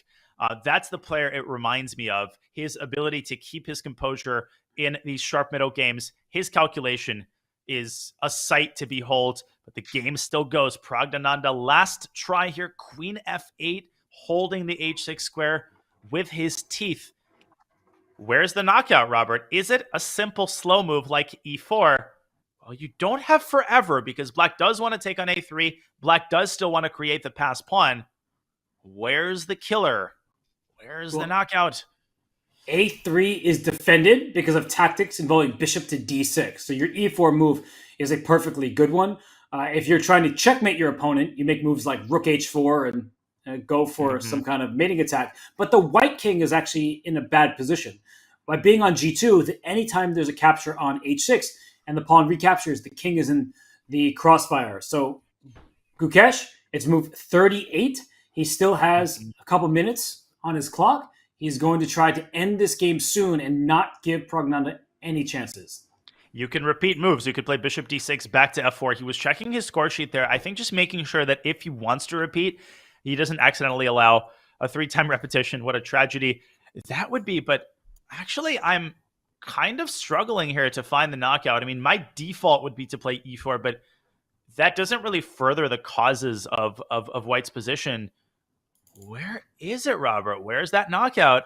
Maybe you do some sort of rearrangement, a perestroika of your heavy pieces with something like rook g3 and queen g4. By the way, that's what perestroika means in Russian. It means regrouping.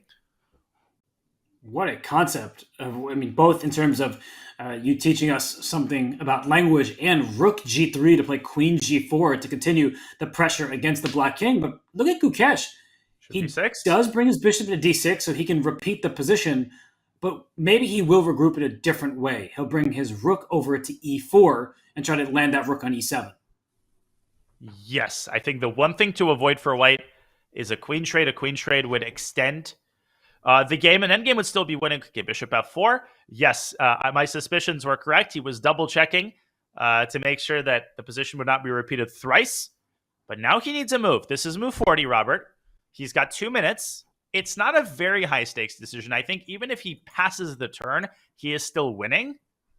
My vote is rook g3. Queen g4. Maybe you can drive the h-pawn up.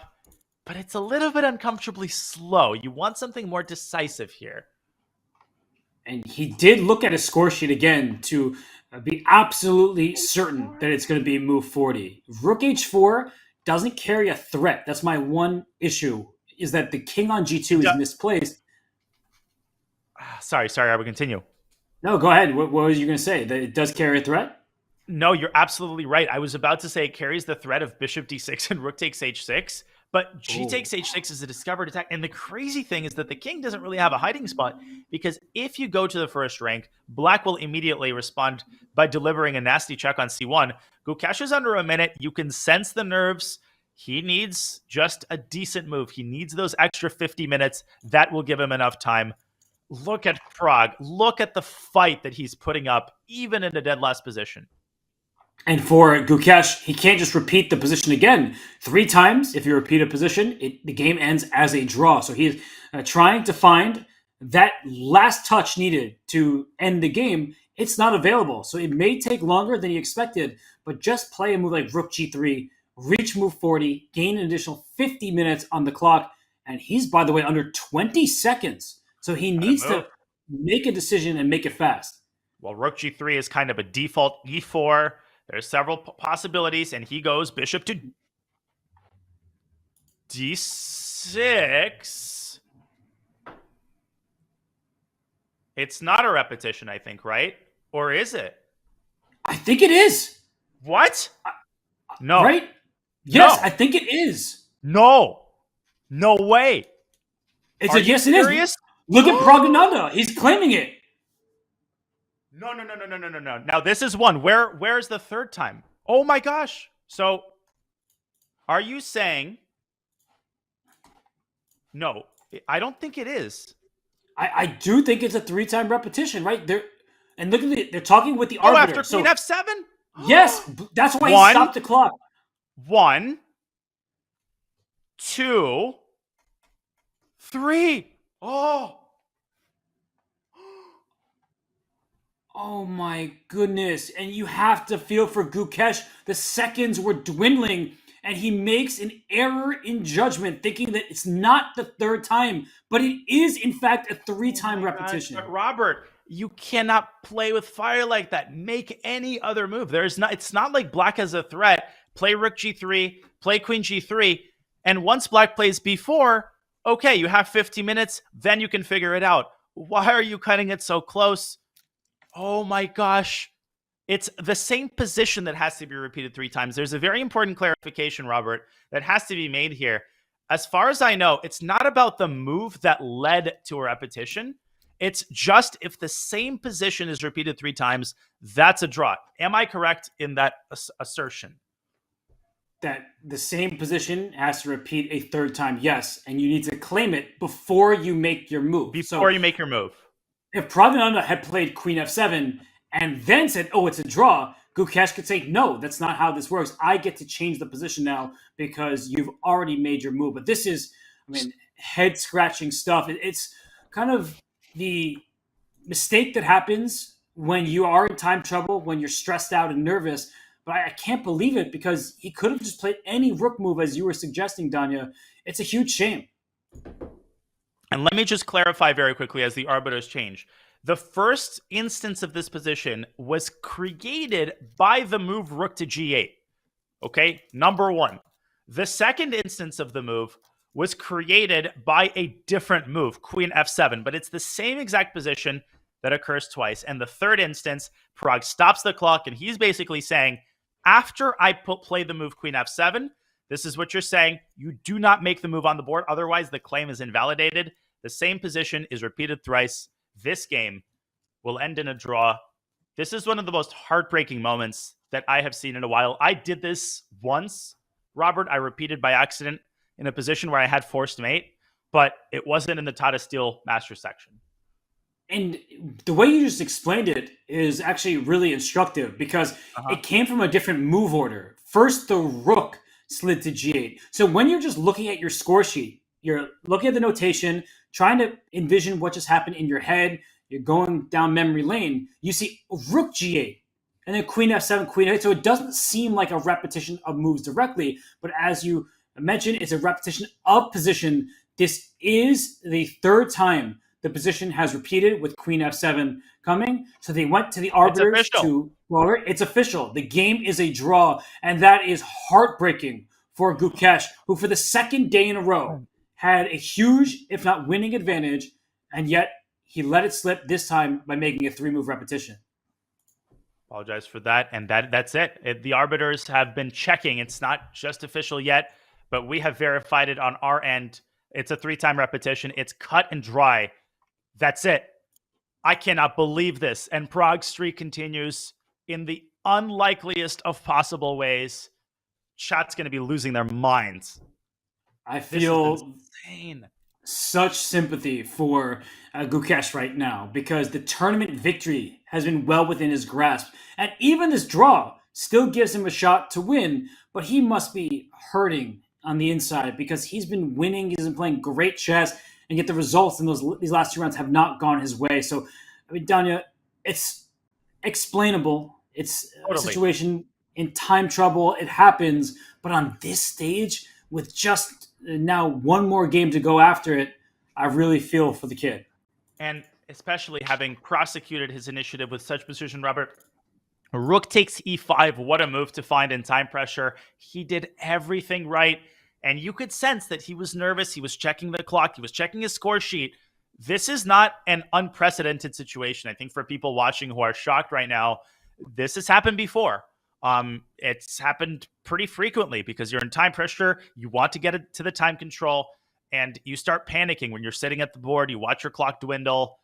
And the big problem there for Gukesh was that he was just unwilling to make a move that he hadn't figured out completely. What he had to do is just say, listen, I'm going to play a waiting move.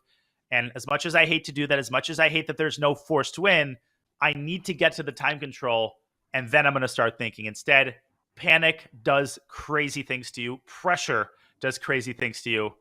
This will be a bitter pill to swallow. We all feel for Gukesh.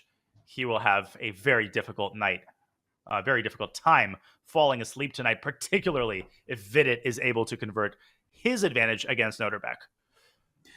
What a shame for Gukesh, but what a save for Pragnananda, and a great awareness that it was the third time the position has repeated. And for Pragg, his streak of not losing a game continues. And in order to have such a streak, an unbeaten streak like that, you need to get lucky. They say better lucky than good. I always say best lucky and good. And that's what Pragnananda is. He's a fantastic player. He's exceptional talent. And he is the recipient of some fortune in a moment like that. But Nodirbek Abdusattorov, will he have similar fortunes? Can he survive against Vidit Gujrati? That's a big question for the tournament standings because Nodirbek, he's been down upon for a long time. He still has his work cut out for him. So while he ponders his move, let's try to calm ourselves down, refresh ourselves, and take a short break. We will be right back for more action from the 12th round of the 2024 Tata Steel Chess Masters. Do not go anywhere.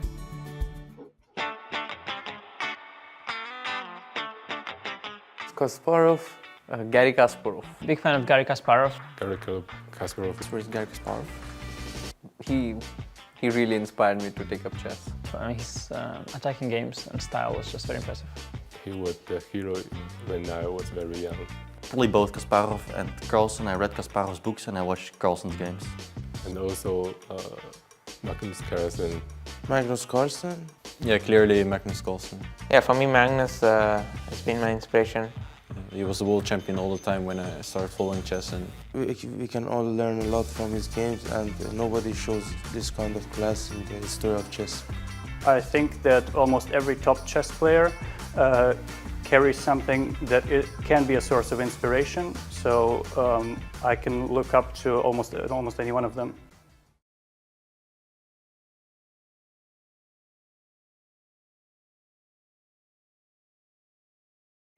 Your subscription makes shows like this possible, which is why our Twitch subscribers will never see ads on chess.com. Connect your chess.com account and Twitch account at go.chess.com/connectaccounts, and bang, boom, voila, you're done. 100% ad-free bliss forevermore. Whether you're following our events on site or on stream, type the command connect in the chat, and thank you for helping bring these shows to life.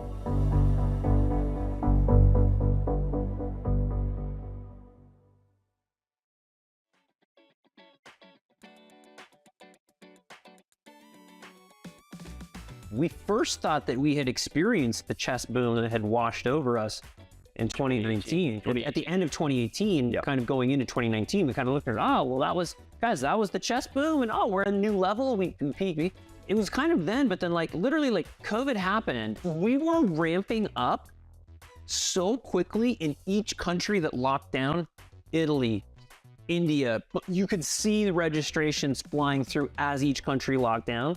And it was all happening so fast. There was no oh, this is so cool. This was oh my gosh, we're going to, we literally couldn't keep up. And so there was no positive coolness out of this.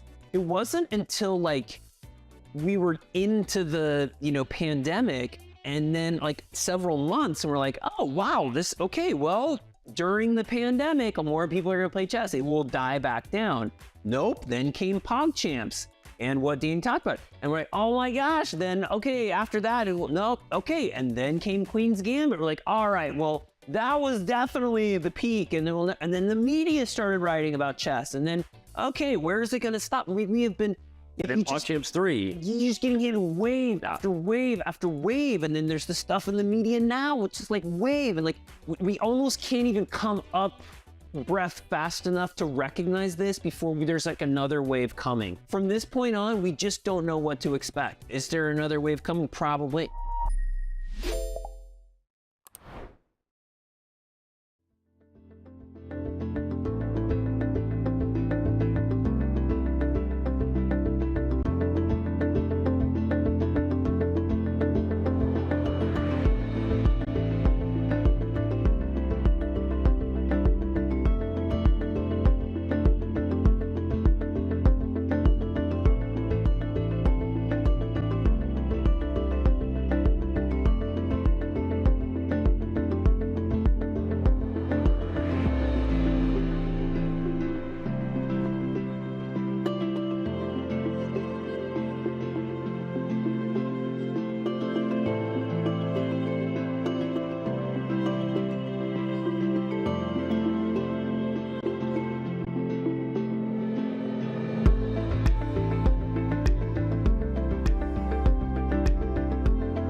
the heart of the Netherlands, where tradition meets innovation.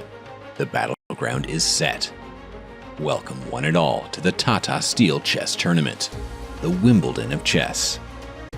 The stage is graced by the finest strategists, the sharpest minds, and the most formidable opponents from around the globe. H5, we are in for a fight. A mix of seasoned veterans and rising stars will make sure this edition of Tata Steel will be spectacular. And checkmate. Nodirbek played a brilliant game. He is a monster. World champion Dingley Ren makes a return to the board after being absent in chess for over half a year. How will he fare against the defending champion Anish Giri and those who have already secured their spot in the FIDE Candidates Tournament? To beat Ding with the form that Ding has been displaying is absolutely impressive. Under the watchful eye of thousands of chess fans visiting the venue daily, 14 chess maestros will vie for supremacy and glory. Who will best withstand the pressure and take home the coveted Tata Steel Chess Championship title? Let the games begin.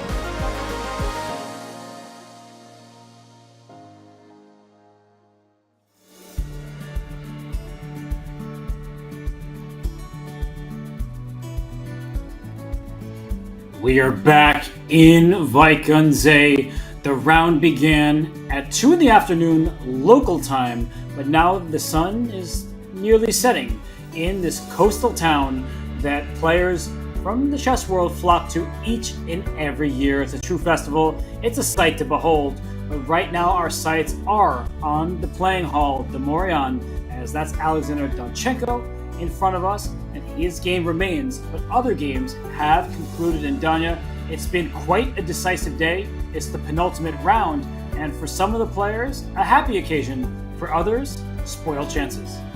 It is a tale, Robert, of so many different emotions as we look at the current results. And yes, that draw between Gukesh and Pragg, not a typo. By now we all know what happened. I'm waiting for my Facebook group with my friends to explode because they're about to see that moment where he repeated 3 times by accident in a completely winning position. A heartbreaker there, a sparkling victory by Alireza Firouzja, and Anish Giri taking advantage of a full piece blunder by Jordan Van Forest. He is back in the conversation.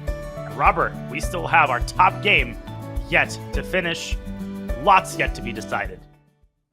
That is for sure. But what's not for sure is if Vidit Gujrati can convert his advantage against Nodirbek Abdusattorov. It was an early game mishap from Nodirbek, putting his bishop on the wrong square, getting it chased around, and losing a pawn in the process. Here, he remains a pawn down.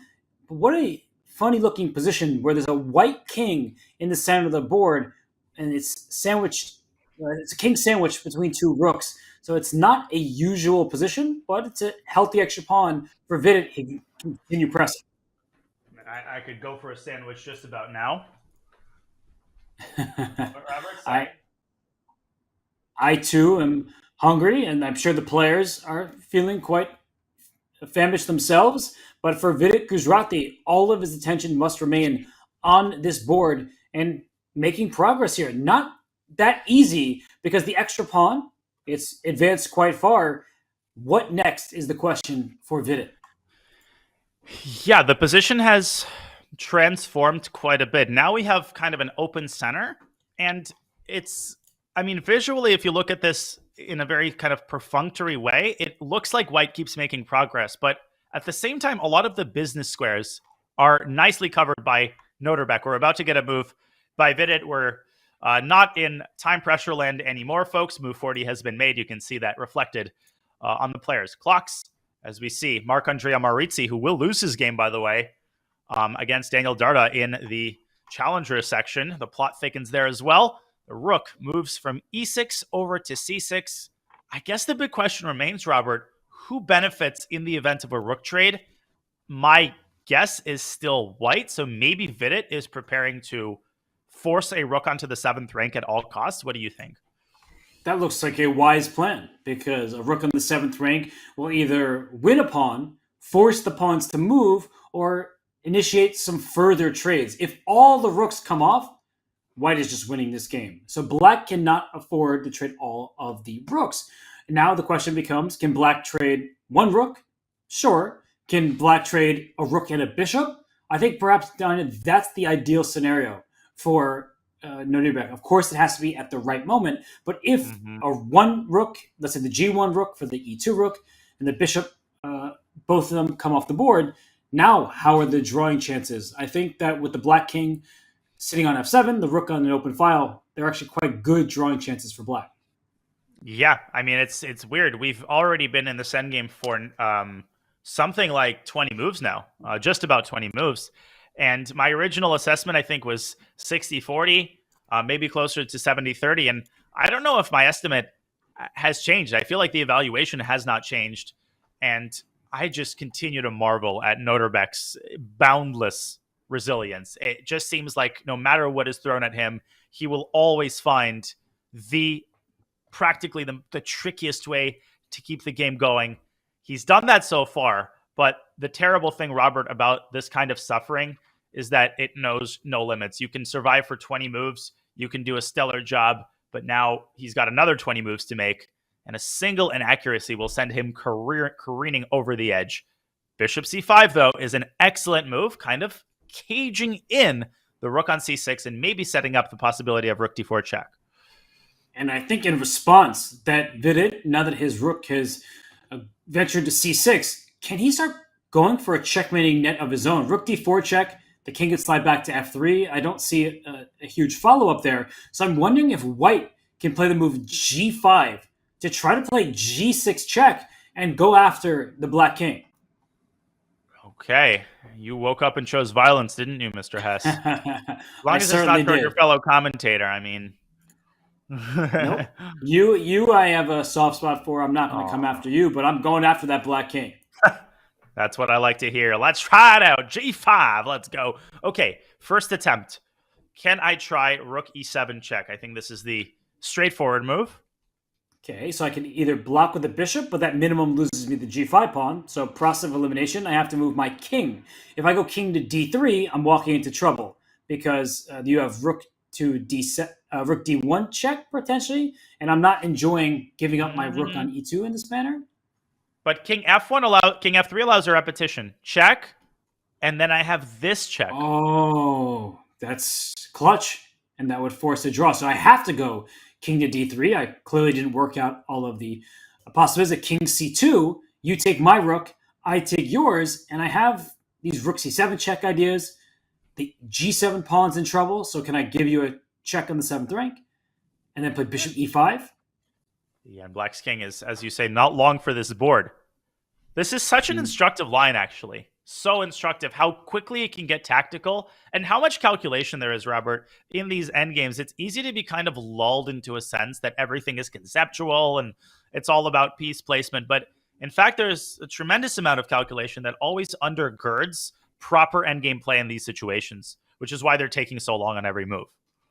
And the activity is of chief importance because you can stay up a pawn, but if you're just moving about a bit aimlessly, that's not going to deliver the final blow. But if you could even give up a pawn to get active like this and to win a critical pawn in black's position so that you have a free passer, I think that will do the trick. So look at Vidit. He's about to move.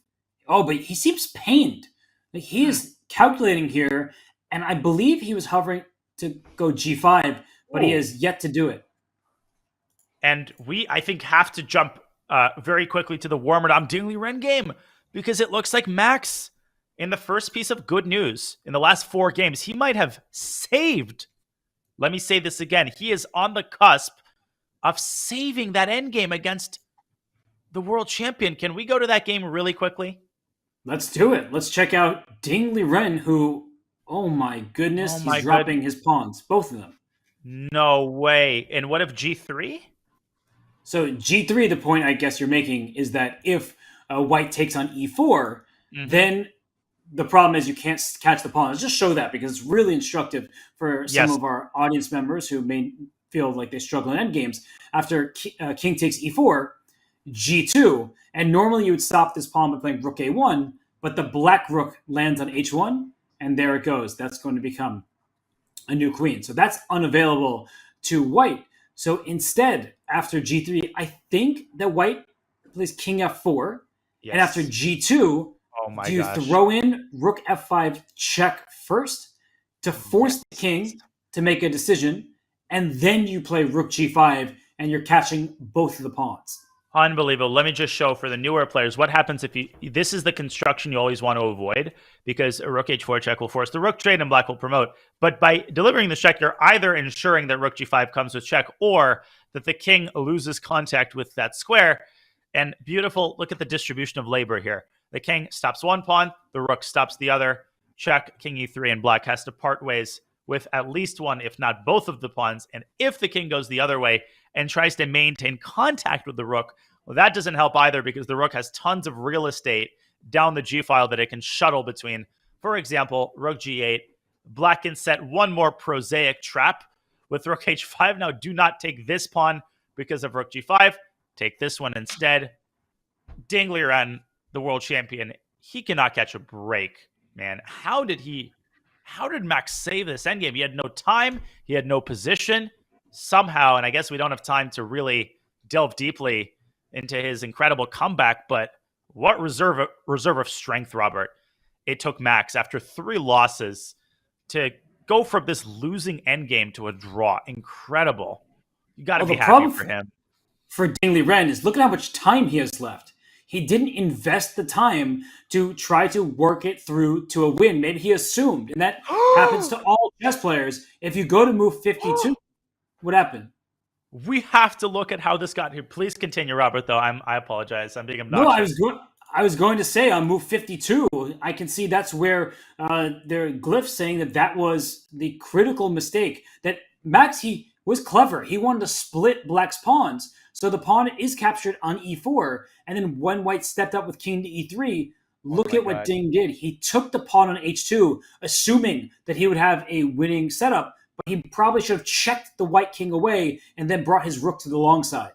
This is unbelievable. Ding playing way too quickly and missing a beautiful trick, but one of the most basic endgame tricks that is out there. After Rook E1 and Rook D1, Black wins the game. This is over. Why is this over? Simple. If White moves up to E3, you cut off the king with Rook D3 check. King E2, you cut off the king. And White's lateral checks are not sufficient because the king is able to use the pawns as a shield. The win here is elementary. But look at what Ding did. He played, instead of the check on E1, instantly the move Rook takes H2, Rook A5 check, King E6, bang! Oh my good! I didn't even know that's way. Oh, that is sick. It's for everybody at home. King takes E5. Black is up a rook and 2 pawns, and yet that is stalemate. The white king has nowhere to go, and the king is not in check. That would be a draw on the spot. So what a find. And for Ding Liren, he clearly didn't calculate this variation. Oh, that's a devastating miss from him. Oh my gosh. I actually had a very, very similar trick that saved a similar endgame. It may be if we go on another break, I can convince Bick to put that game up on the screen. We'll see if I can get that done. But forget about all of that. Look at Ding. Oh my gosh. I mean, the guy can't catch a break. Rook takes E5 check. And it's still not elementary, right? Rook takes E4 would lose the game. You actually have to refrain from taking the pawn. Max Warmerdam with such an instructive idea. And that's it. King F4 has been found. I can't believe this. What have we not seen this round?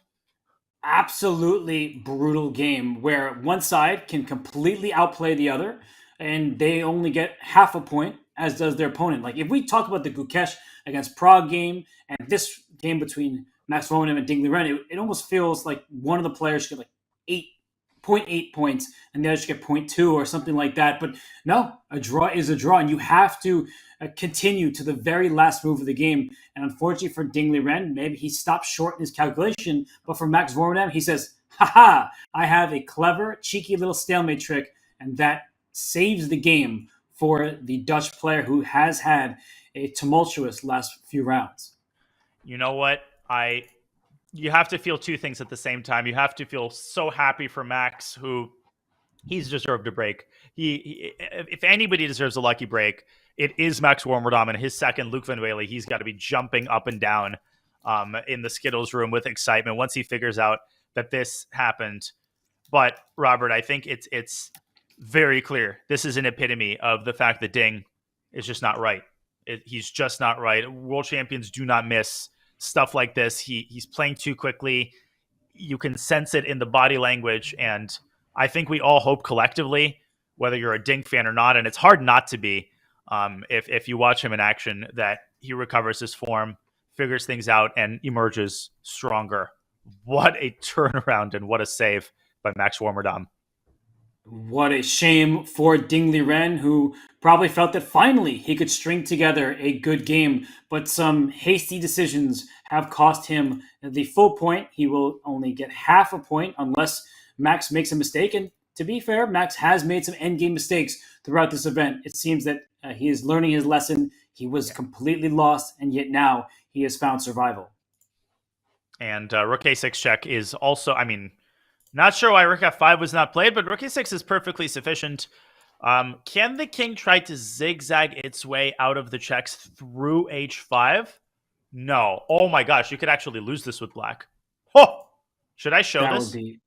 Show. That would be absolutely ridiculous. So look at this. King G7. What is Max Warmerdam's idea? His idea is to keep checking the king. And black has, broadly speaking, two ways. He can go toward the rook, but then at the right moment, the rook will stop the pawn. But really, really quickly, if the king goes to H4, you can go rook A8, and black actually, it's a miracle that black doesn't lose. Because after king H5, it is a draw. White should not give the check on H8. White should give the check on A5. That is it. It's cut and dry.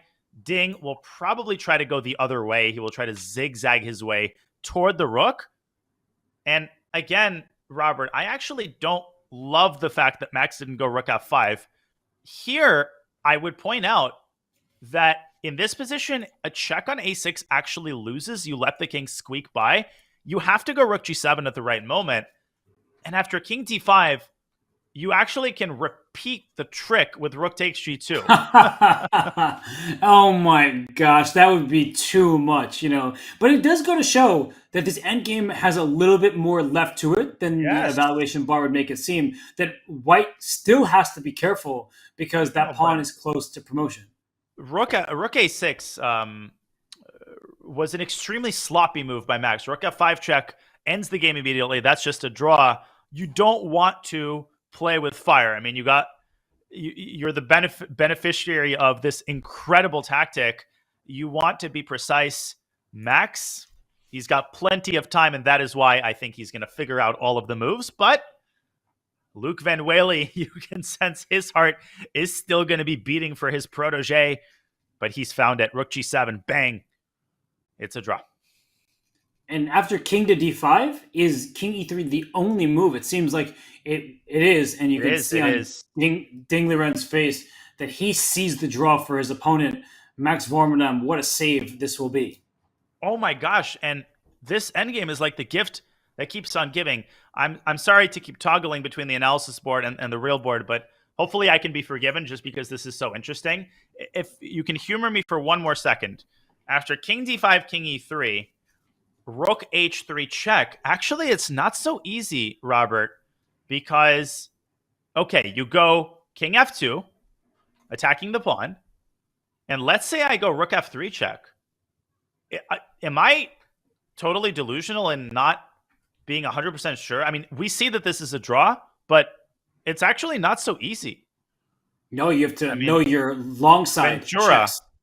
Yeah, this is not a fun defensive task at all, but the white rook will go to the behind the pawn and goes to the long side as well, and that way you can give the king a number of checks. So the black king has no shelter, which means the checks will continue, and the white king is close enough to the pawn to help out if the black rook ever leaves the F file where it's cutting the king off. It's a little bit dicey. I think, again, rook F5 check would have circumvented all of these difficulties, but Max Warmerdam, he has plenty of time to figure this out. He's going to hold a draw. Incredible. Absolutely incredible. And by the way, we haven't missed anything in the Vidit game. Vidit is still thinking in that position before G5. So it's like this story about Mikhail Tal. It's not a real story, but the story goes that back in the old days when you had 3 hours per game, Tal was playing Avar's Gipsless, Latvian IM, who was known to think for a long time. And Gipsless was thinking for so long in a position that Tal went out to the nearby opera house to see a production of The Barber of Seville. When he came back, rumor has it that Gipsless was still thinking about his move. This is, of course, not a real story, but Tal shared it jokingly. Well, Vidit, one of my big decisions. favorite chess stories, Danya, involves Yasser Seirawan. I've told this a number of times on broadcast. We're playing on the U.S. team together, and we're playing in the World Team Championship, and against Israel, and he was playing against Ilya Smirin, and I was playing on the board next to him. And I see Yasser in for a long think, trying to wade through the complications. And Yasser's thinking. I'm like, oh, well, I wonder when Yasser's going to move. And apparently his opponent had the same thought, because his opponent returned to the board, made a move, goes to hit the clock, and realizes the clock is already hit because it was Yasser's turn. And Yasser, as he always does, took it in stride and was like, Ilya, I believe the rules of chess stipulate that I get to make a move before you get another. And everyone laughed, but it is one of those moments where somebody took such a long think, perhaps unexpectedly, and thus the opposing player either goes for a nap or makes a second move. And I'm sure Yasser probably did it in the classiest possible way. Ilya, Yes. with full due respect, I know that you found a brilliant move, but I seem to believe that in chess we alternate moves. So that is, I make a move and then my opponent makes a move, and then I make a move again. Yasser Seirawan, an absolute legend. For those of you who may not be familiar with the former U.S. champion and a very popular commentator, just look him up. He has also written many chess books and has done a ton for the game. But Max Vormenem, right now, he's maybe adding a game to the endgame manuals, because that stalemate idea, that was classy. And right now he needs to retreat with his king. Otherwise, Ding Liren perhaps gets a winning advantage once more. 2 pawns ahead is the player with the black pieces, but the white king and rook, they team up perfectly and stop black from making progress. There's a very famous example, I think, that's shown in a lot of endgame books from the 40s or 50s that features this exact concept. I want to say it's a Smyslov game. As you were talking, I've been trying to track it down, but it's hard to do these things on demand. It's just shocking to me that Ding missed this. I think it's a case of thinking that he's had it in the bag. He actually played an excellent game. He outplayed Max from an equal endgame, just start to finish, wire to wire. And the world champion just cannot catch a break this tournament, Robert. This is one that he will want to forget about as soon as the last round is played. It's in such a weird 12th round. The game that was the most peaceful looking between Jordan Van Forest and Anish Giri, we tuned in like, okay, we probably won't be here long. It looks like a draw is the likely outcome. And We then weren't. Jordan immediately blunders and loses the game. Then we saw Gukesh outplay Pragnanda in mutual time travel and then allow a 3-time repetition as he hit move 40. And we've seen this end game where we left it for a while and Ding Liren was in charge, and then he plays a little bit too quickly, and Max Vormenem creatively comes up with a stalemate trick. So Max, for him, the game is not over yet. He wants to ensure that he can survive. Drawing the world champion is never going to be easy, and it's something that you don't take for granted. And in this position, you can't take anything for granted because black is 2 pawns ahead. And as you were showing before, white can win one of the pawns and get the king cut off. You need to be absolutely sure that you can maintain the draw. Yes, with arrows, I'm just going to show that if you keep biding your time, then black will zigzag his way around to white's side of the board, like king d4.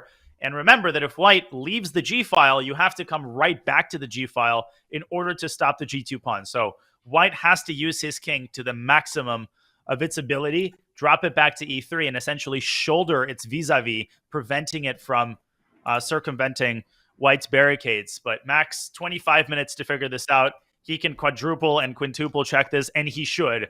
He cannot afford to let this game slip out of his grasp. Okay, by the way, we still have the Danchenko Parham game, but Vidit versus Nodirbek is moving at a snail's pace. You called it, Robert. G5 was played by Vidit, and Nodirbek is still thinking in that position, so we really didn't miss much at all as we go to the bird's eye view. We have 4 games in the books. In the top right, Alireza Firouzja. He takes down Jan Nepomniachtchi. That was a one-sided game stemming from a Jabal London. Anish wins thanks to a blunder from his compatriot and friend Jordan van Forest. Gukesh and Pragg, that was a draw, but you actually see the evaluation bar next to the board.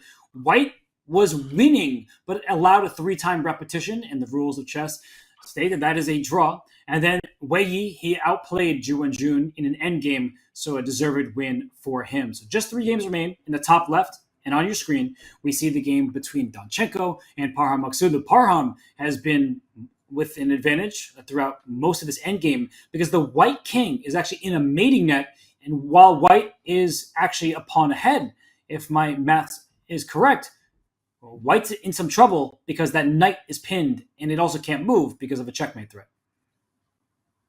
Yeah. Wow. I'm just taking all of this in, Robert. This is what in the world is going on this round? What is in the air in Vaikanze? What do they have for breakfast, man? I don't have the answer, but I can message some of the players and ask them what they've been eating because whatever it is has been doing wonders for the tournament and for the players, giving us a fight each and every round. Wow, this matchup is one we have not looked at really, I think, once. I can't remember tuning in earlier to the game between Danchenko and Parham. Both of them have struggled throughout this tournament. Parham did beat Max Vomenem. That was a very fortunate win for him. He was completely outplayed and outprepared. And that's been the theme of the tournament for Parham. He's been outprepared. He struggled mightily. He lost 3 games in a row earlier in the tournament. And in this position, he would love to get his second win, but I don't see that, at least not at the moment, Danya. It seems like Danchenko has a fortress. Well, he wants a second win.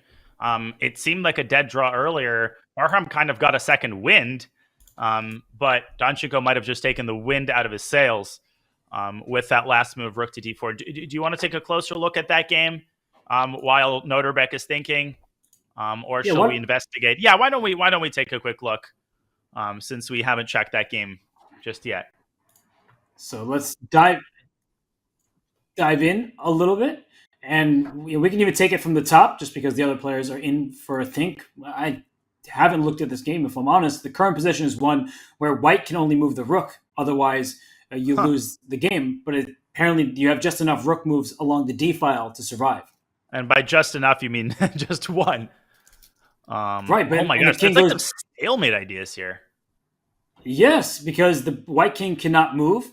But you're looking at this position, it doesn't seem like black can make any progress. The white rook goes from d4 to d5 to d8 back and forth. And how could black possibly proceed? Well, the one way to essentially unstalemate the white king and make any kind of progress is, I think, to go knight h1 check. If we pull up an analysis board, king e2, rook g1, setting up the pieces for the next game, sort of. And white actually cannot defend the g2 pawn. Parham is going to do this. He is not just going to accept the draw here. We know Parham, he plays on even in losing positions. Even when he has to make the draw, he finds a way to keep it going. Now, wait a second. This is pretty scary for white. What am I missing? This does look scary. I think rook d4 is one of the moves that I would consider, but g2 falls with check, and then the rook potentially goes to g3, and h3 and e3 are loose. The black knight can always jump back to the g3 square. So what does white do here? Check. Doesn't seem to do much at all. No. You must go after the b4 pawn at some point. I think that's going to be a minimum of distraction. Otherwise, black has a free hand. And by the way, there was one cool little touch in that move you made with knight c4, that black starts with knight g3 check because the white king can't approach the g2 pawn because rook f1 is Robert? Checkmate. I'm just trying to explain to everybody. Mate in one. Dang it.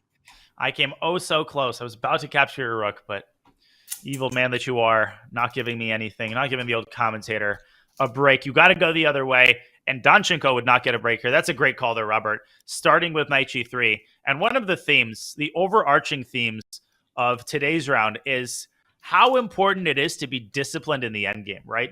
The moment when you play automatically, that is the moment when you mess up. We saw this in Ding's game, and here we see knight g3, these small nuances, these subtleties are so important to account for if you want to be a brilliant endgame player. Magnus Carlsen, he never misses details like this, and everybody aspires to be like Magnus in all stages of the game, but particularly in the endgame.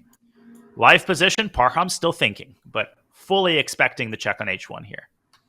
And it's a lovely idea, putting your knight in the absolute corner just to win a g2 pawn, and the h3 pawn could drop next. So I think white will have to go after that b4 pawn, as we've been talking about, and then try to bring the rook to an active place. But this is not going to be an easy hold, if it's even possible, for Danchenko. The engine's a slight advantage black. I think in practical terms, it's quite a substantial advantage. So it's going to be a lot of work for Alexander Danchenko to survive. Yeah, we're in for a long, long game here. Okay, so I guess we can probably leave Parham to continue trying to realize this advantage. Yeah, the games have slowed down considerably once time control has been made. Warmerdam versus Ding, I think, is going to be the first to end. I think that's... What? Go to that game. Go to that game now. Oh my gosh. Look. Oh. You were correct. It will be the first game to end because Max Vormerdam literally made you jump out of your seat. He blundered in the rook endgame, and to be fair to him, he didn't know 100% or 1,000% it was a draw. But rook A1 is now an elementary tactic that black can use to win. Wait a second. Rook A1, rook takes G2, Danya. And king yeah, E3. don't blunder that. King but black, King F4, exactly. Black is that like, the show the rook A1 stalemate idea. Oh my once gosh, again. this is gorgeous. And Ding might actually imagine if Ding misses this again. That would make it 2 times the same trick. I missed it the second time. Rook A1. I can't believe this, Robert. Rook takes G2. This is what Max is going for. Now, wait a second. King D4, it's still a draw. Not easy, but white can hold that. But this is going to be the second instance of the same trap with a draw. Beautiful idea by Max. But here's the problem. Black doesn't have to go rook A1. Black goes simply king F4. This is insanity. Now, obviously, rook takes G2. There's no stalemate anymore. Great call by you, Robert. I would have blown this and gone crying back to my hotel room. The way it goes, though, Max will go crying to his hotel room. Rook F7 check, king G3 is winning. So what was the drawing move? The drawing move I think we examined was king F2, right? Yes, king F2 does survive, but look at this position. This is not obvious for a couple reasons. Rook A2 check ideas are still in the air. Rook F3 check, cutting the king. So I can understand why you'd be nervous about this, but at this level, you have to find every opportunity you're given. And for Max to play rook D7 check and to walk the enemy king closer, it's just a huge mistake and one that he's going to be kicking himself for. He's blundered in several rook endgames. Insane. I mean, and Ding still has to find king F4. He's got an hour on his clock to do it. If I may rewind for a second to the moment when all of this began, rook F5 check, the game ends immediately. This is what I truly would call unacceptable. You have to play a move like rook F5. That's it. The game, there's nothing to play for. King E6, rook G5, and you literally win one of black's pawns. That's how close he was to making the draw. Instead, he rushed it, and rook A6 check makes the drawing task exponentially more difficult, which is why we see that you cannot just trust the engine eval in any position. Technically, it keeps the draw alive, but it makes it much, much harder to actually hold things together. Oh my gosh. I think we need to examine what these players had for breakfast. I think something was slipped into their coffees, just like collectively. And you see Max, by the way. Look at him. Oh, he's no. looking away from the board. And his friend and somebody he's worked with, Jordan von Forest, had a tough day at the office, slipping in equal position. Max was able to trick the world champion, and look at him. He's biting his lip.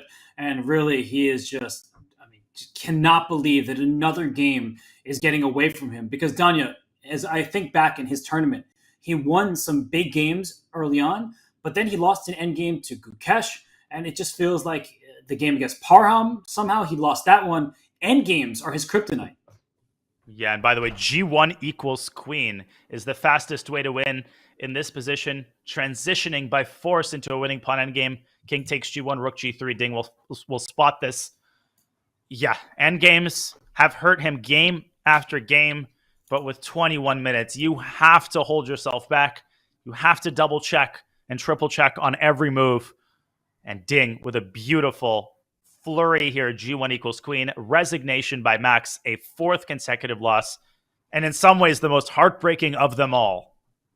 Yeah, you could see it on his face, and everyone feels for him. He is a really nice person. He's playing excellent chess, but he doesn't have the complete games to his name right now. I mean, the tournament has completely gotten away from him. We see the board cam here, and for Dingley Ren, to win this game after botching it so badly, at least he'll feel like, all right, a little bit of luck's on my side. I save a few rating points, but that's not the way you want to win a game if you're the world champion, by missing something completely and then having your opponent slip and return the favor.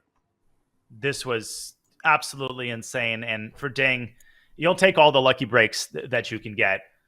And for Max Warmerdam, I don't even know how to characterize this game.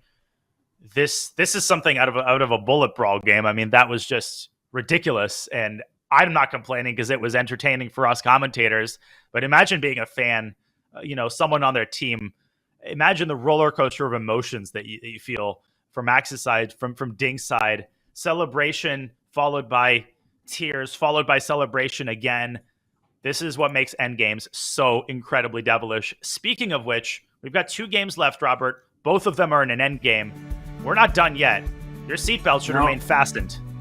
We're definitely not done. A lucky break for Dingley Ren, and we will take a break and step away for a few minutes. But when we return, it's the final moves of this round 12, the penultimate round of the 2024 Tata Steel Chess Festival. We'll be right back.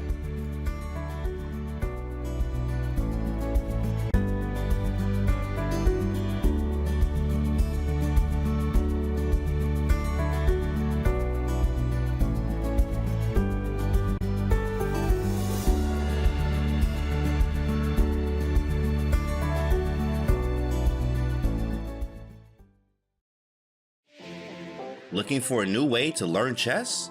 Meet Dr. Wolf, the ideal chess coach and companion. Play against Dr. Wolf as he explains everything step by step, points out strategic ideas, and alerts you to your mistakes. Train with him and go over your past mistakes until you master them. Choose from over 35 lessons created for all skill levels.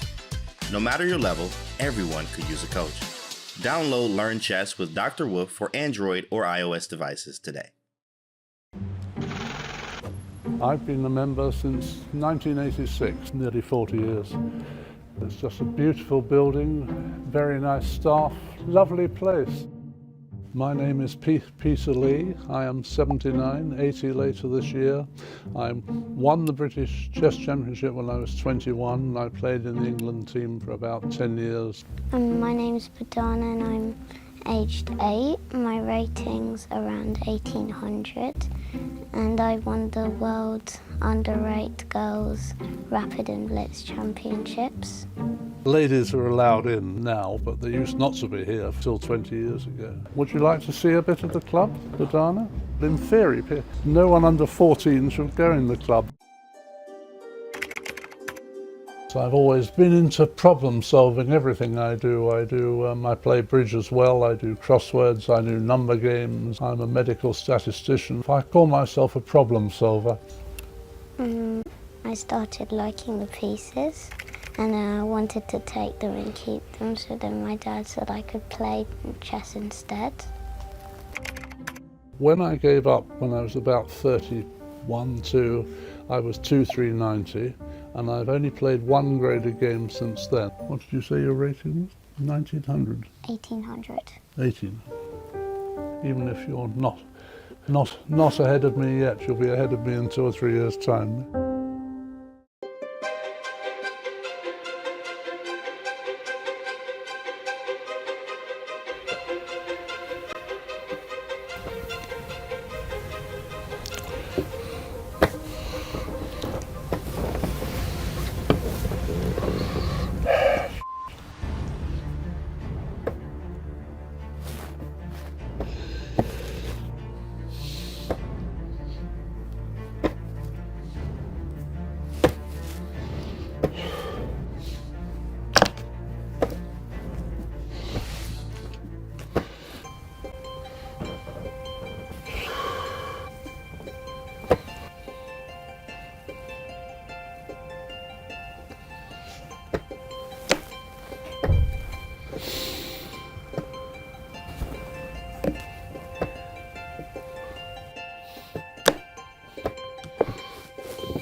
Sure. Well, she played a lot of very sensible moves. Did you think you were winning at one stage? Maybe slightly better. Maybe slightly better. Yeah, you probably were.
In the heart of the Netherlands, where tradition meets innovation, the battleground is set.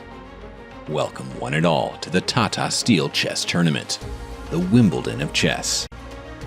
The stage is graced by the finest strategists, the sharpest minds, and the most formidable opponents from around the globe. H5, we are in for a fight. A mix of seasoned veterans and rising stars will make sure this edition of Tata Steel will be spectacular. And checkmate. Nodirbek played a brilliant game. He is a monster. World champion Dingley Ren makes a return to the board after being absent in chess for over half a year. How will he fare against the defending champion Anish Giri and those who have already secured their spot in the FIDE Candidates Tournament? To beat Ding with the form that Ding has been displaying is absolutely impressive. Under the watchful eye of thousands of chess fans visiting the venue daily, 14 chess maestros will vie for supremacy and glory. Who will best withstand the pressure and take home the coveted Tata Steel Chess Championship title? Let the games begin.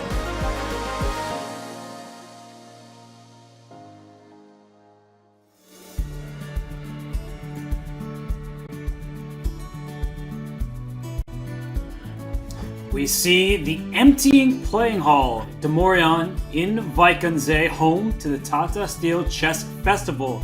Some of the amateur sections for non-professional players, they are fully done, but there are a few games still going in some of those sections, and of course, in the Challengers and the Masters sections, games continue on the stage. And what a round it has been. It's the 12th round of the Tata Steel Chess Tournament, and there have been many decisive games already, some huge blunders from Dutch players Jordan van Forest and Max Vormerdam, some brilliancies that haven't actually concluded games, like from Gukesh against Pragg, but we still have 2 games remaining in this penultimate round. And Danya, look at these boards, a ton of fight left, and in particular, Vidit Gujarati about to move against Nodirbek Bisatarov. Nodirbek, he made a mistake as we were on break. Let's go straight there. He dropped his king back to f8, trying to preempt. Oops, sorry, that was has not been played yet, but I'm expecting g6 as the most obvious move. Of course, Nodirbek with a Herculean task ahead of him. He's played a great defensive effort, but he has a lot more work to do. And king f8, apparently a mistake. White's advantage starts to blossom. Vidit has to keep an eye on the clock.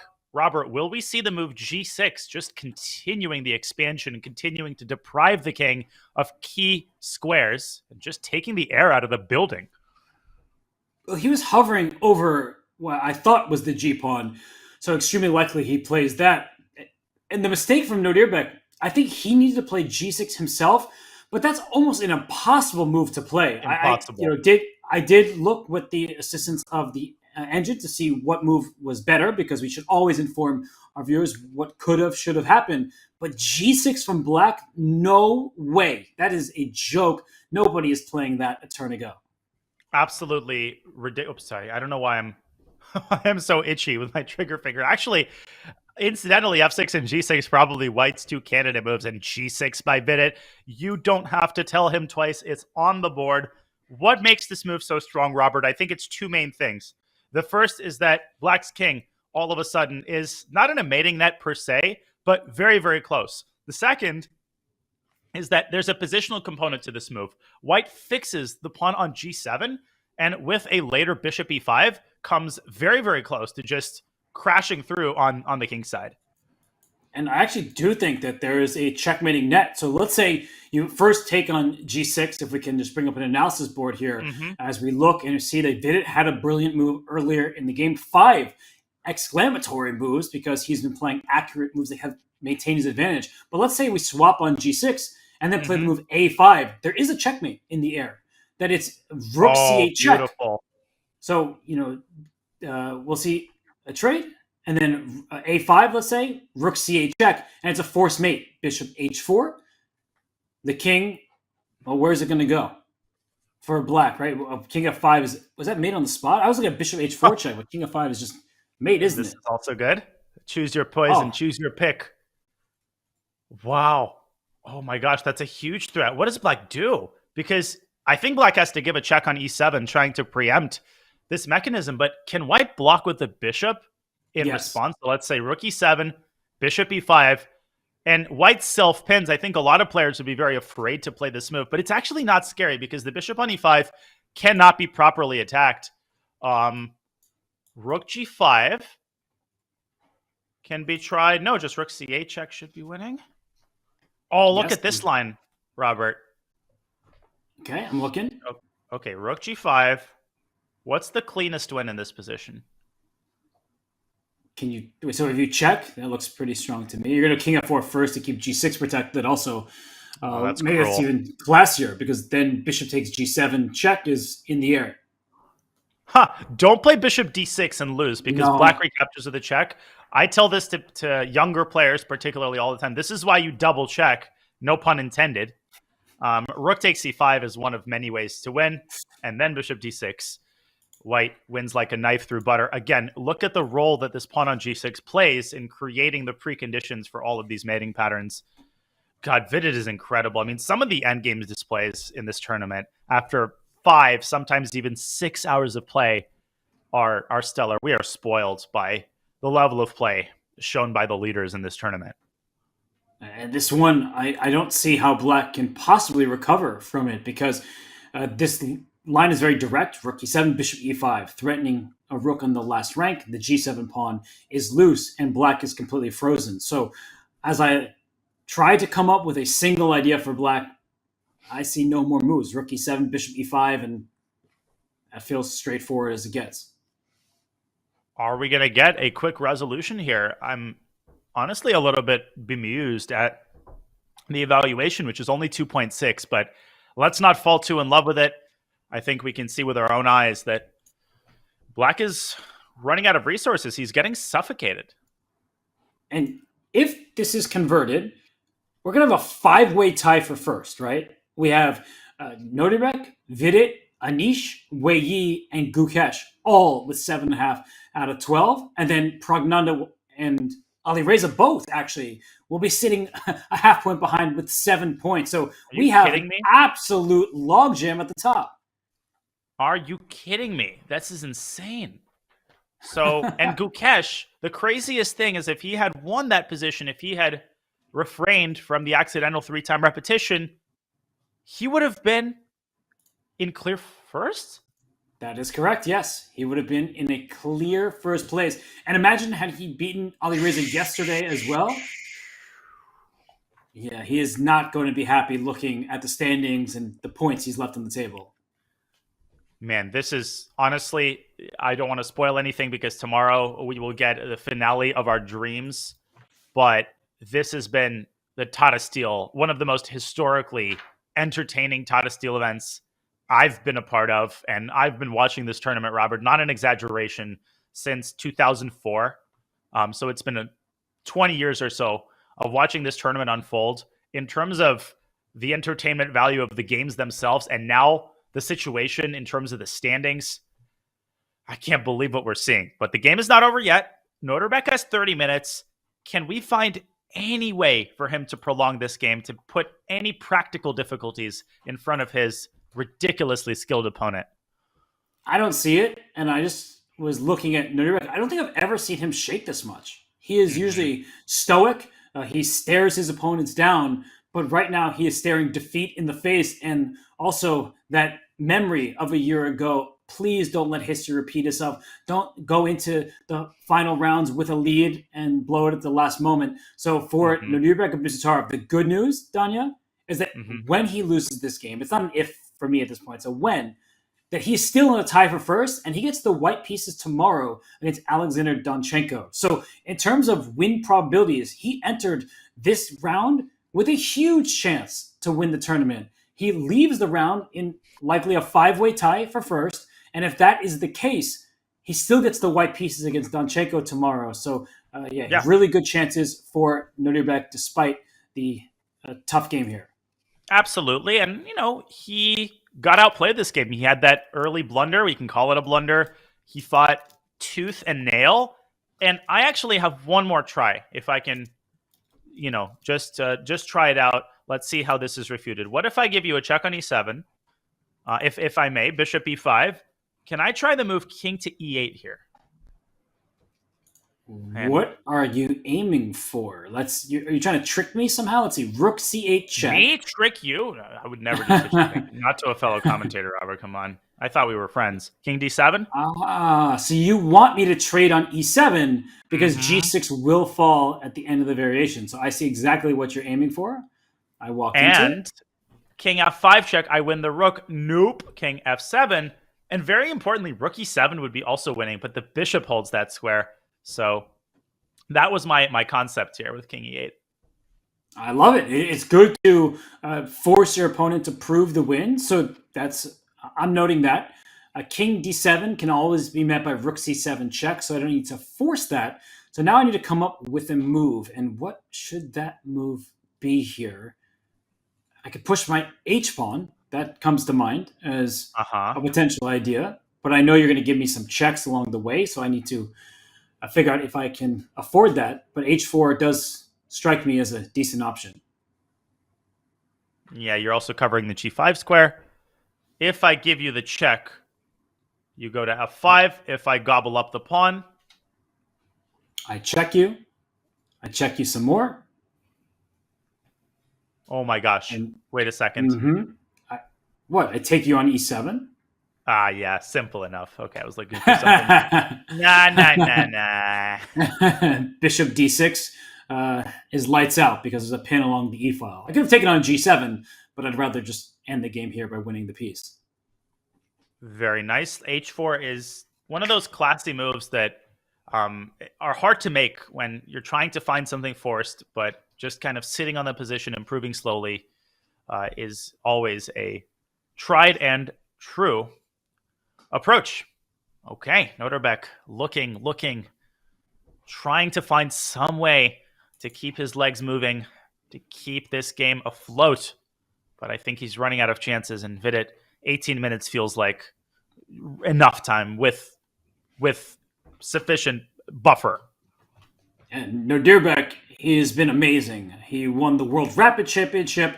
He won the Olympiad gold with his country, Uzbekistan. He also won the Chess Kid Cup as part of the Champions Chess Tour, made it to the finals, then in the Championship Chess Tour finals was a semifinalist. That just sounds like a lot of finals, but that's because he's that strong. And while we're on the topic of the Champions Chess Tour, let's mention the upcoming Chessable Masters, because the 2024 Champions Chess Tour is just a few days away. It's headlined, the Chessable Masters, by Maxime Vachier-Lagrave, Vladimir Fedoseev, and your 2023 CCD champion, Magnus Carlsen. This Wednesday, we find out who will join them and fight for the first crown of the 2024 Champions Chess Tour. Use the command CCT in chat for all the details. Donnie and I will bring you some of the coverage of the Champions Chess Tour that starts in just a few days, but we are not looking ahead because this is the 12th round of Tata Steel Chess. If Vidit Gujrati can beat Nodirbek here in this one position, then he has created a 5-player tie at the top. It's incredible, Danya, that so many players are having great tournaments that we have not had a runaway winner. No, it's pretty mind-boggling. And Robert, remind me of the tie breaks that are used. If we get a tie for first place, do we get a playoff? I should have done my research. We do get a playoff, don't we? We do get a playoff. And Alireza Firouzja, back in 2021, he tied for first place. He could have won his final game to tie for first place, but he wouldn't have been involved in the playoff, which they started while Alireza was still finishing his final round game. That created some controversy, but the tiebreak rules have changed, and they are quite convoluted. So we will try to explain them to you. We will bring up a graphic for you to work through these tie breaks. And in fact, we have it ready for you right now. Here we go. In the event of a tie for first place, their prize money is split equally, but the players, they get 30 minutes rest before the start of the tiebreak. That's only fair. And the time control is 3+2. So this is the tiebreak if there are multiple players who finish shared first place. Then we get 3-minute plus 2-second increment time control. Yeah, I mean, the perfect way to approach this is we'll cross that bridge if we get there. It's not worth bogging ourselves down too much because the rules are quite convoluted based on how many players tie for first. But if you're watching this and you want to be an informed spectator, don't worry about it. Let's enjoy tomorrow's round. Let's enjoy the moment. And if we have a tie, we promise that tomorrow we will bring you up to speed. We will be completely informed of the tiebreak procedures.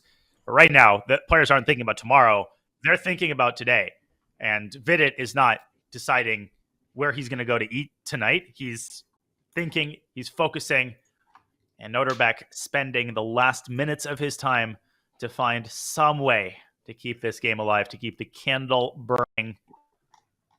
I don't see Can it. I mention something that we haven't talked about a single time yet? And for our many fans from India out there, if Vidit Gujrati wins this game, he is the #1 rated player from India. He overtakes both Pragnananda and Vishwanathan Anand for the first time. And that means that Vidit, he becomes a top 10 player in the world. So Vidit Gujrati has a lot riding on this game. It's not just Tata Steel. It's not just confidence heading into the candidates. He becomes India's #1 with this victory.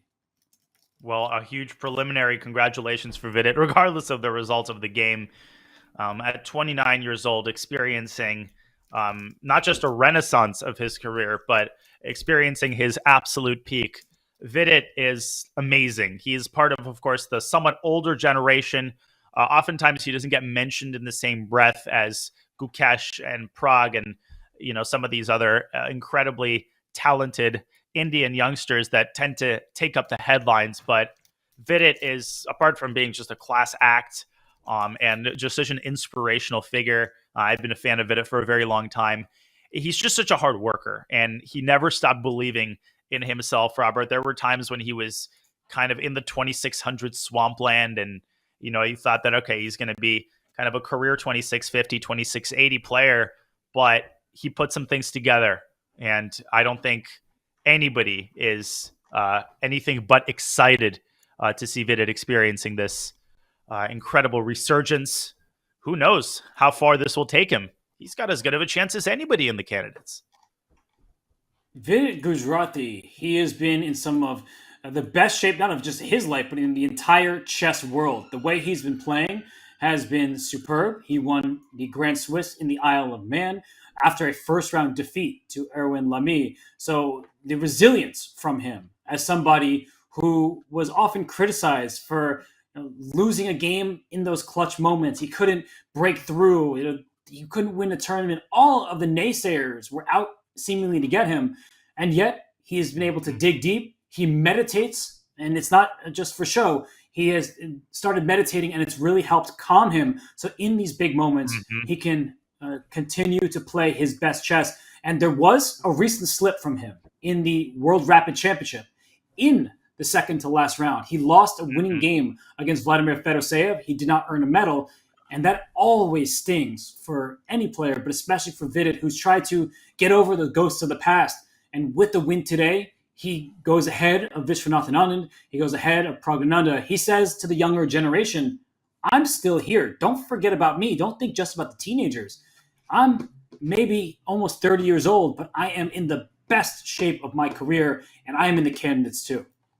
Absolutely incredible. And, Chennai is known as a chess city, but the state of Maharashtra has also produced quite a few incredible talents, from Vidit, who's from the city of Nashik, to Raunak Sadhwani, and the third ever Indian Grandmaster after Anand and Dibyendu Barua, Praveen Tipse, also from the state of Maharashtra. So Vidit doing a good job of representing, and he just has to hammer in the final nail, it feels, Robert. Bishop to e5, blitzed out instantly.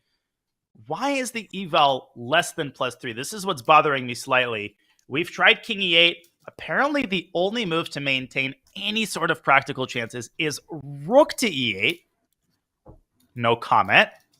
But given that Nodirbek has taken over 20 minutes now, I wouldn't put it past them to play a move like this. I'll be honest with you, Robert, just a waiting move like that, giving up the 7th rank, did not occur to me at all. But that's why I'm who I am, and Nodirbek is who he is. I don't even understand how that works. I guess the point is that there's a pin along the e-file, so if white quickly plays a move like rook c7, there could be bishop d6 exploiting some pin. So you do need to be careful.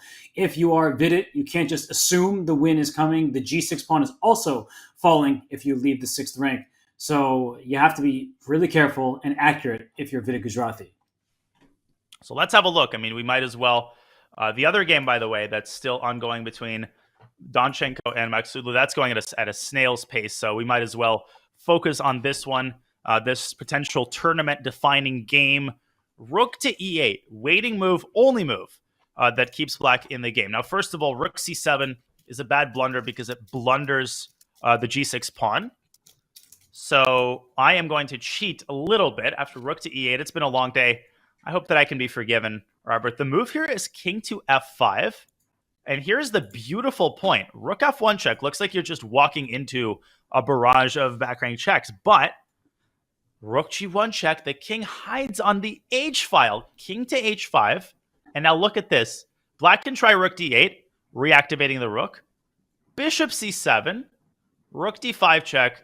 And just look at the harmony of white's pieces. Rook to e5.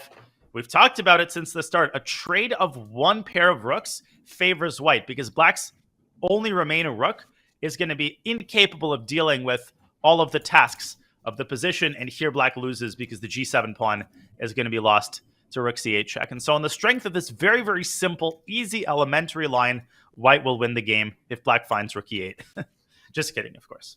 That's a lovely walk with the king to the h5 square where it's shielded from the checks. White is up a pawn. It's that h pawn, so there's no check along that file. So rook e8, king f5, and king g4, king h5, staying on the light squares is also instructive. When your opponent has a dark square bishop, you want to avoid that color complex to escape any sort of checks. So Nodirbek, I think he's trying to come up with some play that gives him even a remote chance, but he knows that if he was playing with the white pieces, this is game over, and he's an objective player. He recognizes that Vidit has a winning position, but what tricks can Nodirbek make? What can he do to just make the task a little bit more difficult?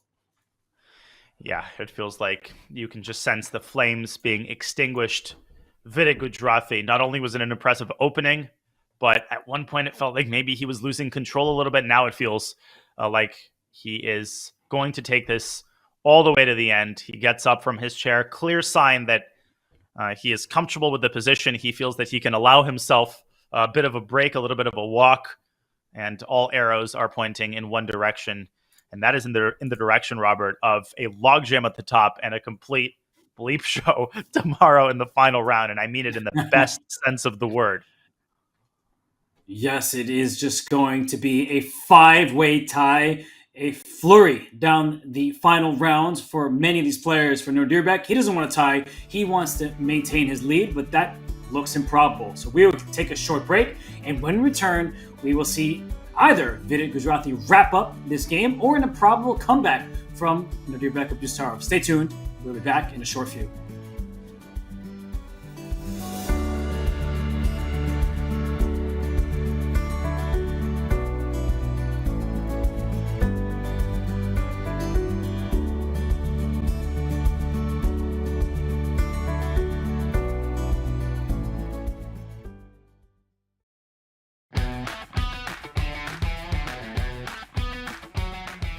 Welcome to How to Reassess Your Chess, the fantastic book that was written by the late Jeremy Silman.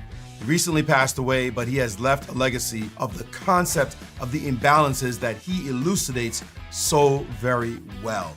This concept is really a game changer. Once you hear it, you can't really ever get it out of your head. A 1500 player didn't like to just attack, but Silman beat it into his head. Listen, you've got to attack when the king is stuck in the middle of the board. Looks like he might be able to take it back, but he said, no can do. Black decided to play bishop to c3, dropping a queen sack on the board. What kind of move is that? We see a mate threat that cannot be stopped, and of course, if you take the queen, rook takes, and mate on a stick. This is how Jeremy Silman's students play? Man, that's a kind of teacher you want to have.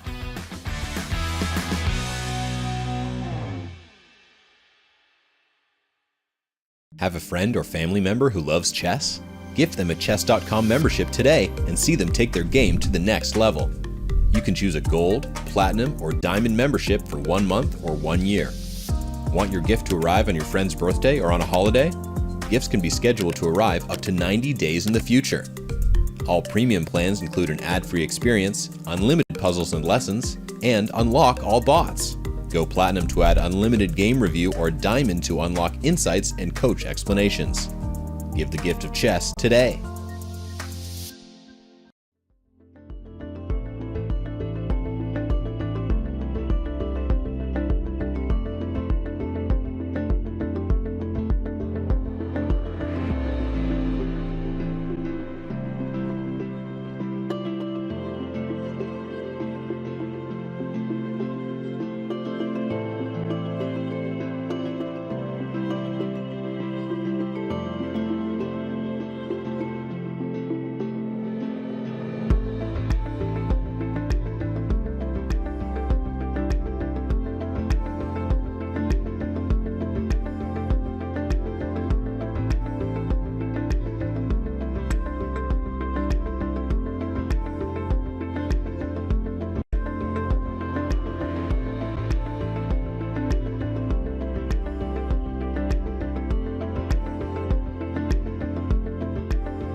We are back in Weikunze for the 12th round of 13 at the Tata Steel Chess Tournament 2024. I'm Robert Hess. Alongside me is Grandmaster Daniel Naroditsky, and we have seen a fighting round 12. It's the penultimate round, but the players, they're leaving it all on the line, Danya. They are not holding anything back as they try to climb the leaderboard and end at the top of the standings. What I love about Tata Steel, Robert, is that it's entertaining from the perspective of the tournament standings. It's a slow burn. The tension, it builds and it builds and it builds. And it's always worth it in the end. An incredible round today. Still going. Vidit still with some work to do. And we are set up for one of the final rounds of all time tomorrow. But also, Robert, every single round in and of itself tells its own story. You can take each round in isolation, forget about the standings, and there's plenty to be entertained from just from all of the games.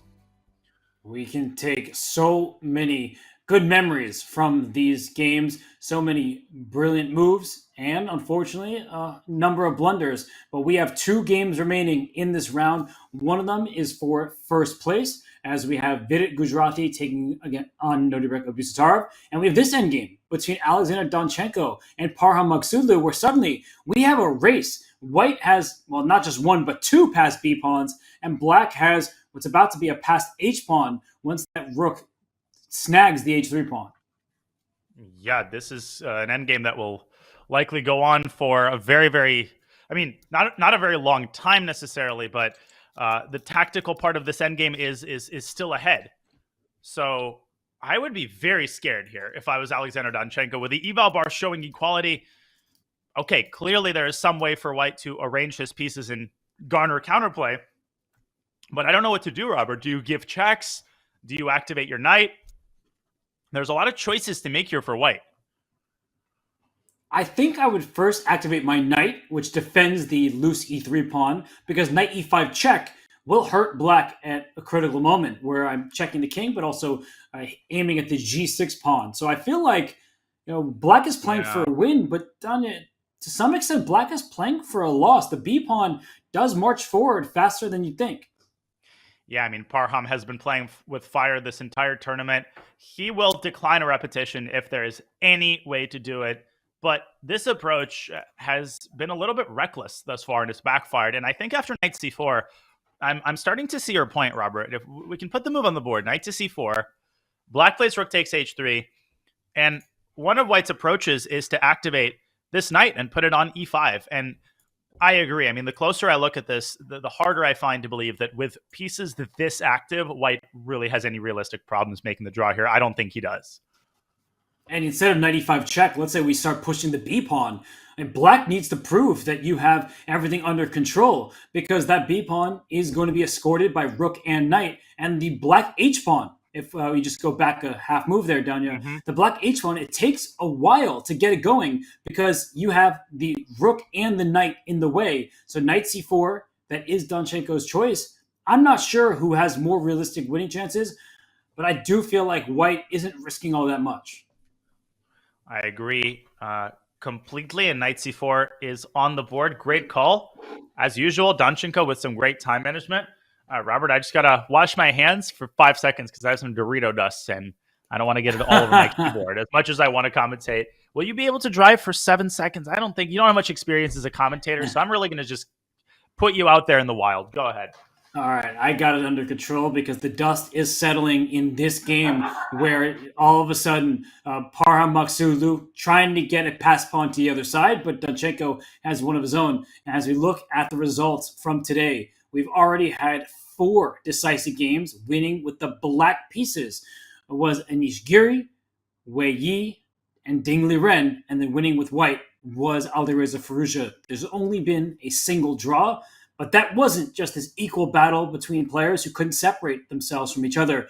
Gukesh, he had a winning position. In fact, the final position is objectively winning for him, if not for a 3-time repetition, allowing a draw. So misfortune strikes against Gukesh, but otherwise there has been all bloodshed in this 12th round. Absolutely incredible. And in our other ongoing game, the first place game between Vidit and Abdusattorov, Nodirbek clinging to an objectively lost position, hoping against hope, but running out of resources. Vidit is playing this perfectly. They're following the top computer line. This is incredible, and you can just sense the frustration as Nodirbek. His clock is dwindling, and his resources are limited, few and far between. Vidit is just a couple more accurate moves away from ending this game for good. Shall we take a closer look and see how the conversion process is going? Let's do it. Let's zoom in to Vidit against Nodirbek. And wait a second, Donnie, this looks familiar. I would have assumed it was just analysis, but no. Vidit is playing the top moves that you had shown us earlier, and the engine clearly approves of. Absolutely incredible.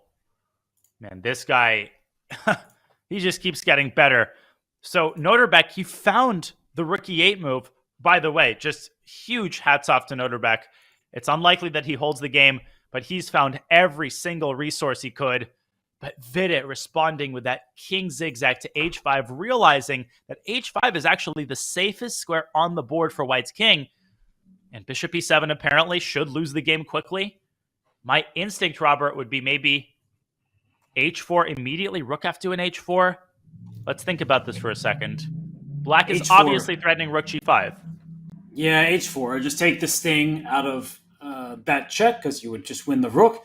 And it's not like the white king is in true danger because rook h1 is always met by the rook retreating to c4, or I guess rook e4 is also possible in some positions too. But yeah, I think that a rook will land on f7 in the near future for Vidit.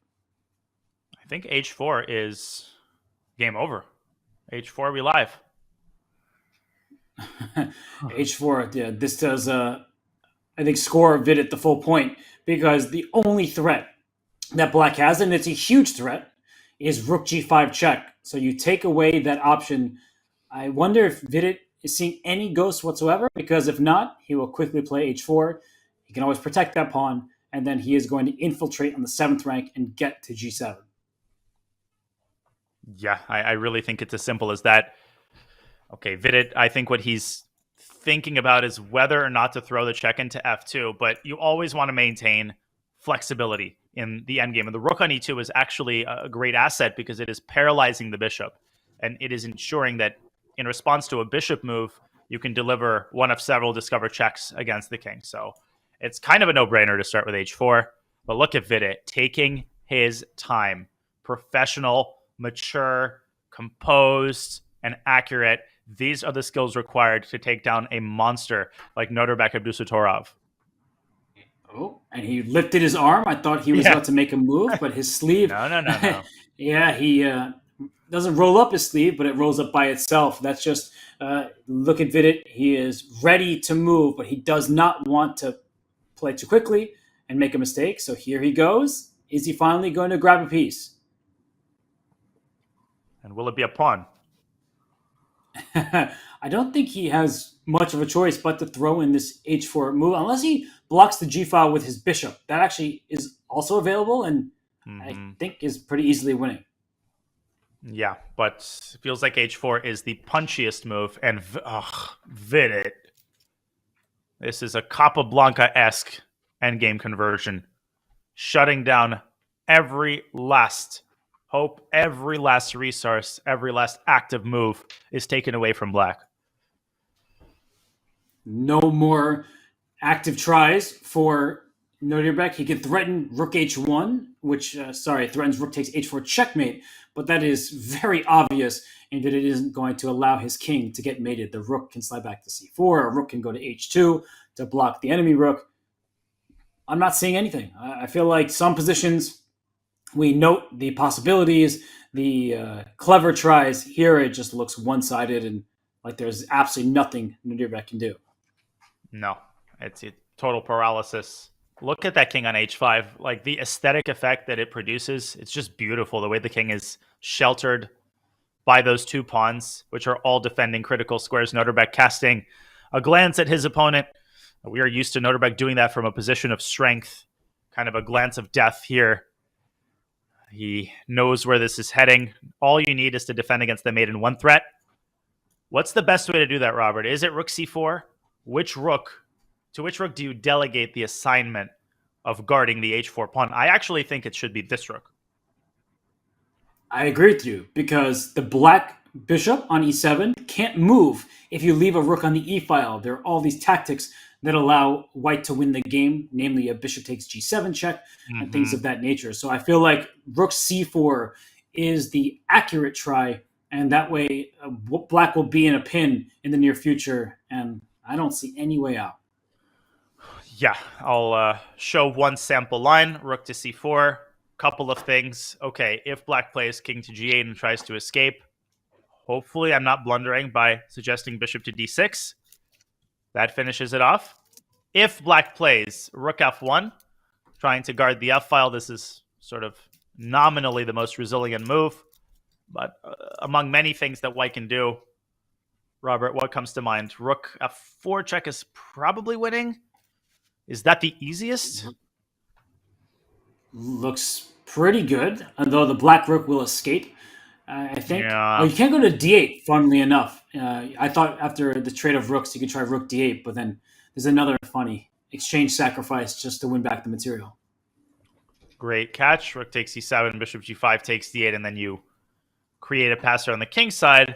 I suppose black can keep pretending to fight after rook c8, so maybe that's not 100% the most precise option. Yeah, rook c4, rook f1. Then rook e4, maybe. The second rook to e4. Oh, lovely idea. Lovely idea. A move has been made. It is bishop to g3, which is sufficient, I think. Yeah, this is sufficient. Vidit wants to double rooks on the e-file, and then there's nothing. I keep saying it, there's nothing black can do, but it's true that you're pinned, and everywhere you look, there is going to be an issue for the black king. But okay, a little bit careful here, yes, because okay, it's very easy to get checkmated. I actually think bishop g3, tiny inaccuracy, which requires a little bit more precision, but the key to understand, Robert, is rook d5 check is not a threat. The king has plenty of real estate that it can use to zigzag its way out of any checks that black can pose. So just rook c7 here is essentially the clincher. Yeah, there's only a couple checks that black has, and it's one last thing that we should show is that white can't block the check with the rook, because then you do get yourself checkmated. Oh, we should show that. Rook c7, rook d5, rook e5. Oh, I'm trading rooks.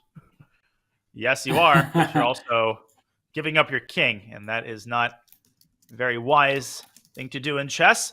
So rook d5, king g4 will happen, and this is just over. I mean, in response to rook c7, black should just play bishop f6 and chill, and probably white should play rook takes a7 and chill.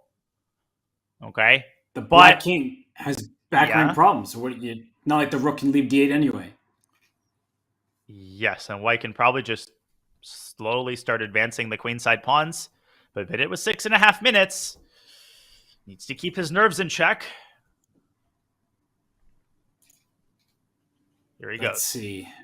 Vidit about to grab a piece, hovering, and then putting his arm back down. And if we look at Vidit's clock, you only gain 30 seconds per move. There is no next time patrol. So if for some reason he gets frustrated that he can't find that knockout, time could play a part, but no, rook e6 is such a good move, keeping everything connected. Yeah. But the eval bar, maybe I'm overly influenced by it, but it goes down a little bit. Is it due to just something like bishop c5? Dodging the checkmate? Ooh. So bishop c5. Bishop c7 comes to mind for white, trying to kick that rook off the final rank, but then the rook slides out the way to c8. Black is definitely tied down in every direction. But it's one of those things, it kind of reminds me of Nodirbek's other loss to Jan Nepomniachtchi, where Jan was completely winning. And we were saying this for like 45 minutes. It's over. He's one move away. He's one move away. And Nodirbek, he somehow found a way to survive for something like an hour and required tremendous precision from Jan. This is what he does. He will force you to find resource after resource, and he will whittle you down to a couple of seconds on your clock, and he will make you nervous. So Vidit still needs to be a little bit careful. maybe you can get your bishop around to g5. Ah, that's actually quite a nice approach because the king on h5 will feel safety with the bishop and pawn protecting one another. And the question, Danya, I have is, let's say you give white a bunch of free moves, and of course we don't allow a checkmate in one. How are we going to just end the game? Where is it? Is it bringing a rook to f7 eventually? Yeah, I guess that's the big question, isn't it? I guess so. You got to get your rook to the 7th rank. And then it still doesn't look completely over somehow, but I like the bishop on g5. It does shield the white king nicely. Yes, I would start with bishop f4, bishop g5, and then make a decision. Don't, the way you stress yourself out here with white is you start trying to find the forced win. He's already kind of squandered the forced win. It was there earlier. Now he has to do it kind of in a more step-by-step way. Vidit Gujrati, he's down to nearly 5 minutes. He keeps lifting his arm up, putting it back down without changing the position. So do you think that Vidit is potentially nervous here, Danya, as he knows how significant this win would be to him? Absolutely. I mean, meditation or not, Vidit is one of the calmer players out there. He is incredible at maintaining his composure as bishop c7 appears on the board, one of several perfectly sufficient moves, but it is human nature at some point. You cannot avoid the butterflies in your stomach, particularly when you understand the significance of this game for your own standing in the tournament in terms of beating the leader, which is always an incredible feeling to defeat the sole leader. Everybody will be thanking Vidit, and everybody is collectively holding their breaths. Literally everybody who had a successful result today, they're watching this game. They're praying that Vidit can just finish this game off. Bishop c7. I think he's trying to force the rook onto an awkward square, and now maybe he can get the bishop around to g5. Clinical precision in the last couple of moves by Vidit. This move here, bishop to c7, the rook can't even capture the bishop on the square. So Vidit continues to play impressive moves. He is not allowing Nodirbek back in the game. I think what you said is a really good point, that Nodirbek, he wills himself back.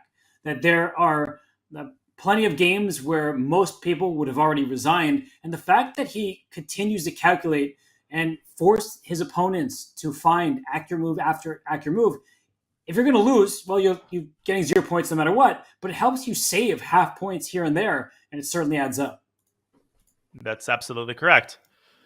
Okay, a sip of water there by Nodirbek. There's also this paradoxical concept, which I've brought up before, which is that in these types of situations, you're suffering if you're Nodirbek. You've suffered for, it would not be an exaggeration to say the entire game, the last 5 hours you've been suffering. But at the same time, there's a bit of a solace in that you're watching your opponent start to get nervous. And the paradox is that you've got nothing to lose with black. You're lost, so you've got nothing to lose. Because if you lose the game, okay, that was the expected result all along. You fought well, you take your hat off. And that was a slightly more menacing look there by Nodirbek as Vidit falls to 4 minutes on the clock. But does that kind of make sense?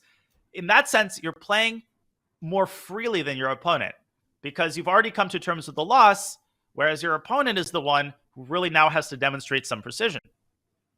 Yeah, I'm on the same page as you because in a completely lost position, you're losing no matter what you do. But in a winning position, you can go wrong and no longer be winning. We saw Dingley Ren fumble his advantage and yet still win the game. So I think that is very true. And many players, when there is not really much at stake because the evaluation isn't going to change no matter what your move is, it's up to the player who has the edge, in this case Vidit Gujrati, to prove each and every turn that they can keep that advantage alive. And here he's doing a fantastic job. They must be exhausted, Danya. They've been playing this game for nearly 6 hours at this stage, and yet they keep going. They keep going. Nodirbek is trying to strike the balance, playing fast. At this point, you have to do what you got to do. One of your only chances is trying to press White's clock, so he's playing quickly, but still trying to spend enough time to make sure that he doesn't commit any losing blunders. Rook d1, the waiting strategy continues by Nodirbek. Will Vidit complete the bishop maneuver to g5? And then what? Because Nodirbek is going to bring his own rook back, maybe to even pin that bishop. So great strategy from Nodirbek. It's objectively a lost position, but Vidit, if he continues to spend more than 30 seconds per move, you do have the increment, so you gain 30 seconds every time you press the clock, but he is burning time. Yes, the slightly disturbing thing is, again, that I don't quite see the winning plan. So, for example, let's say he plays bishop g5, and in the last 15 minutes or so, we haven't been analyzing actively just because there's so much action on the board. We want to make sure that we're watching these players in real time. But broadly speaking, let's say that white plays bishop g5 and black just adopts the waiting strategy, rook d5. The infuriating thing, Robert, is how hard it is for white to get his rooks to the 7th rank. It's almost impossible to get both rooks to the 7th rank. Maybe you should try to get one rook to the 7th rank, something like bishop g5. I'll approximate this. Rook to d5, and now rook 2 to e4. I think this might be the key maneuver, and then rook f4, followed by rook f7. Back we go to the live board. He's played the move rook e4 straight away. Same idea. Very nice. The frustrating thing, Don, is even when you get your rook to f7, and then black makes sure not to drop the a7 pawn, you still don't have that immediate end to the game. So at some stage, I do think that Vidit can move his king back. Let's say king g4, pawn h5, maybe play pawn h6, and use that pawn to further open the black king. But it's taking a long time. Yeah, it's a somewhat speculative idea. But at the same time, okay, what does black do? Can you make a move for black? Rook d5 check, bishop g5, and I would try to pass, but I don't see a way to do that. If you pass, there's also this idea b4. We should also factor this in. Wow. And if you can chase the bishop away, then you get your bishop around to d6. Look at this idea. And now rook e8 is unstoppable. And that is why if you turn on the engine, this is why it's so important not to take the engine suggestions in a vacuum. The correct move here is to throw in a7, a5, and he's done it. Nodirbek is defending this like Stockfish 115. And the bad news, though, about playing a5 is that if the bishops get traded, the b6 pawn is already under fire. So a5, you needed to stop b4. Great eye by you there, Danya. And bishop c7, ooh, because of the back rank checkmate, you can just go after the b6 pawn. Yeah, but when you've got under 3 minutes, you want to avoid these unnecessary tactics because that's exactly how you blunder and give away the win. King to g4 by Vidit. I thought the king would have ended its days on h5, but no, it's got to come out of retirement. It's got to go back to working, and it might have to remaneuver to f5, as you pointed out, Robert, in order to pave the way for that h-pawn to inch forward to h6. And maybe that is the additional ingredient that white needs. Yeah. It's a checkmate, right? If you get your pawn to h6 in this position, the game is over because either black allows that pawn to continue its journey and reach h7 and eventually h8, or you take on h6, and once the bishop takes back, rook e8 will be a back rank checkmate. So I think that pawn is needed in this attack. And we, by the way, have a result in the game between Parham and Danchenko. A draw was a fair result indeed. Yeah, good hold by Alexander Danchenko, who was on the back foot for most of the game. We didn't obviously look at this game too many times just because there has been so much other action. Hopefully we can be forgiven by Parham and Danchenko fans. These are two amazing players whom we've spotlighted throughout the tournament. But right now we have a bigger game to focus on. Congratulations to Alexander on another good result. And here we go. Nodirbek now, still thinking, still looking, still fighting, still trying to keep this game going move by move. I would have played rook g1 check, but maybe that helps the white king venture up to f5, and it is shielded by all of its pieces. So there aren't going to be endless checks. The rook can slide behind the h-pawn at that stage with rook to h1, but I just get the sense that there has to be something here. I want to push h5, h6, but you're preventing me from doing it, at least for the time being. Yes, it feels like one of those movie scenes where the bad guy or the good guy, depending on who you're rooting for, has their fingers on the ledge, and you're prying their fingers away one after the other, and they're clinging and clinging, but it just feels like you're almost there. You've almost completed the job. Will Vidit take the plunge and park his king on f5? Well, plunge in quotes. It's not such a risky move. There's no freak mating nets here. Rook h1 should probably be tried by Nodirbek. The eval has not changed, Robert, in quite a long time now. But h5. Yeah, rook d8, doesn't that just walk right into the idea we were talking about? But rook d5 check might be Nodirbek's plan. And of course, the evaluation bar hasn't changed. It's saying that white is winning. But I think maybe that's Nodirbek's plan, is to give a check on the 5th rank and just ask one or two more questions. Yeah, and the question Vidit wants to ask Nodirbek is, when will you finally resign? But Nodirbek says, never. I'm fighting to the last drop of blood.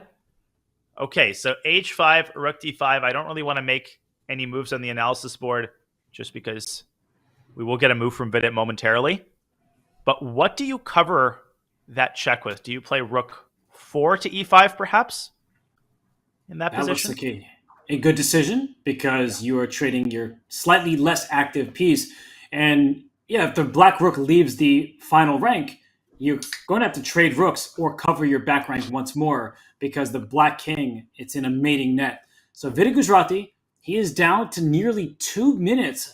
I know he's winning. He has been for a long time, but he's probably thinking to himself, why won't he give up? What can make him stop? But there's nothing that can stop Nodirbek Abusatarov except a checkmate when the game is completely over. And there's actually some tactics. Again, I'm sparing the viewers the particulars of this just because let's just pause and enjoy the game as it unfolds. But h5, maybe rook h1 is giving Vidit some pause. And in that position, you could try to squeeze the pawn through to h6. But the last thing you want with 90 seconds now on the clock is head-to-head tactics. You want to make sure that you've calculated all of that, 100 times over. And that's when crazy accidents start to happen. When you get tactics, even if you're totally winning, Vidit, remember, they've been playing now for 6 hours. He's got a minute on his clock, and bishop g5. Okay. He's nervous. You can see it on his face. He's tired. He's nervous. He's also winning. That's the good news. Yep. But you can just see it. Every single decision takes energy out of him. And there's really very few players in the game like Nodirbek Abusatarov. They sap you of your energy because every single turn, they're focused and they are trying to challenge you, give their best effort, and not throw in the towel. He does not just resign. He continues to fight on. I think perhaps the key for white, we talked about this h5, h6 idea, but perhaps a more practical approach is to trade a pair of rooks. This might finally make it impossible for black to handle all of the enemies that are at his gates. If the rook slides over to a8, maybe you just drop the rook back to e1. Black will try to decline the trade, but then you move your other rook back to e2, and black runs out of real estate on the g file. If the rooks are traded, Robert, I think basically the game ends immediately, because then black's rook is just too passive. Rook f1 check is tried by Nodirbek. I would block with the rook here. I think this is a big chance. Yes, because then the king can escape with a check as well, and the rook can finally land on f7. So rook f4, there's no harm in that move. That's the good news, that Vidit, who doesn't have much time, he can play it and not fear. But he said brings his king back. Is that king going to go back to h5 again? We might be in for, another 45 minutes of action at this rate. And all of it will be played quite quickly from Vidit, who does not have much time. And for Nodirbek, he needs to play fast himself. I know he is trying to stay alive on the board, but the clock is his best chance. That's exactly right. Yeah, he found out that some commentators wanted to play a bullet tournament. So he was like, nope. This game, we're going to make sure this game goes on. We're going to set the record for longest game in Tata Steel history. G1 check. Where's the king going to go? Vidit has to realize he has to not be stubborn. I think that's one of the things that often prevents you from winning these positions efficiently. It's when you say, no, no, no, I want to win by doubling rooks on the 7th rank. Instead, if he had traded rooks, I think the winning process would have been easier. Is he back to a situation that we've already been through, Robert? Or does he have an improved version of it after rook e5? This does look familiar. The pawn is on a5 because it was stopping white from pushing b4, but no progress has really been made. There are a couple moves that come to mind. Rook f4 check to go rook f7, as you indicated, but bishop e7 check, I feel like that would be a mistake. It looks like you are going after the black king, but you're potentially trading a little too much for your own good. Vidit needs to come up with a plan, and to this point, he's kind of repeating some of these moves. It's time for my traditional headphone change, Robert. I'm running out of battery after 6 hours as we see rook to c4 on the board, creating a pin against the bishop. I will rejoin you in 10 seconds. Okay, love that decision. Rook c4, just changing the nature of the position, pinning the bishop on c5. So suddenly the move bishop e7 check is a funny tactic. Well, funny for one player, but not the other. But bishop e7 could be good. Rook takes b6 is also in the air because of the pin along the c file. So that rook on c8, it's standing by itself. Maybe it has to remove itself from the c file. And rook e8 will blunder to rook f4 check, which would win for black. So he hides in the corner, does Nodirbek. He wants to save that rook at all costs. And Vidit Gujrati, yeah, close to a win. But close sometimes isn't good enough. He needs to convert this. He does indeed. Okay, what to do now? Nodirbek moves out of the pin. How do you end this game? It feels like we have not crazy. found the exact way to get at the black king.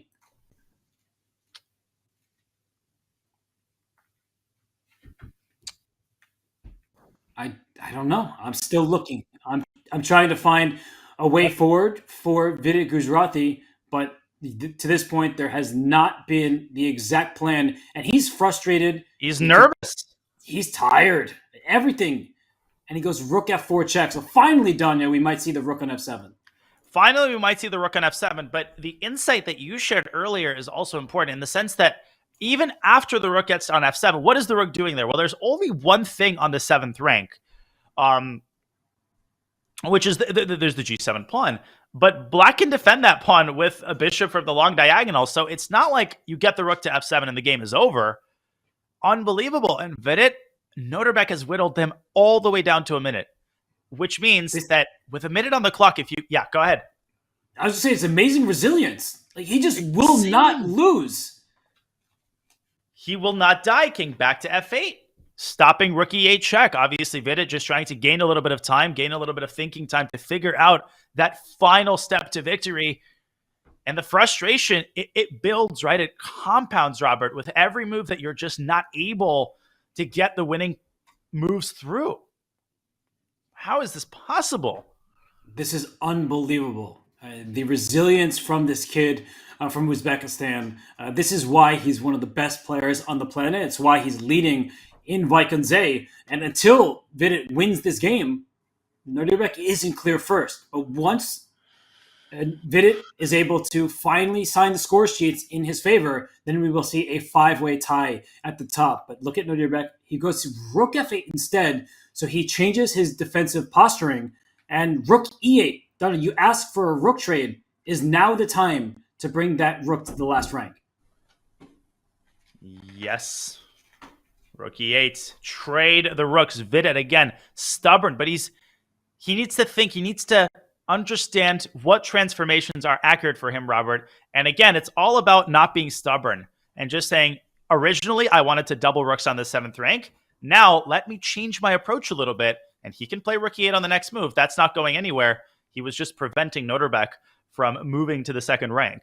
Huh. And after rook e8, what's the actual threat? Let's say you give white a free turn after rook e8. Right. What are you threatening? Well, probably rook takes f8. And the king will take back, and here we go again, where the white king is cut off. And how do you win that position, right? Exactly. Who's to guarantee that that's winning? Robert, rook d2, though, might be a killer in one of those positions.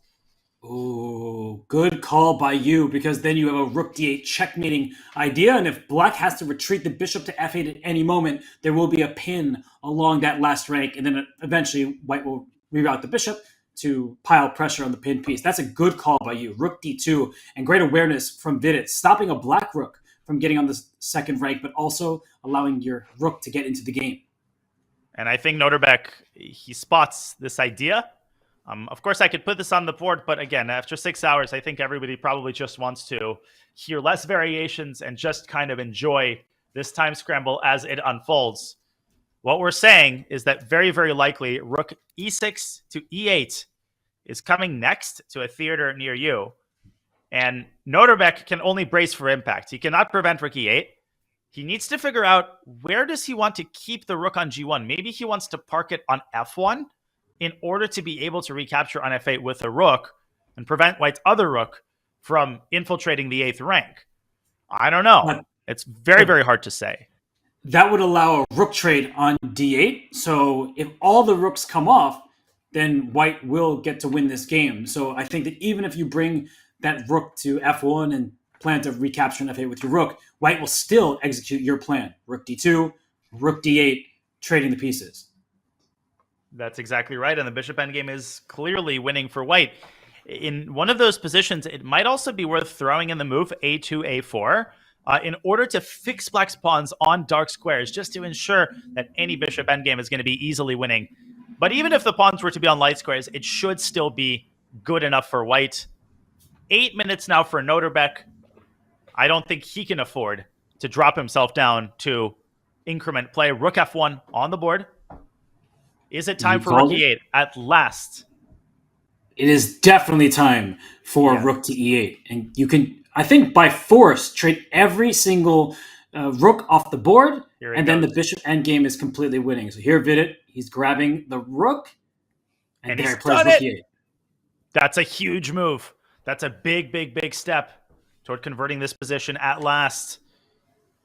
And it's been a bend but don't break defense from Nodirbek, but I think his defenses have been successfully broken. With the rooks coming off the board, there will not be hope left. And is there any way that you can see that black can actually keep rooks on the board? Because rook takes f8, followed by rook d2, it seems automatic for Vidit. Well, just thinking logically, black maybe, okay, b5, trying to get the pawns to light squares. That might backfire because suddenly white can say, wait a second, I'm going to fake you out. And now I'm going to drop back to e5 and chomp off some of your queenside pawns. So that's out of the question. I think black has to wait with rook f3. I don't think there's any other moves. And you're saying, Robert, that white simply play, bishop b4, trying to prevent the entry point to d8. But this is obviously a temporary defense. And Robert, I think it's almost over. Rook takes f8 check, and then maybe rook can come into e6. There's no way that black is closing down all of the avenues of infiltration here, is there? No, and I think that after rook takes f8, perhaps black is best off taking with the king. And even if you lose the b6 pawn, Danya, the black king will escape the checkmating nets and continue to survive. So it's amazing what Nodirbek has done in this game. Vidit is still winning, but I think black will try to get that king out of the box. And if it's not in a mating net, the game will go on. Unbelievable. It will go on, but it feels like if black loses a second pawn, at that point, even with just increment play, it should be easy enough, no, for white to convert? Should be, for sure. And Vidit, God. I think, he's just like, come on, why is this game still going? I thought it was going to be over like an hour and a half ago, honestly. But no. Over. Never, never, never. Oh my gosh. So the king has captured on f8. I like your plan though, Danya. Rook e6. Just trying to slither that rook in. Rook e6, rook c6. Maybe a little back rank checkmate, but the g7 pawn is tender, the b6 pawn is tender, and yet Vidit doesn't seem sure that this is in the bag. Well, he's nervous, obviously. He has under a minute, but he has to trust his instinct, right? The worst thing to do right now is to start second-guessing yourself on every move. I mean, is this really the move? I think Vidit is such an amazing endgame player that if he just trusts his gut, he's going to win the game, but I don't like the way that he's doing it, actually. Rook e6 and rook c6 was a lot better. Now, Robert, if you go rook to d2, Nodirbek will drop his bishop back to e7. And while I'm sure that the rook endgame is winning, it's the margins there are a little bit uncomfortably thin, in my opinion. A little bit thin. Because the white king is offside, and if it tries to get back in the game, there will be a bunch of checks. So creating a passed pawn here is not that easy. White's extra pawn is on h4, and those two pawns for white, g6 and h4, are blockaded by the lone g7 pawn. This is frustration after frustration. 30 seconds on the clock for Vidit. His last move gets him to a minute on the clock. But Danya, I mean, look at this defense. The game is still going. Nodirbek is one of the most resilient defenders in the world, maybe even in history. He is making a name for himself as someone with Magnus Carlsen levels of resistance, particularly in losing endgames, right? That is not an area that we necessarily talk about. We don't talk about someone's strength in the area of losing positions, but we should.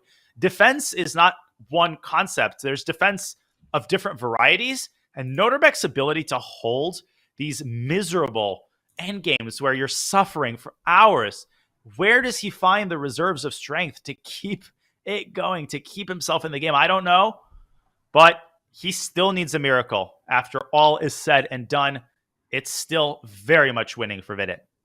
Vidit did it. Vidit did it.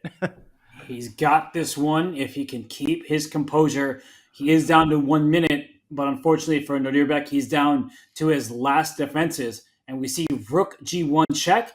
Can't that white king start entering? King f5, yeah. King e6. And if the king gets all the way to the queen side, the b6 pawn will undoubtedly be picked off.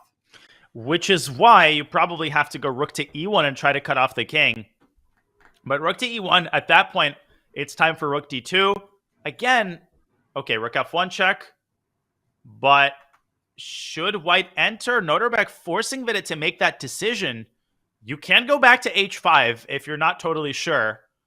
Or if you're sure, you can go to e6 and Vidit, he goes for it. King e6 is on the board. King I like e6. it. I like it as well. It's winning.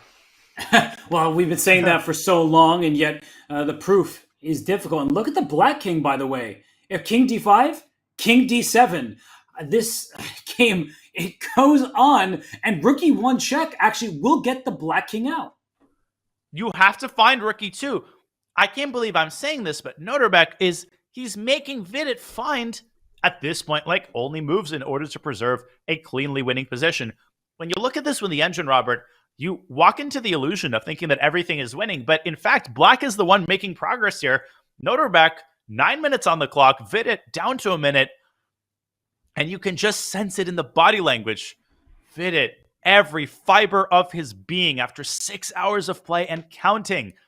And still, arguably, the hardest work remaining to be done. Look at those spectators, dedicated as they are, skipping dinner to watch the climax of this incredible game.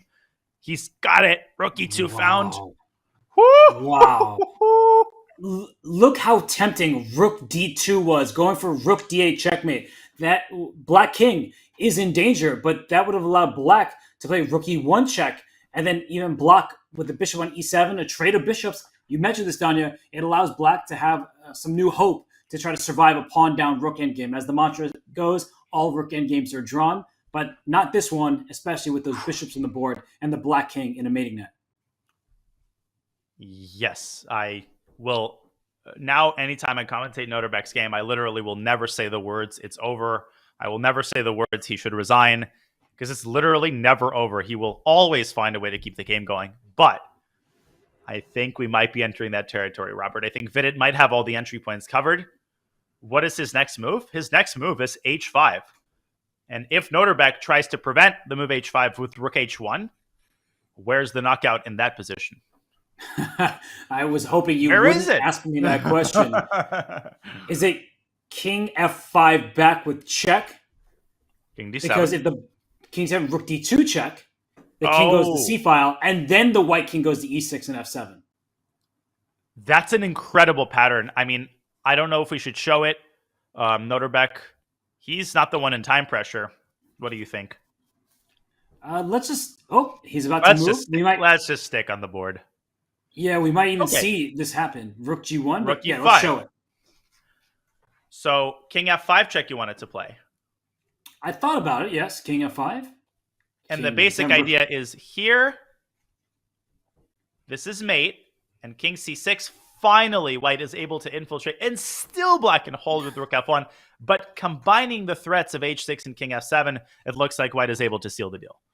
That was my exact plan. Yes, that was the way I was thinking this game would go, but it's taken so much to get that White King to an important square. And Rook E5, protecting the bishop, H5, H6 becomes an idea. The Black King still in that checkmating net. So King F8, Rook D5 looks quite attractive.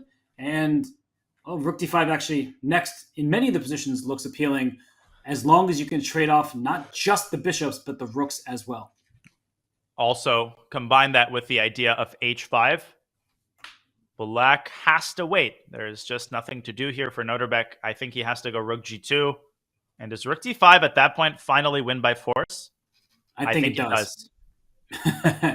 Bishop E7. Bishop E7 allows a mass liquidation, which is necessary for White to win this game, because we can just show that very quickly. In fact, sure. Rook G2, Rook D5, Rook D8 checkmate is the threat. Let's say you play Rook E2, King F5. You still need to stop Rook D8 to Bishop E7. But now I take your bishop on E7, and no matter what you take with Rook E5 check, that should be the death knell. And finally, at long last, I can trade the necessary pieces. This is almost a stalemate, which is funny, but Black has pawns remaining, and so there's no hope there.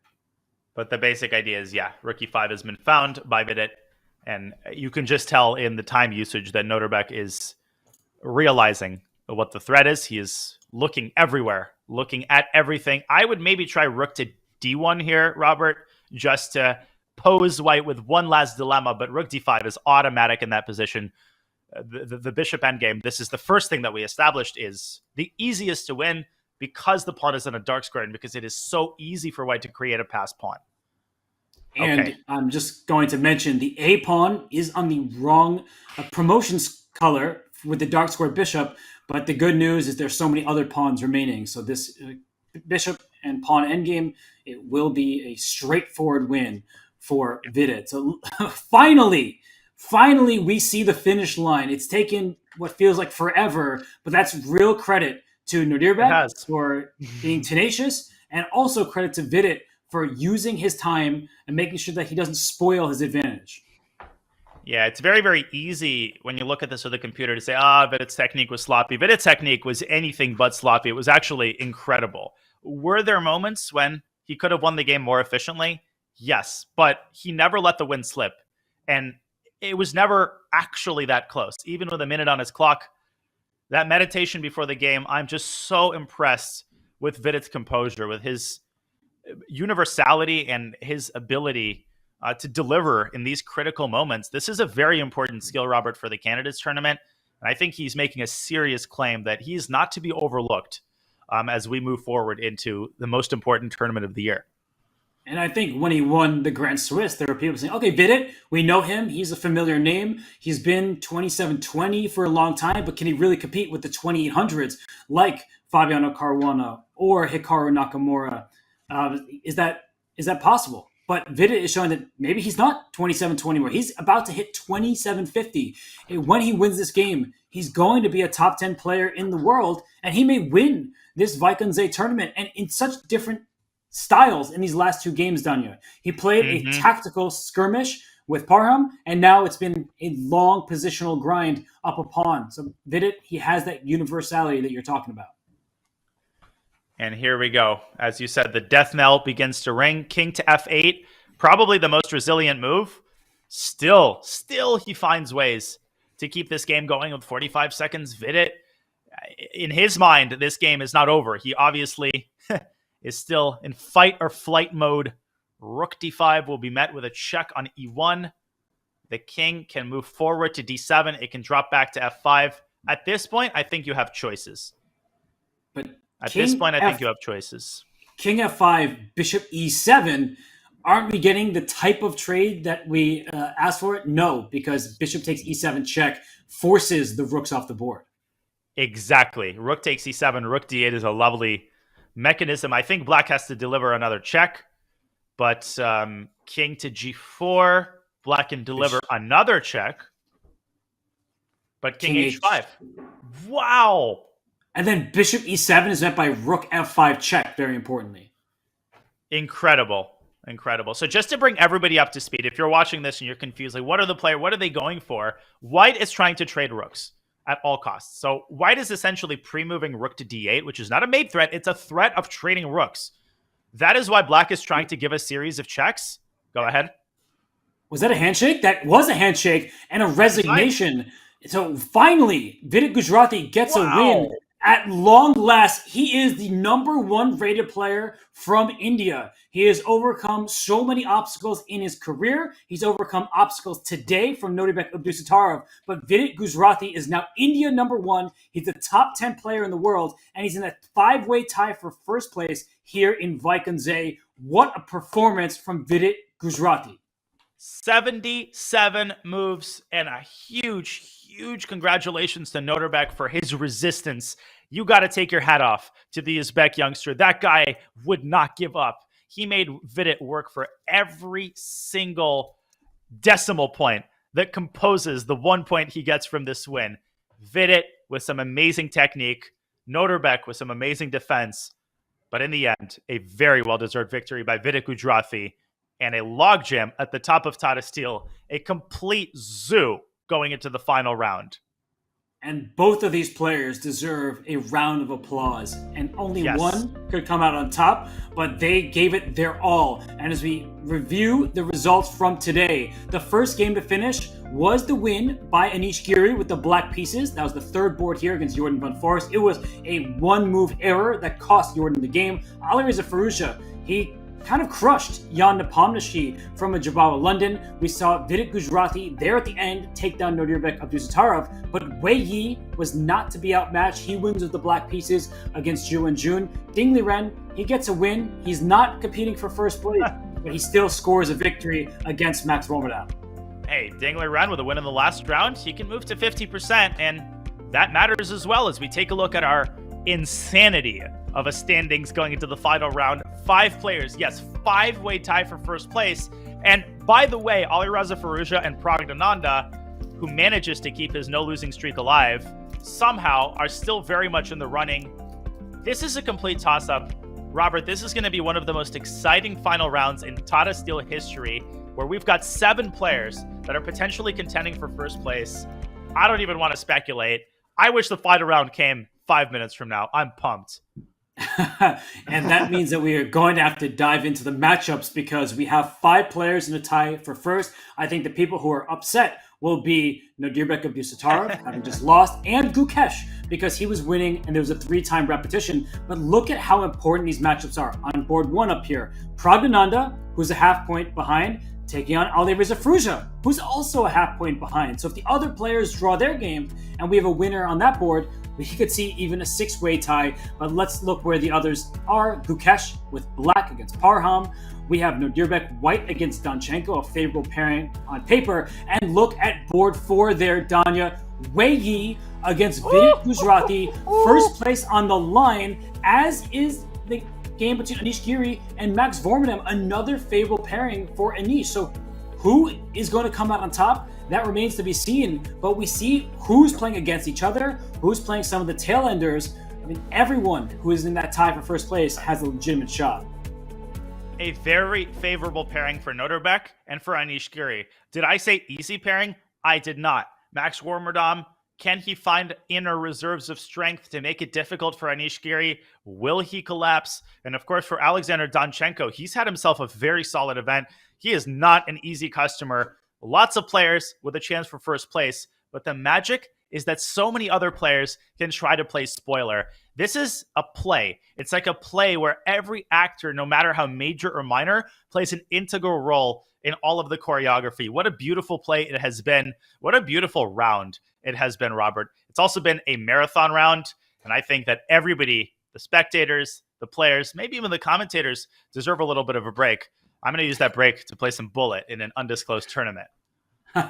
Well, what's funny is that for the participants in that five-way tie, it's unclear. Do you go all out for the win? Do you show some restraint? Do you play some measured chess and look at the other boards? How much of an eye do they have on those other participants who are in that tie? You're not just playing your own game. You're keeping half of your attention on the others. So there is a lot at stake tomorrow. The round does start 2 hours earlier. So for those of you who have been watching each and every day, don't miss the final round of action by showing up late. And for the players, they need to remember that round 13 tomorrow, it starts 2 hours earlier. And we have seen players miss the opening gong because they forget about that.